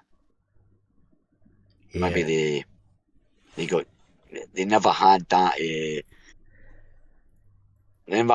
voice when they were younger, or they got spoiled when they were younger and everybody agreed with them and they could get away with talking shit or whatever. But it's like these guys, man, it's so it's weird. It's really weird. You know, they kind of, I don't think I could name any honest ball earther. I don't know any ball earther that's ever, or if you want to call them that, people that disagree with horizontal's not level. I just can't believe that these guys they're being honest. They know, and they're just being dicks to argue. You know, they just want to be right, or they think they're winning a competition, or I think it's a bet. I mean, how could you constantly keep just saying that no, it's not, and then having nothing? I mean, that guy was in here. The moment he started getting asked questions of him, he's gone. He just shut his mic off because he couldn't answer the questions. all ready to ask questions to try and obfuscate everything, but the moment they come and ask a question,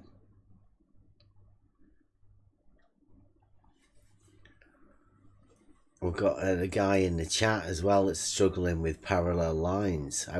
I would say that if you have a diameter of a circle and then you have a tangent at each end of that diameter, would they be parallel?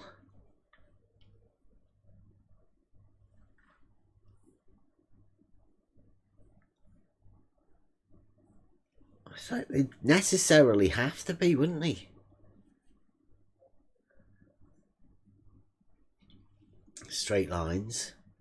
Tangents are definitely a straight line, and a tangent to the same diameter of a circle would have to be parallel.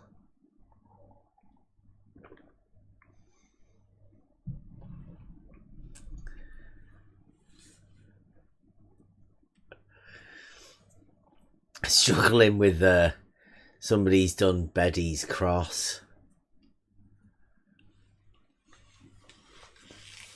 Thinks we're talking about lines drawn on the horizontal planes. We're talking about the horizontal planes. Should be pretty obvious. Well, again, we've had these arguments and these conversations and they go nowhere. They're just round and round conversations with no end.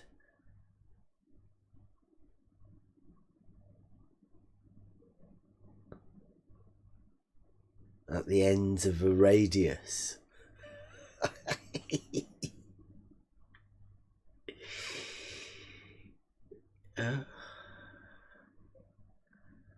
Yeah, a Mobius has got one. Has Blue stopped harassing you, Mobius? I think he's been trying all day to lure you over. He's got some sweeties. He's been driving by in his car. There's Mobius coming out to play. I'll come and take him back to my house. My pad. I'm trying to lure you over there. Horizontal lines or planes. Yes, Citizen 9.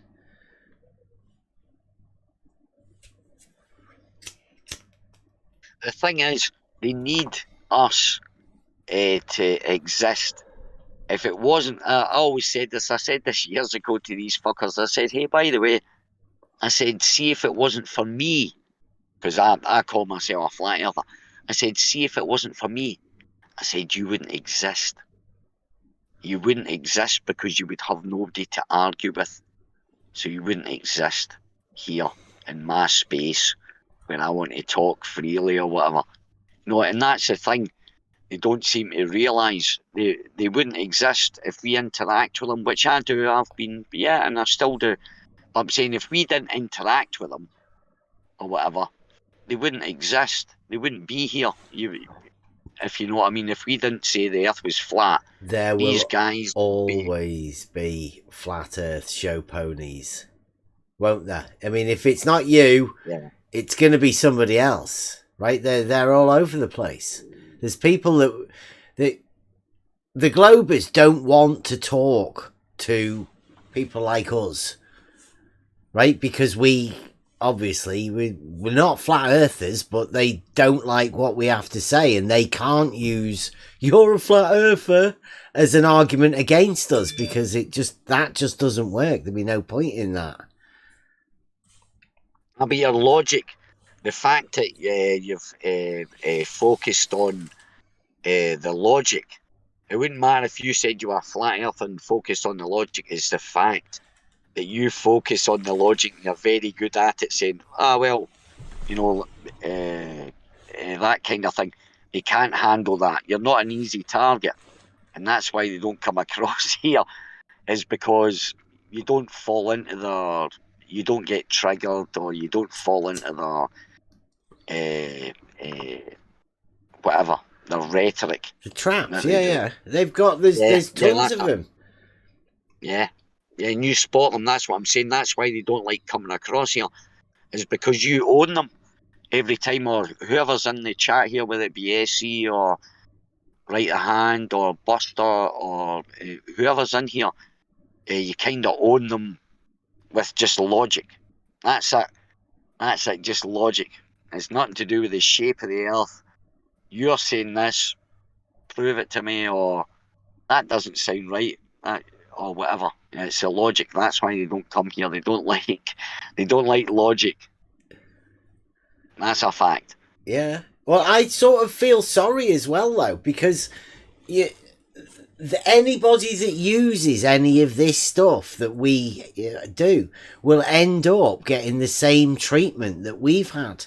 And that is, these people don't want to talk to you. So you'll be, if you want to end up talking to these people about the bullshit that they talk about, you'll have to accept that you have to talk about a bit of their bullshit. Otherwise, they don't want to talk to you.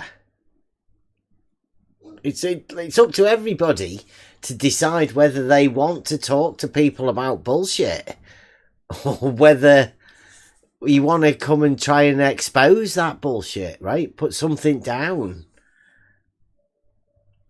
Yeah, I stand accused to that as well, because I do. Yep.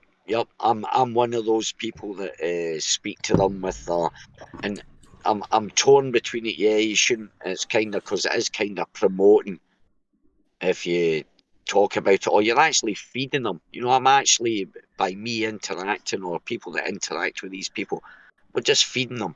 Yeah, they learn from your argument, right? And they will learn a counter to that argument. Yeah, I know. I'm weak. Yeah. I'm weak, man. I know. I say I'm up for conversation, right? So we have to have these conversations. But I know in turn that me having the conversations, I mean, Alpha, he'll be back next week, reset, but he'll have learnt a bit from what we were saying, and he'll learn which questions to not answer again next time. We know when to go quiet. Just to let everybody know which ones not to answer. He did do that though, didn't he? You know, he did. It was like it was pretty obvious, even though he wasn't even muted, because I could see his thing. It was as if, I don't know what he was doing, but it was like total silence for like a minute, just not answering. Then he just fucked off. But yeah, you're right. That was quite funny. I don't even know the guy. But it was quite funny, actually, seeing that, you know.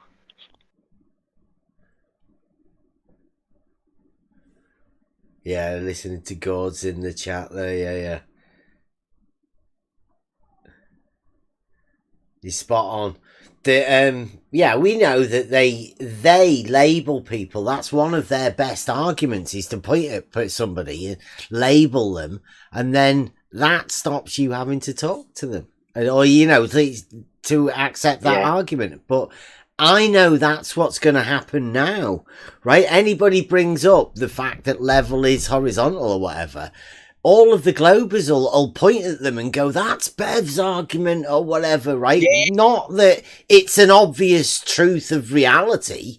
It'll just be, you know, like, oh, you're vile and horrible because Bev's done that and Bev told you to say that, and it was the same with me when it came in. You have to go through the Nathan, you're parroting Nathan, you're parroting QE, or it's always somebody else's shit. I was going to say that you've become the new QE. In their eyes, I bet you have, though, because like before you came, it's that's QE, or even when you were in the beginning conversation or whatever, due to that dickhead fight the flat earth or whatever. But it was so funny. It's like, you're a QE fan. They never told me, they never called me that, because I was on Nathan Oakley's and QE once, or they made a video about me or whatever, because I wasn't agreeing with any of the shit that they were talking about. So I thought it was quite funny when you were, you know, when That's why I never got accused of being a QE fan. I was like, go and watch the fucking video. I don't like the guy. I don't agree what he's saying or whatever or anything like that. But they stopped that. They stopped that with me. I got accused. But I hear it all the time. Oh, it's QE. That's QE's argument. Not to me, but to other people. And it's like as if it's belittling or something like that. I think what I mean? It's like it serves two purposes, right? Number one, it establishes that whatever argument that was, they don't like it. So they try and belittle that particular argument by associating it with that other person. But it also has the idea that you should stop using that, because then you start getting associated with whoever, Nathan, QE, Dell. I mean, I have had all of them, right? But they want you to say, oh, I don't listen to Dell, right? And then they can go, oh, is there some sort of an argument? Or, but you know, like, it gets it into a completely different fucking argument. And it's like obfuscation. It's late. Yeah, exactly. It's very clever, right? I call it wizardry, because it's a way of them deviating from the initial. Like, every one of those steps that you go on whenever they say that takes them away from the initial fucking argument that you were talking about. It's a very clever tactic, and they play it very well. Well, these guys, like most of these guys, like the Rumpus, there's loads of them just on Gem Panda as well. Remember, these guys have been on the Skeptics, and they were actually they used to troll the Christian channels, right? And they got bored with that, right? And then suddenly Flat Earth. And all these guys that people are talking to, if people didn't know, if you go over to Gems, most of the people there, they've been in it a lot longer than Flat Earth, and used to go about trolling Christians. They're just atheists. They go about trolling Christians. They got bored with that. Flat Earth comes along like that, right? Let's get in amongst this lot then. And they just use the same. So these guys are primed in arguments and rhetoric and all this. And we struggled at first when it first started. You know, we were like noobs. I don't know what rhetoric was. I never got trained rhetoric and argument and debating at school or anything like that. So suddenly I was in amongst these dudes that were educated in it. They've been doing it for years, and all people that when the Flat Earth first came out, we were subjected. They've trained you, though, into an argument, right? It's very clever what's happened, I think, personally. I think a lot of people within this arena have been fooled by the Flat Earth Society. But I wouldn't call it Flat Earth Society. I'd call it Flat Earth / Globe Earth Society. Because there's an entire network of arguments that are sustained by both sides, and they both need each other to keep going, right? There's a false dichotomy that's been set up, and it's a self-sustaining industry. Most of the arguments have been taught. As much as it hurts me, I have to, well, not hurts me, but I agree with you. It resonates with me, you know, and I've been part of it as well, you know, I admit that. Yeah. Just because you've said that, and that's true. When you say that in that way, yeah, that's true. I have been kind of primed towards it, or made to study or look into things, and actually, you're right there. You know, we've been directed into what arguments are relevant. Yeah. So, yeah. Yeah, okay, there are acceptable truths, right, or unacceptable truths, depending on which side you're on about, and then they are unspoken about, right? there's an agreed, don't mention that, and let's talk about this, and then move from this one to that one. And I've learned just recently that within going back to the trivium and the quadrivium, and like you say, the rhetoric, fucking, I can't wait till we get that, right? Because there's manipulation of shit. We're gonna wreck this place, right? There, the old globe shit's gone. Whenever we start with this, if people come and join us in the basic conversation about how to discuss things, we've already found out that they can't talk logic. And just recently, we found out they can't identify the subject that we're talking about. It can't be talked about. They need to have a definitional shift in things. So as soon as we start getting all of that locked down, we're going to have to develop our own style, because that old way has gone. All of those old arguments, I'm learning non-arguments, right? It's something that you end up discussing that there's nothing there. You don't even know why you're discussing it. Like, for instance, number one is Coriolis. I mean, it's a nothing argument. It doesn't even exist. Yet it's been around God knows how many times, and people have developed their own debunks of something that doesn't fucking exist. I stand accused. Yeah. I stand accused. It's crazy though, thinking about it, isn't it? Like the stuff that everybody's been led into, and how easily somebody can wave a magic fucking fairy dust, and you can be fed into that. You can easily be led into it. Yeah, because of my character.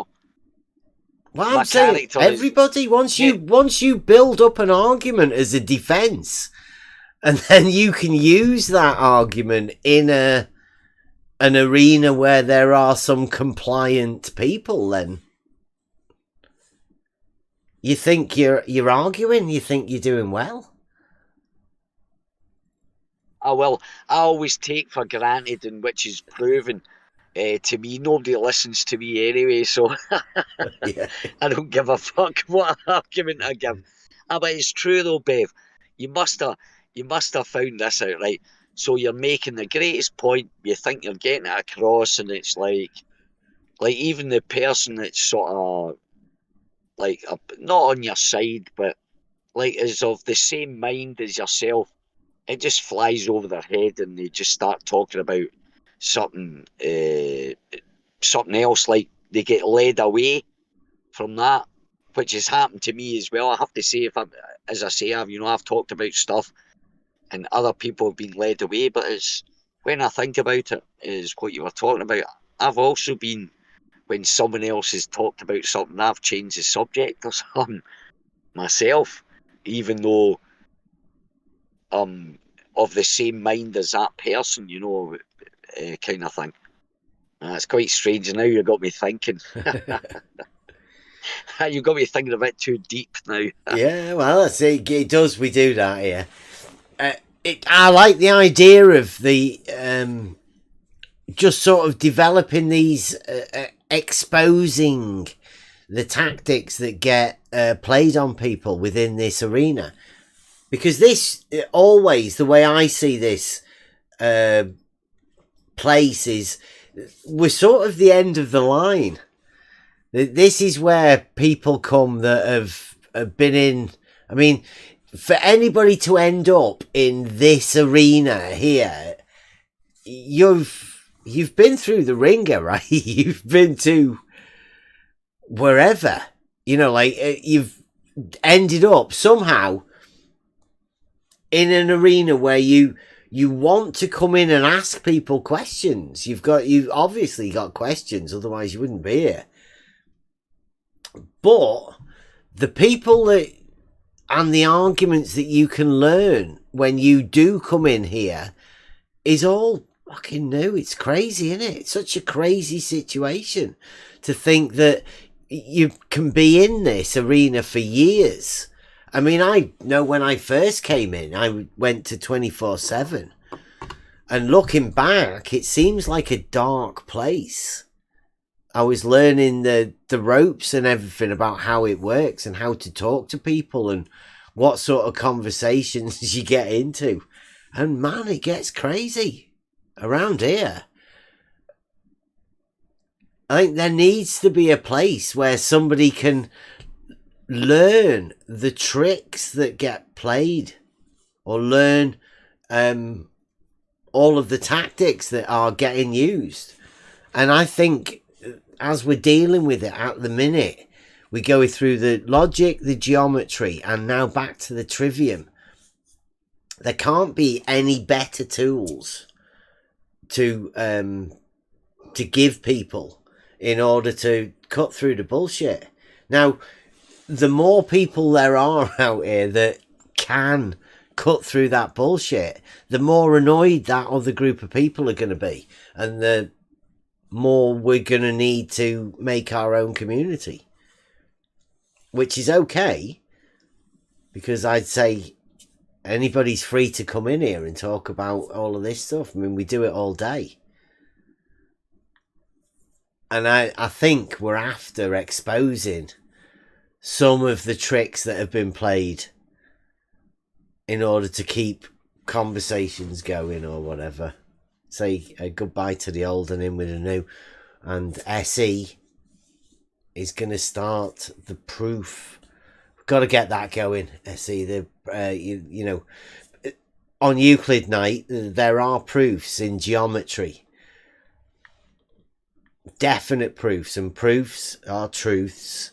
You end up with a full truth value at the end of a geometric statement. Like I said, we involve that in a logical statement. It becomes it comes with a definite answer at the end of it. Becomes fully deductive. Well, it was like what I was saying. I was talking to someone the other night about like Euclid's elements, for example. I read that about 3 or 4 years ago. I got into Euclid. I learned all about it, and I read the book, right? But I never really took it in. It was just when you brought it back up, I was like, fuck, I'm going back onto that. Because I didn't realise the impact. But that's what I'm saying. I was reading it. I can't remember why I picked it up. I think I was just looking at different... I think Del had to go over it earlier on, didn't he? Del went over Euclid with his mate. I forget what he was called. Vortex Puppy. That's the fella. Yeah. They both went over it. Might have been back then. I actually went and stayed a week with him and his family. I turned vegan as well to I'll say his Vortex Puppy. I actually went down and stayed with him for a week. I actually had a great time down there. Very, very smart guy. Great golfer.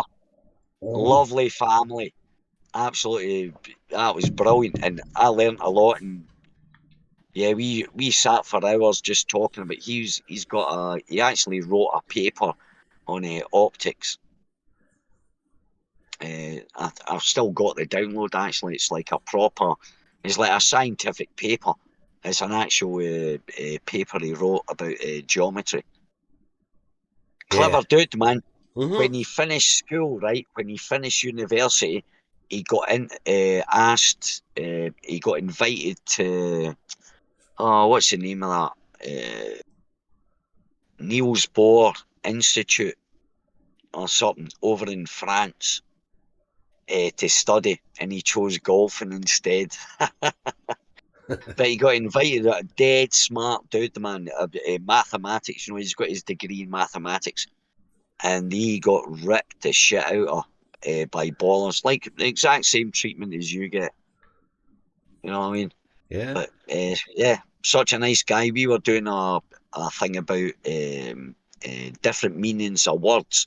You know how one word in a layman's terms in science means something else. It can be the same word. So like I could talk to you not being a scientist, I could say a word and you blah blah blah. But if I said the same word to you with the same word with the same meaning that I said to you, but said it to a scientist, he would imagine something totally different.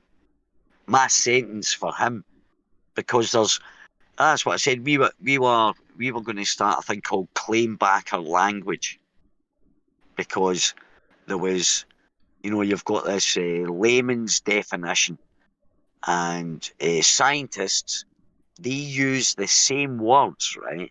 They use the same words to put that picture in our heads of that idea they're trying to get across. But in their language, it means something totally different.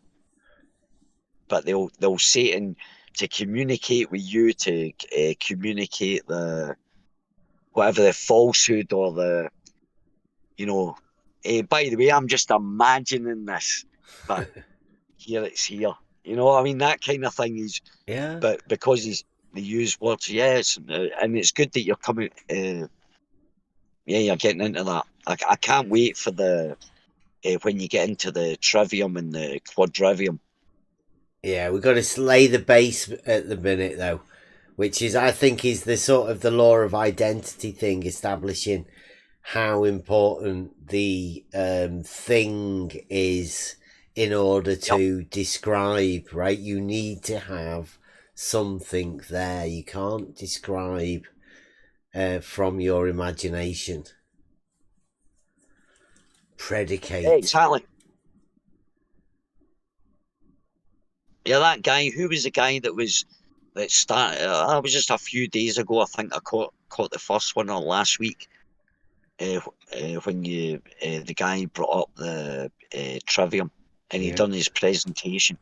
Raven, that's it. Yeah. That there was brilliant. He's that a special guy, isn't he?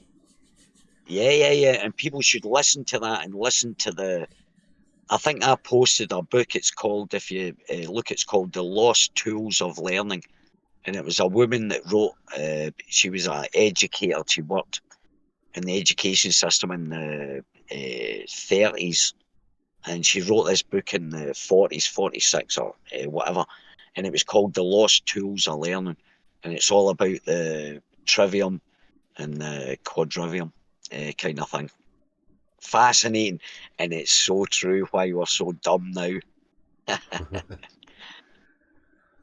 Yeah, and when you read that, then you can, I'm not saying you can, but I mean people will maybe realise how these other people that are maybe deceiving us are actually using rhetoric and all that to deceive us. There's many different ways of doing it. Changing the meanings of words is one of them. That's the easiest way. Yeah. We went through the Socratic method. I found this paper, right? And I thought, if you look at the Socratic method, you're sort of interacting with someone rather than you're kind of making them ask the question. You'll say, well, what do you think? Or that kind of thing. But then I found this paper written on how you could actually use it to get your point across. So it was used in a subversive kind of method. And that totally opened my eye to the Socratic method. There's two sides to that. And the other side is, as I say, you can use that, make people ask the questions for themselves, but you can also have to get them to agree with you rather than them to reach the truth themselves, which is the true Socratic method. You can also use that method to convince them that what you're saying is right. It's quite sneaky. It's quite a fascinating tool, that actually, Socratic method. Well, you can, if the person you are doing it to is unaware, right, and you are aware of the ability that you have for rhetoric and persuasiveness, right? So you could be manipulated, but not if you are given the skills to be able to spot that. Yeah, right? exactly. Yes. That's what we're all about here at the minute, is hopefully being able to point out all of these things, because there's a lot of them. Your eyes aren't open to them until somebody points it out. And then you can suddenly see something that was there fucking all the time, but you weren't aware of it until somebody points it out. And hopefully we can I've been trying to do it in the videos all the time, but hopefully using the Socratic method also, letting people see it for themselves rather than pointing it out and making it obvious and doing talkovers. But I'm going to be going over the old videos and pointing out all of these things. I think there'll be loads for us to learn in the different methods that are used and employed for people to mainly avoid answering questions and being able to turn arguments and flip arguments and obfuscate using tactics, because we've decided that there's a time for all of that bullshit, right, and learning what the bullshit is, but now we've sort of learned all of the tricks and there's nothing new. It's getting old going over the same things over and over, so something has to shift. And it's pretty obvious that obviously the globe's got nothing. They're all leaving. I don't know whether you've noticed that everyone's jumping ship. Simon Dan, Conspiracy Cats, Ranty got out. Even Brandon got out. They know that there's nothing in this because how do they defend a globe? They just have to use tactics to silence, but then there's no money in it. There's nothing to the globe, right? The globe defenders now are on a hide into nothing, because anybody that tries to join them will just end up seeing that they're ad hominem.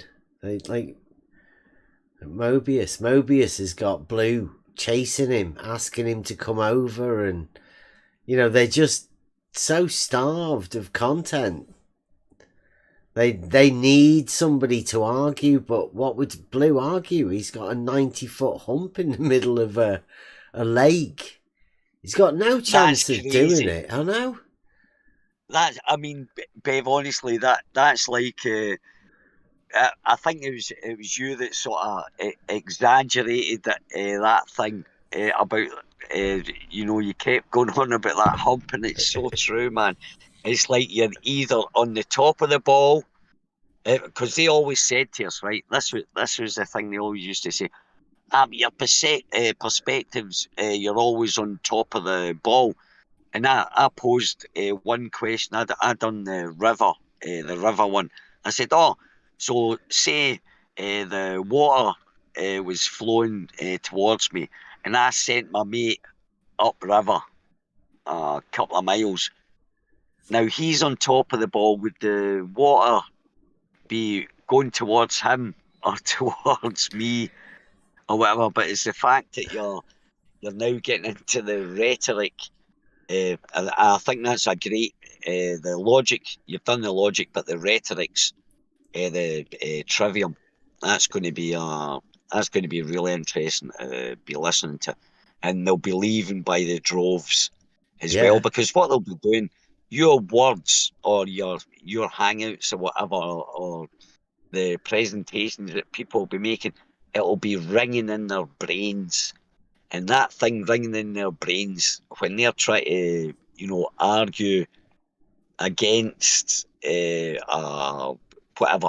someone that's on the opposite side for them. That logic will just ring in their brains, and they won't be able to deceive themselves any longer, man. You know what I mean? They can, people can lie to themselves for so long, and then you're just, they can only so. Yeah, you I'm can't. looking forward. So you can't show that model logic, right? The model and logic can't meet. You can't have both of them together. You can't logic the globe model. We found that out, I think, in October when we were over there at Geo's Earth Awakenings. When we started over there and we started the logic night. Oh, that was just genius.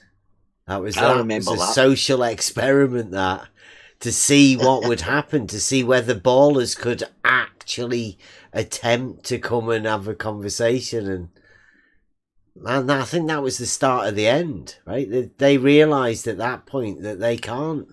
There's an entire conversation we can have. Yeah.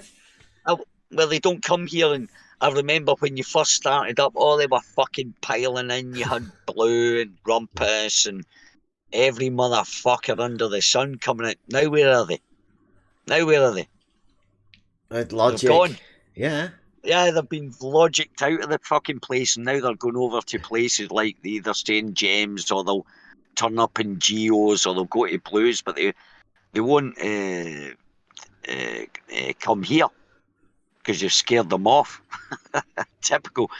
You know what I mean? It's like, yeah, but just the way that, yeah, because they have to, they actually, when they start talking, I think they feel stupid arguing against, whatever argument you've got, or SE or whatever, because you guys kind of stick to it and you don't really interrupt or white knight for each other. It's like if you're having a conversation, it's like a one-on-one with a ballers, not really usual, pepper spray, but different guys,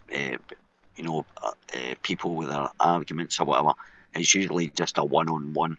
And usually when it goes one-on-one, it's like it's always the most logical person wins. And these guys, they can't handle it. Yeah, I'll let you in on the secret, right? At the minute, I think I can openly say this. I don't know whether you'll get it or not.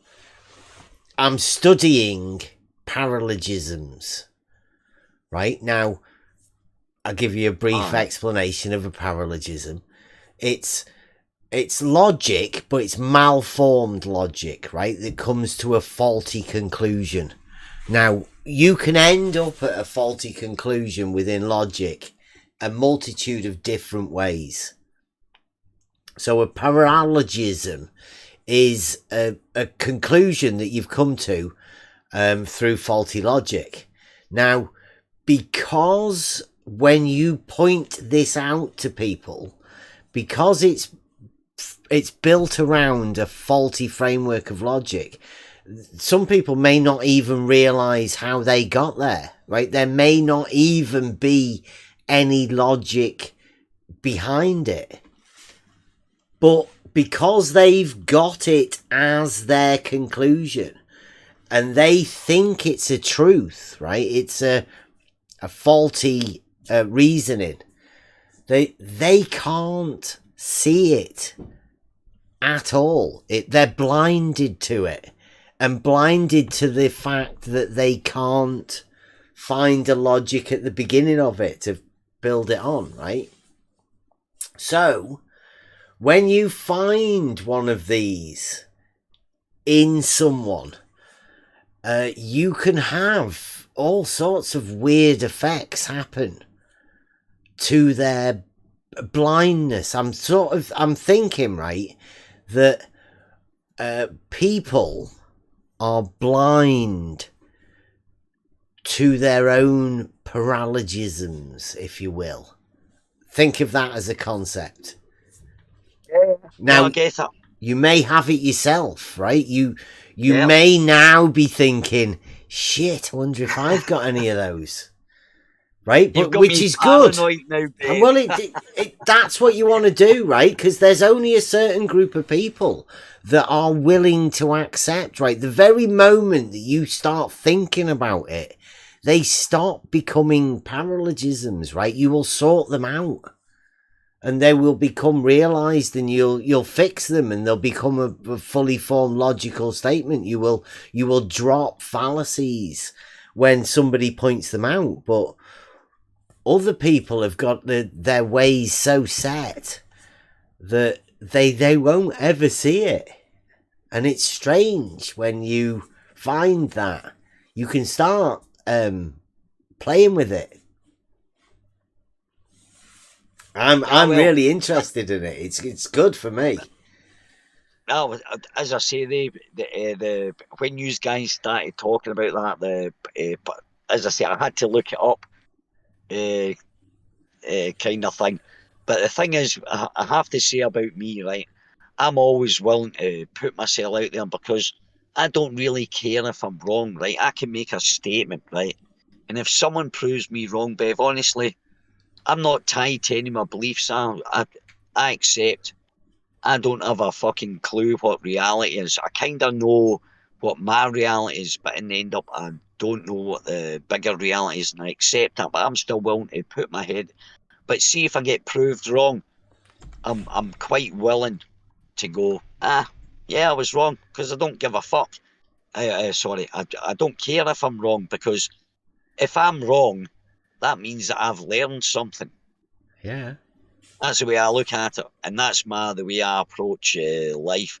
Even though I can be convicted in my beliefs, and I'll argue the shit out of them, but eventually they'll come to a point, because I'm basically honest with myself. I come to the point I go, fuck it, so I'm wrong. So what? I've learned something. So I'm never. But of course,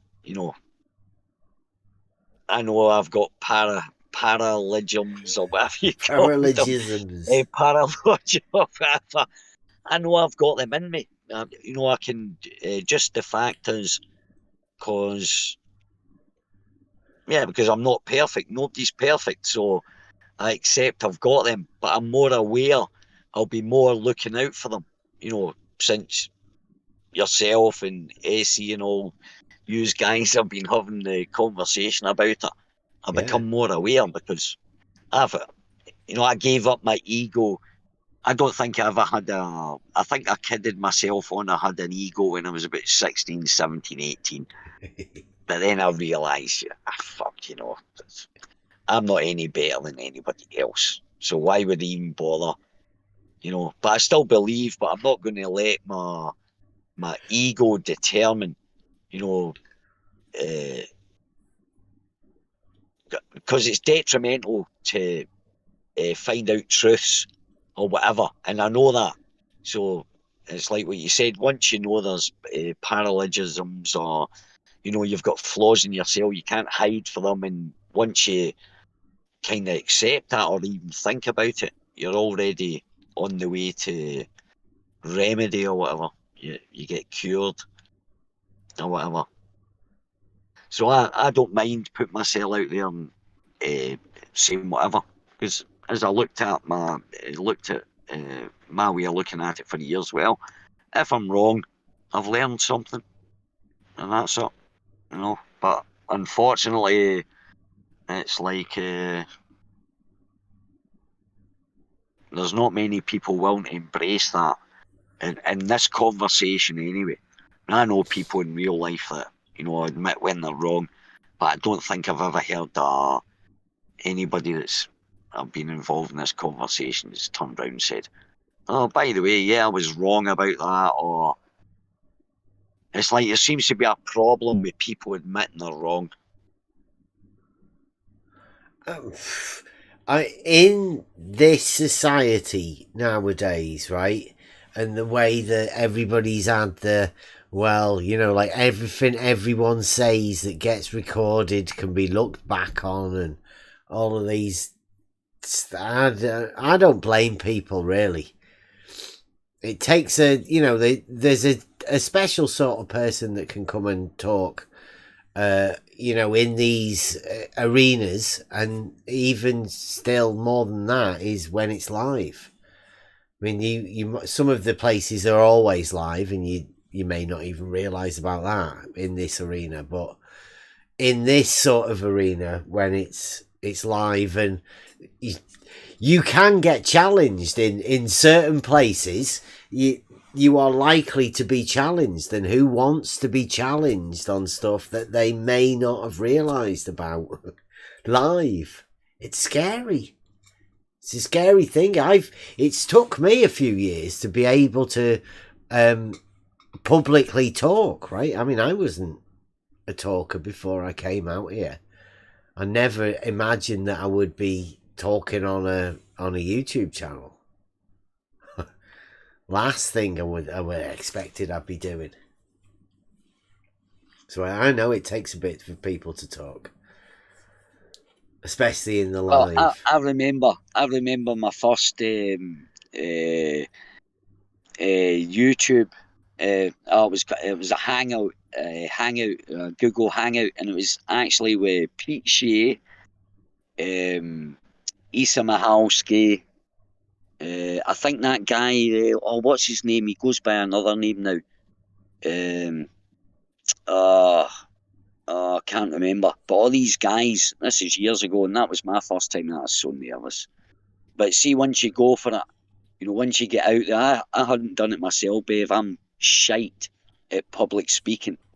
I'd be so nervous getting up in front of a group of people, and speaking. But as I say, I'll overcome it a little bit as well, and it is quite intimidating. But it's still good to get out there, because if you didn't have that, nobody would have had your opinion or. Yeah. I feel guilty though at some points, because I know the vitriol that some arguments are now going to get because we've brought them into the thing. I mean, they're rock solid arguments. It's pretty obvious why the Globers aren't going to want to get involved in logic, geometry, or anything related with it, because they've got nothing. It's obvious. Nah, because it's real. It's like there's not really any arguments about like when you done that series with Euclid. It was like, I was like, God, I wish I'd studied more. But I don't think, even if I'd read it, I don't think I would have understood it unless I had like yourself, or when you had that series. Have you got actually that had that? I was like, right. But even though I read the book, it never impacted me. It was like, that's interesting, and drawings, but I never actually understood what I was reading until you pointed out. I thought, yeah, right enough, that's fucking logic. Like about the parallel, the way it describes parallel lines and what a point is and everything like that. I'm like, fuck, man, like I missed it the first time round. Kind of thing, and it was that's a great series that you put out there. I'm so looking forward. I can't wait to the Trivium, man. You guys have got to go into that so we can. We get back round to geometry as well when we get into the quadrivium. There's some great stuff coming up, man. Yeah, I'm honestly, I'm so looking forward to the because I looked a little bit about it, and believe it or not, right.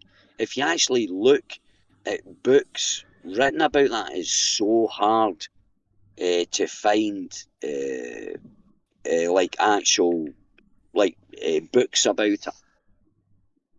Like a lot of books, like you'll find a few, you might find a few, but you won't find thousands and thousands of books that you can actually go and physically get a hold of, or like a 500-page book about the Trivium or the reasons, or the quadrivium.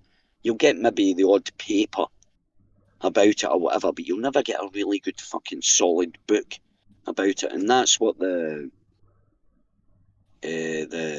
Euclid, the propositions, that kind of goes. That's like a book, but it's an ancient book of the kind of Trivium, but without the rhetoric. It's got the logic, but it's not got the rhetoric and the. It's just pure whatever. logic. Yeah. But it's exactly, and it's not got the rhetoric that goes. But the rhetoric is very important. You know, with the Trivium, you know, it's all part of the how to develop the brain. You're basically developing a brain. This system was designed by people that studied the best way to get the best out, or the best out of a young boy, shall we say, because he used to teach or a young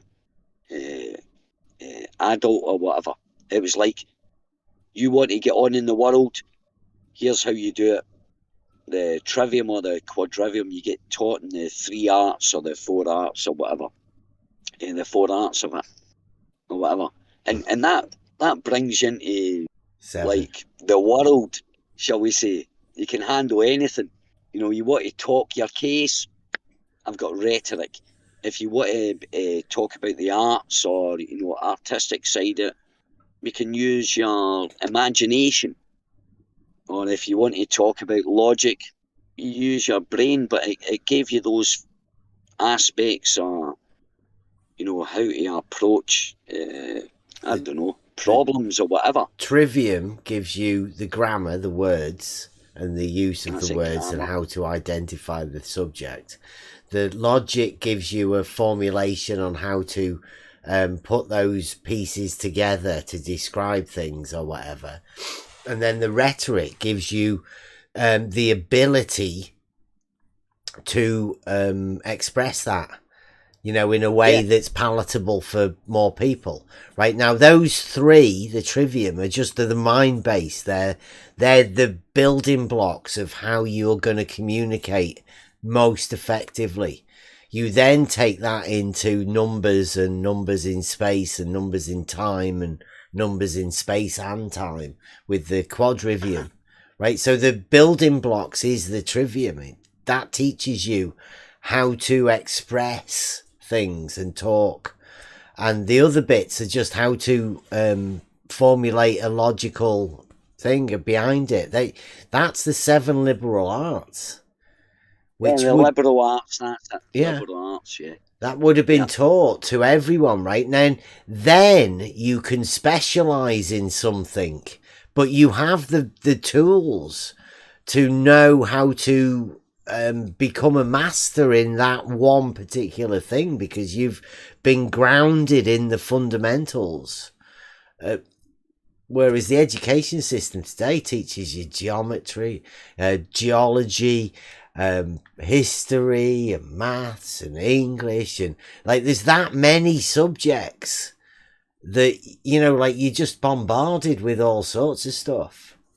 You can see which are difference. Irrelevant to bettering your life kind Afterwards. of thing, you know. Like once you get out of that education system, then most of the stuff that you've been taught becomes irrelevant, right? It's not like you could definitely use the Trivium and the quadrivium easily in whatever you were doing from that point onwards. Yes. Which it would be a lot more use than history, for instance. I mean, I only say that because I wasn't too keen on history, and it doesn't seem to have served me any purpose whatsoever. I hated history, babe. I mean, I fucking hated. What do I need to know about the Great Plague? You know, or the Industrial Revolution. Yeah. Fucking, that's what I got hit with. Or what was it? Well, actually, I got taught about rotational crop. So that, I suppose that was one of the good things about fallow. it, you know? Yeah, the fallow. Yeah. Oh, I used that the other How day. you- Hey, that's a fallow crop, that rapeseed oil. Yeah. Oh, right, okay. Yeah, right. Yeah. And that's what I'm saying. That was the only thing I thought that I learned. Otherwise, who gives a fuck who King James was and King John and Mary Queen of Scots, man? What's that got to do with what I'm doing? I want a job. You know what I mean? Yeah, kind of thing. But yeah, no, it's good. It's good you bring that. We were bring talking that back. about that, right? And we were saying that because we're all a bit older, right? And there's a lot of people that often joke, "Oh, you know, you're getting it on a bit.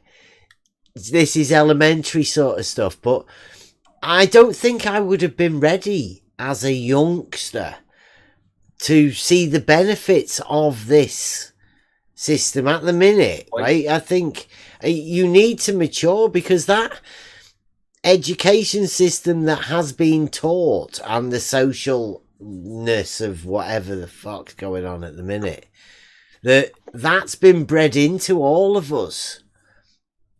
So you have to unpick that a bit before you're able to get to the trivium. I don't think I'd have ever accepted it, to be honest. So are you guys all flat tards? No, I don't think there is any. Me. No, there's no flatards in here. Are you? Are you a flatard looking for a friend? Oh, that sounds like projection. From you, was it? No, you made the claim. You said you were asking. You're the only one that made the claim. I didn't make a claim. I asked a question. Oh, you right. claimed that we were flatards. No, he asked, "Is are there you guys any?" all flatards? Yeah. And I said, no. Are you looking for a friend? Are you one? Oh. Were you looking for a mate? That's a claim. Yeah. It sounds like you came in with your mating cry of the flatard. I like this new guy. Yeah. Not everybody is a flatty. Let's not answer a question with a question. That's very Hey, it's fucking Lemon. Fuck you, Lemon. Hey, bless you too, sir. Let's not answer a question with a question. That's just very frustrating and time wasting. Not everybody is flatty. So what shape is the sun and the moon? Who knows? I'd probably go with a disc, but other people just say it could be something else. Who knows? So what could it be? This is Euclid night tonight. Right? So is it a sphere, Physis? Is it a sphere? Yeah. How do we can't imagine a sphere spinning and keeping its spherical shape. It would tend to flatten out like pizza dough. So I would tend to go with something like disc, based off of that logic anyway. So you're saying the sun is a disc that's spinning? That's what I would tend to go with, yes, but who knows? It's a bit the big light in the sky. See, the difference between me and you, Physis, is that I know what the sun is. You don't. So let's use. God, you know what the sun is. Jolly good. Let's hear it. The sun is a ball of magma. Oh my god. But the sun appears to be cooler toward the center with the dark spots and stuff like that. People like Daniel Robitaille from the Electric Universe or whatever, he talks about it being like a graphene construct or something. People like Eric Dollard say it's like a converter of a light from beyond. So I guess, are we making the right assumptions for this knowledge or whatever, or do we need to make other assumptions? That's what I'm asking. It's not an assumption. It's been proven. How? Did somebody get a sample of the sun's gas? No. They just assumed it based off of the color it gave off. Is that good enough? I don't know. Well, according to NASA, it's converted into energy in the sun's core. Appeal to the party now, I mean, how can you have, gases like the sun in space without the gas expanding into the vacuum of space to fill it? That makes no sense. It's supposed to be this gravity ball that goes inward, but as we know, gases tend to expand and go outward. That makes no sense. That just made no sense. Yeah, so the sun can't be a gas giant based off of that logic alone. Gases tend to fill the available vacuum space, so no, sorry. I never said it was a gas giant. What did you say it was then? I said it was a ball of magma. A ball of gaseous, wait a minute, magma? Like from a volcano? Yeah. The only fact doesn't say that it's magma. It says it's like a gravimetric gas that's under huge pressure and exploding like a big nuclear bomb or something. They say it's basically getting your information wrong. Wow, where the fuck did we go to? It is Euclid night, I think right? You're getting your information wrong. Magma implies that it's rock need for madness. What's going on? I don't think what you're saying is correct. Magma implies rock that's melted. The sun's not rock that's melted. Not in that sense. How do you prove that? How do you prove that? We just go with what their pronouncement is and check the consistency of their pronouncement. They say that it's basically gas under a huge amount of gravity and pressure. Who's they, Lemon? You'll figure it out, Bev. So basically, they're talking about gas under pressure. This is Euclid night, Lemon, and what's going on? You're talking about theys on Euclid night, talking about molten rock. In a typical conversation, Bev, people figure out what a person is talking about based off of the context and the general drift of what they're talking about. These questions that you're talking about seem to be leading nowhere. What are you talking about? Do you know how to read context clues in a conversation, Bev? Because your questions are interminable and seem to lead nowhere. This is Euclid night, Lemon. I don't know what to tell you. Lemon. Guys, a flat tart is getting angry. This is Lemon. Lemon's not a flat tart. Don't be saying that. Please stop being offensive. We are the. What makes you think that I don't go with a flat model? We are. See, there you go. Flat Earth Defense League. Don't be calling people names like that. There's no need to. Who gives a crap about their names? Look, I tend to go with a flat Earth model based off of the laser test infrared long distance imaging. So you don't mind being called names? Well, here we try not to do that, Lemon. But I maybe you might be okay with people coming in and calling you names. He's gone anyway now. No, I'm still here. Oh. Gotta have a thick skin in these discussions, otherwise they go nowhere. Oh, he keeps changing names. That was a quick name change. Keeps changing names means that I change names more than once. You can just ban him, I think. Yeah, I think so. So why? You did did talk about logical arguments, did you? So can you deliver us a logical argument for something? Such as? I don't know. What did you initially come in? This is logic night, so we are dealing with Euclid, particularly tonight. Do you have any geometrical statements that you can logic together for your model? Like, like you were talking about the big light in the sky. Any idea how you would measure a distance? Or use the light in the sky to measure a distance to it? How would you personally imagine a way to measure a distance to a light in the sky? The Aristotle's experiment. Who? The Eratosthenes. Eratosthenes. I don't know how to pronounce his name. Oh, right. Eratosthenes? Yeah, Eratosthenes. Knockinese. Knockinese. No, Eratosthenes. Eratosthenes. Yeah.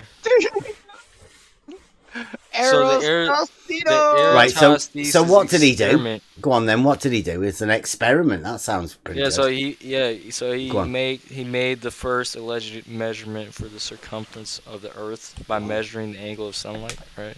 Ooh, an angle. The thing is that he measured wait a minute. He measured an angle.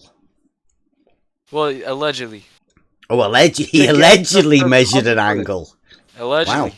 Do you know what we say round here about? Because we do a lot of Let me Euclid. finish.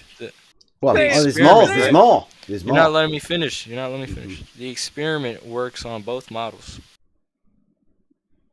Can only do what? Both models of what?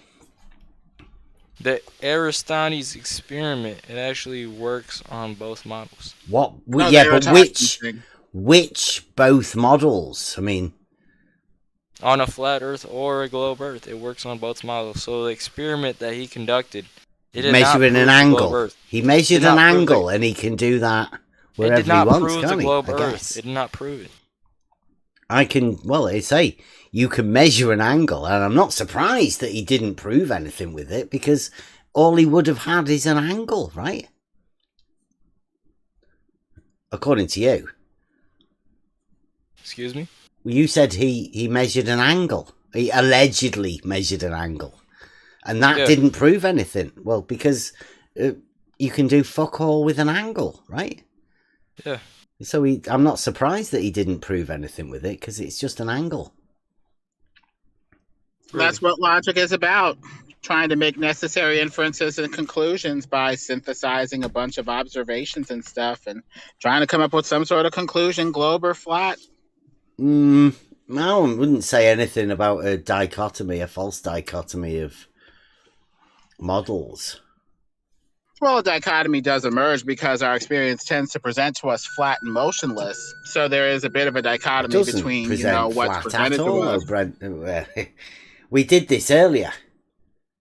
It doesn't present as flat. You have to have a distorted opinion of flat in order to believe the Earth it's isn't flat. The Earth isn't flat. I know. I know Draw that. We all know that. Horizon as a flat line. Some though. They people don't draw want it to think of it as flat, even though they know it's not flat. No, the weird. Earth isn't flat. The I know. Earth is just not a ball. It's just not a ball. It's not a ball, or it's not flat. Yes, we know. So that's why there's a false dichotomy, because it's not flat and it's not a ball. Exactly. Well, logic has to lead to some sort of inferential conclusion that can easily be deduced or inferenced. If it's not leading to anything and we're just saying what it is not, that's going to be not logical, because it's not going to lead to any sort of inference or necessary conclusion. Yeah. What is the best name for like the Earth? Logic. It's Euclid. I'd probably go with flat. It's not flat though. The Earth isn't flat though. That's obviously not flat. Because when you say flat, people don't know the specificities.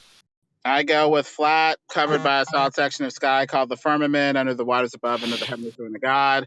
Hell's in the heart of the earth, underneath the ground there's underground oceans. Hell, topography, stuff like that. It's on pillars on top of a watery deep. The earth is fixed, motionless, and does not move. That's what I go with. Wow. And the sun, moon, and stars revolve within the firmament. That's what I'd say. Is that it? Have you got any more?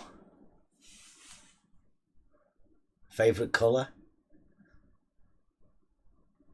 But that gives you something to logically, inference and lead to a logical conclusion, some sort of final endpoint for the logic to arrive at, as opposed to just a negation. It's not this, it's not that. Negation doesn't really help you out logic-wise. It's good to start out, but it needs to lead to an inferential Have you ever endpoint. heard of a modus tollens? One of the oldest. Goes into antiquity. Yeah. Have you ever heard of him? Sure, I'm sure you have. I think I've heard of it in these circles. What about it? It's a negation, isn't it? I thought it was if P, therefore Q for ponens, P, therefore Q, and tollens was if P, therefore Q, not P, therefore not Q. Mm-hmm. But that only gives you some sort of viable conclusion if there's some sort of, alternative weighting in the rings. With the Black Swan, it's modus tollens, and basically it says we're going to default back to something flat. That appears to be the immediate implication anyway. What? I think you've missed what the Black Swan is. It's basically saying if we're on an Earth of 3959 radius, the horizon should be here. The horizon is not here, therefore we can't be on an Earth of 3959. And their implication from that is, therefore, it's probably something flat. We're going to default back to something flat or something flatter. Mm-hmm. That doesn't sound logical. That's not quite right, is it?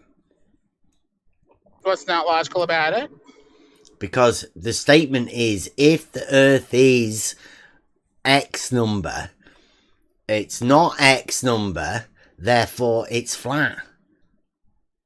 That doesn't work. Therefore, it's not the Earth. The implication drawn from that modus tollens would be, okay, I guess we can default back to what our senses present to us and default back possibly to something flat. That's one possible inference. No, it says, is there another therefore inference the that can be drawn Earth from is that not modus a tollens sphere. logic? Is what it says.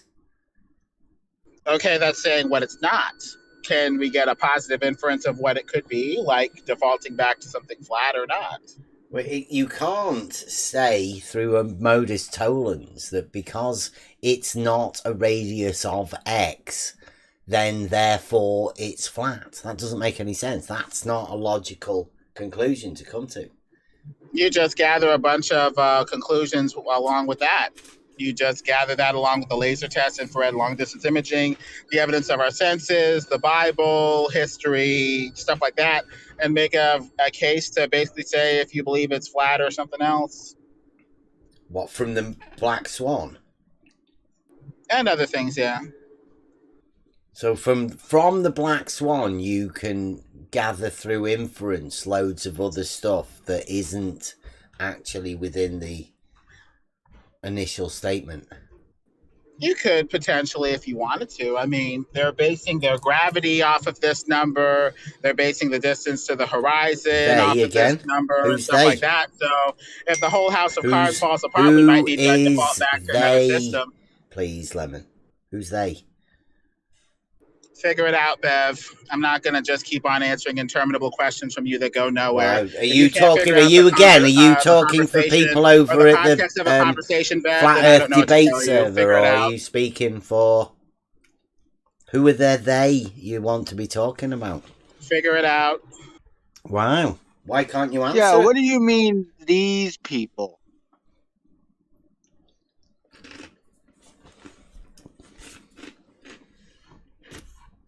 That's racist.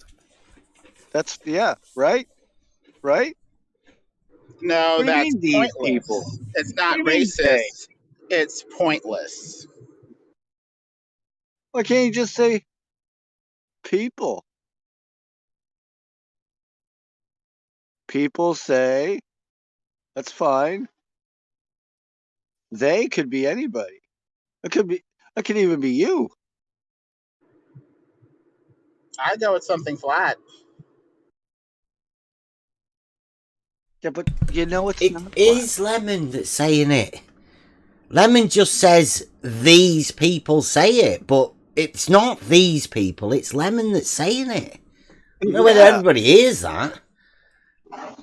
You That's keep what I said, saying it these could be you. people, Lemon, but it is you that's saying it. Not those other people aren't saying it. That's an accurate reporting of what they say. The Globers, the heliocentrists, or You whatever. just said it again. I don't Who is hear they? them saying it though, Lemon. I hear you saying You want like it. a specific person, like a name and an address? This is just a general comment on the state of the world with the heliocentrists. Just and say the I Globers. It's say, just a or general just don't analysis. even bother saying it, and just say what it is people say, because you are one of those people that say it the moment you say it.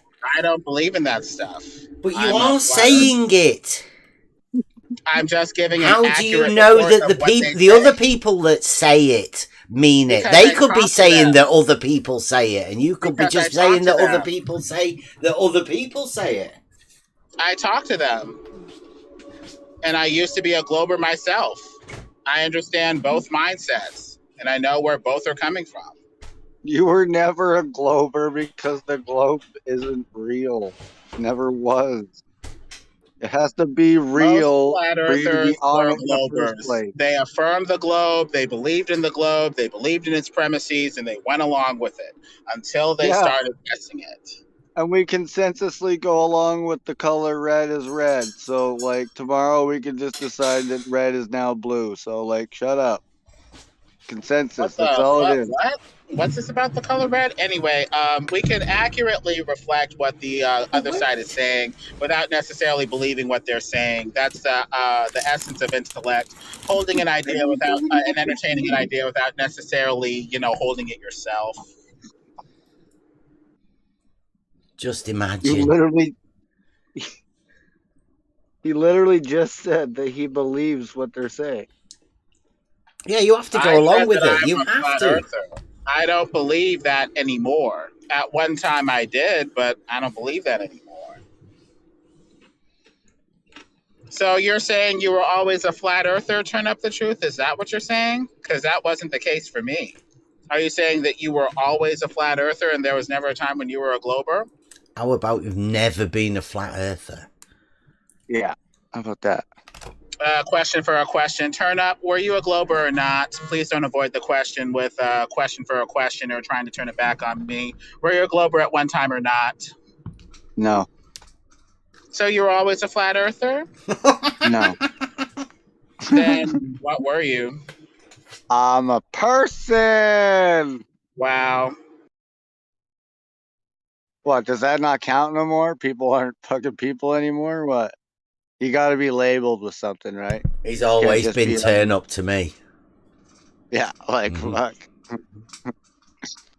Just turn up. I'm Just turn up. little old me. Right? I just go with what I've been given. And guess what? I'm going on the assumption that these motherfuckers know what the hell they're talking about. If I should find out through logic and learning and education that's available to me that they're lying and that I can prove that they're lying just by thinking, okay, we gotta switch it up now. And that's unfortunately what happened. Because you can't pick an option that you don't got. And unfortunately, the only option that we had was this stupid ball thing. So was I a Glober? Nope. I was whatever the fuck they gave me. I didn't ask to be here. I can go anytime.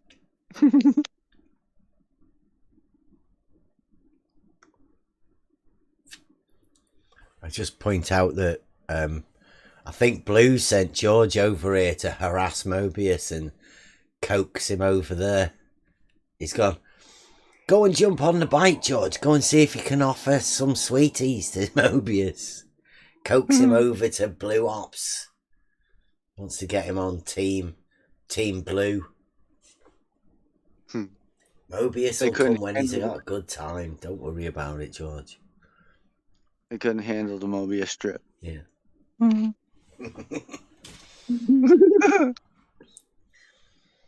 gotta strip it. Mobius will be busy doing something. He'll not have time to bother with people like Blue and George just at the drop of a hat. Yeah. He's too smart for that. He's a smart man. Shout out to Mobius. Hey, Mobius, fuck you.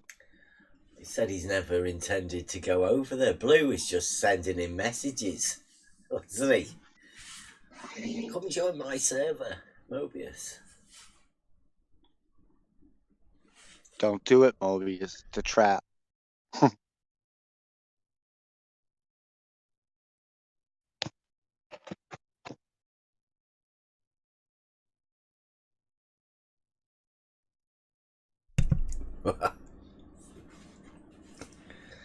It's flat enough. Sup, Earthers?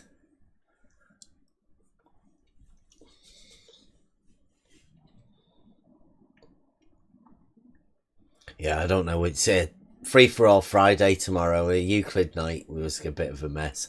I was a bit hasty for today. Didn't really get a chance to prepare much. I'll try better for next week. Free for all Friday tomorrow, though. Think about that. Everyone can come in. Again.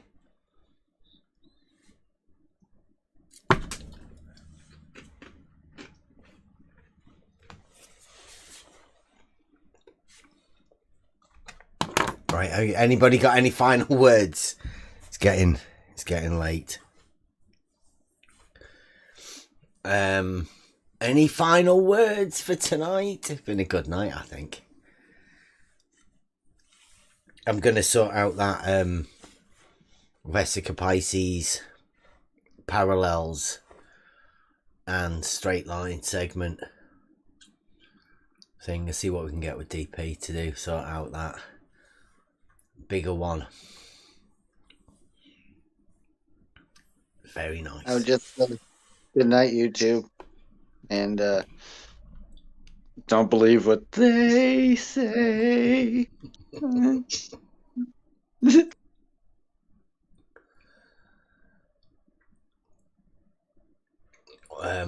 Anybody want to hear a particular song? Buster, I'll go with something. I know what I know. We've not had that for a while. Anybody wants to come in after party or after hours? Call it whatever you want. click the linky on the Discord, and we'll be in tomorrow. Free for all Fridays. Anything goes. Anybody come round. Starting up the Flat Earth Defence League. I'll go over maybe why we're setting that up, because I'm expecting there's going to be a load more flat earthers coming on board, or at least a load more people pointing fingers at people calling them flat earthers. So there's going to be a lot more people need to be looked after and made aware that they might be flat earthers. They may be unaware that they're flat earthers. You never know. Okie dokie. So, see you tomorrow. Hope you come round. I know what I know. Buster. World's famous.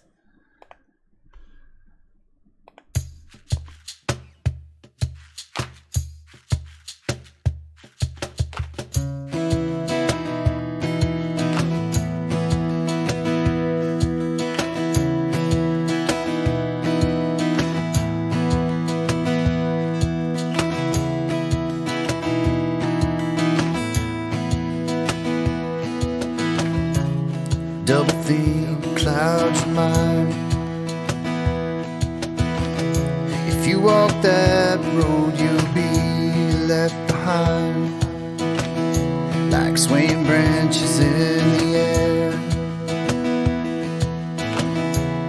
lost in confusion, filled with despair.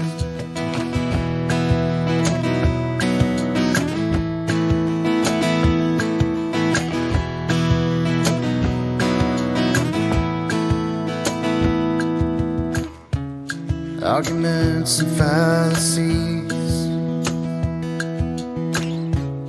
taken from the book of lies and deceit. There are those who will never see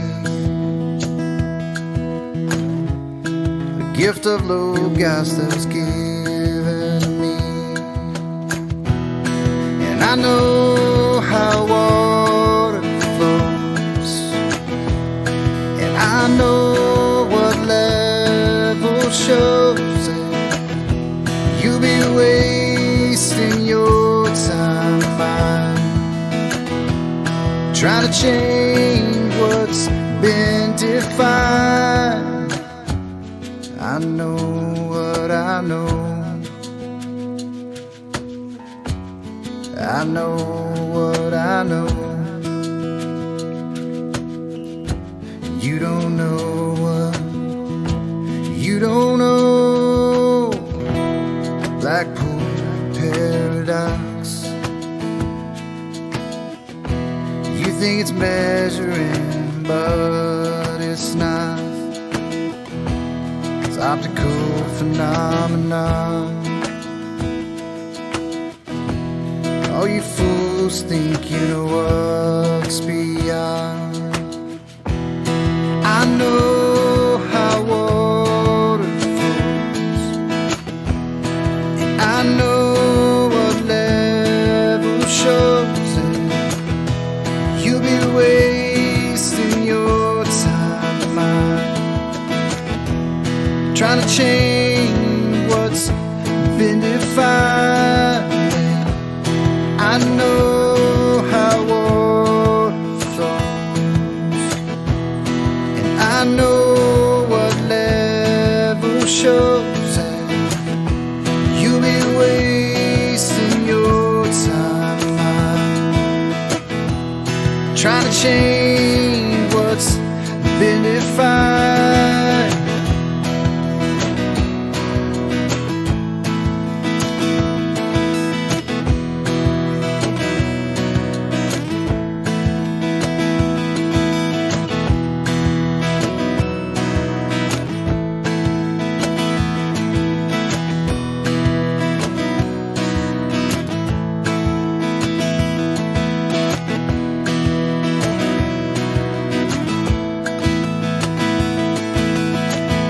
Horizon means the line where the sky meets the earth. Yeah, that's the definition I'm going by. All And I'm saying- horizontals are No, let me parallel finish. to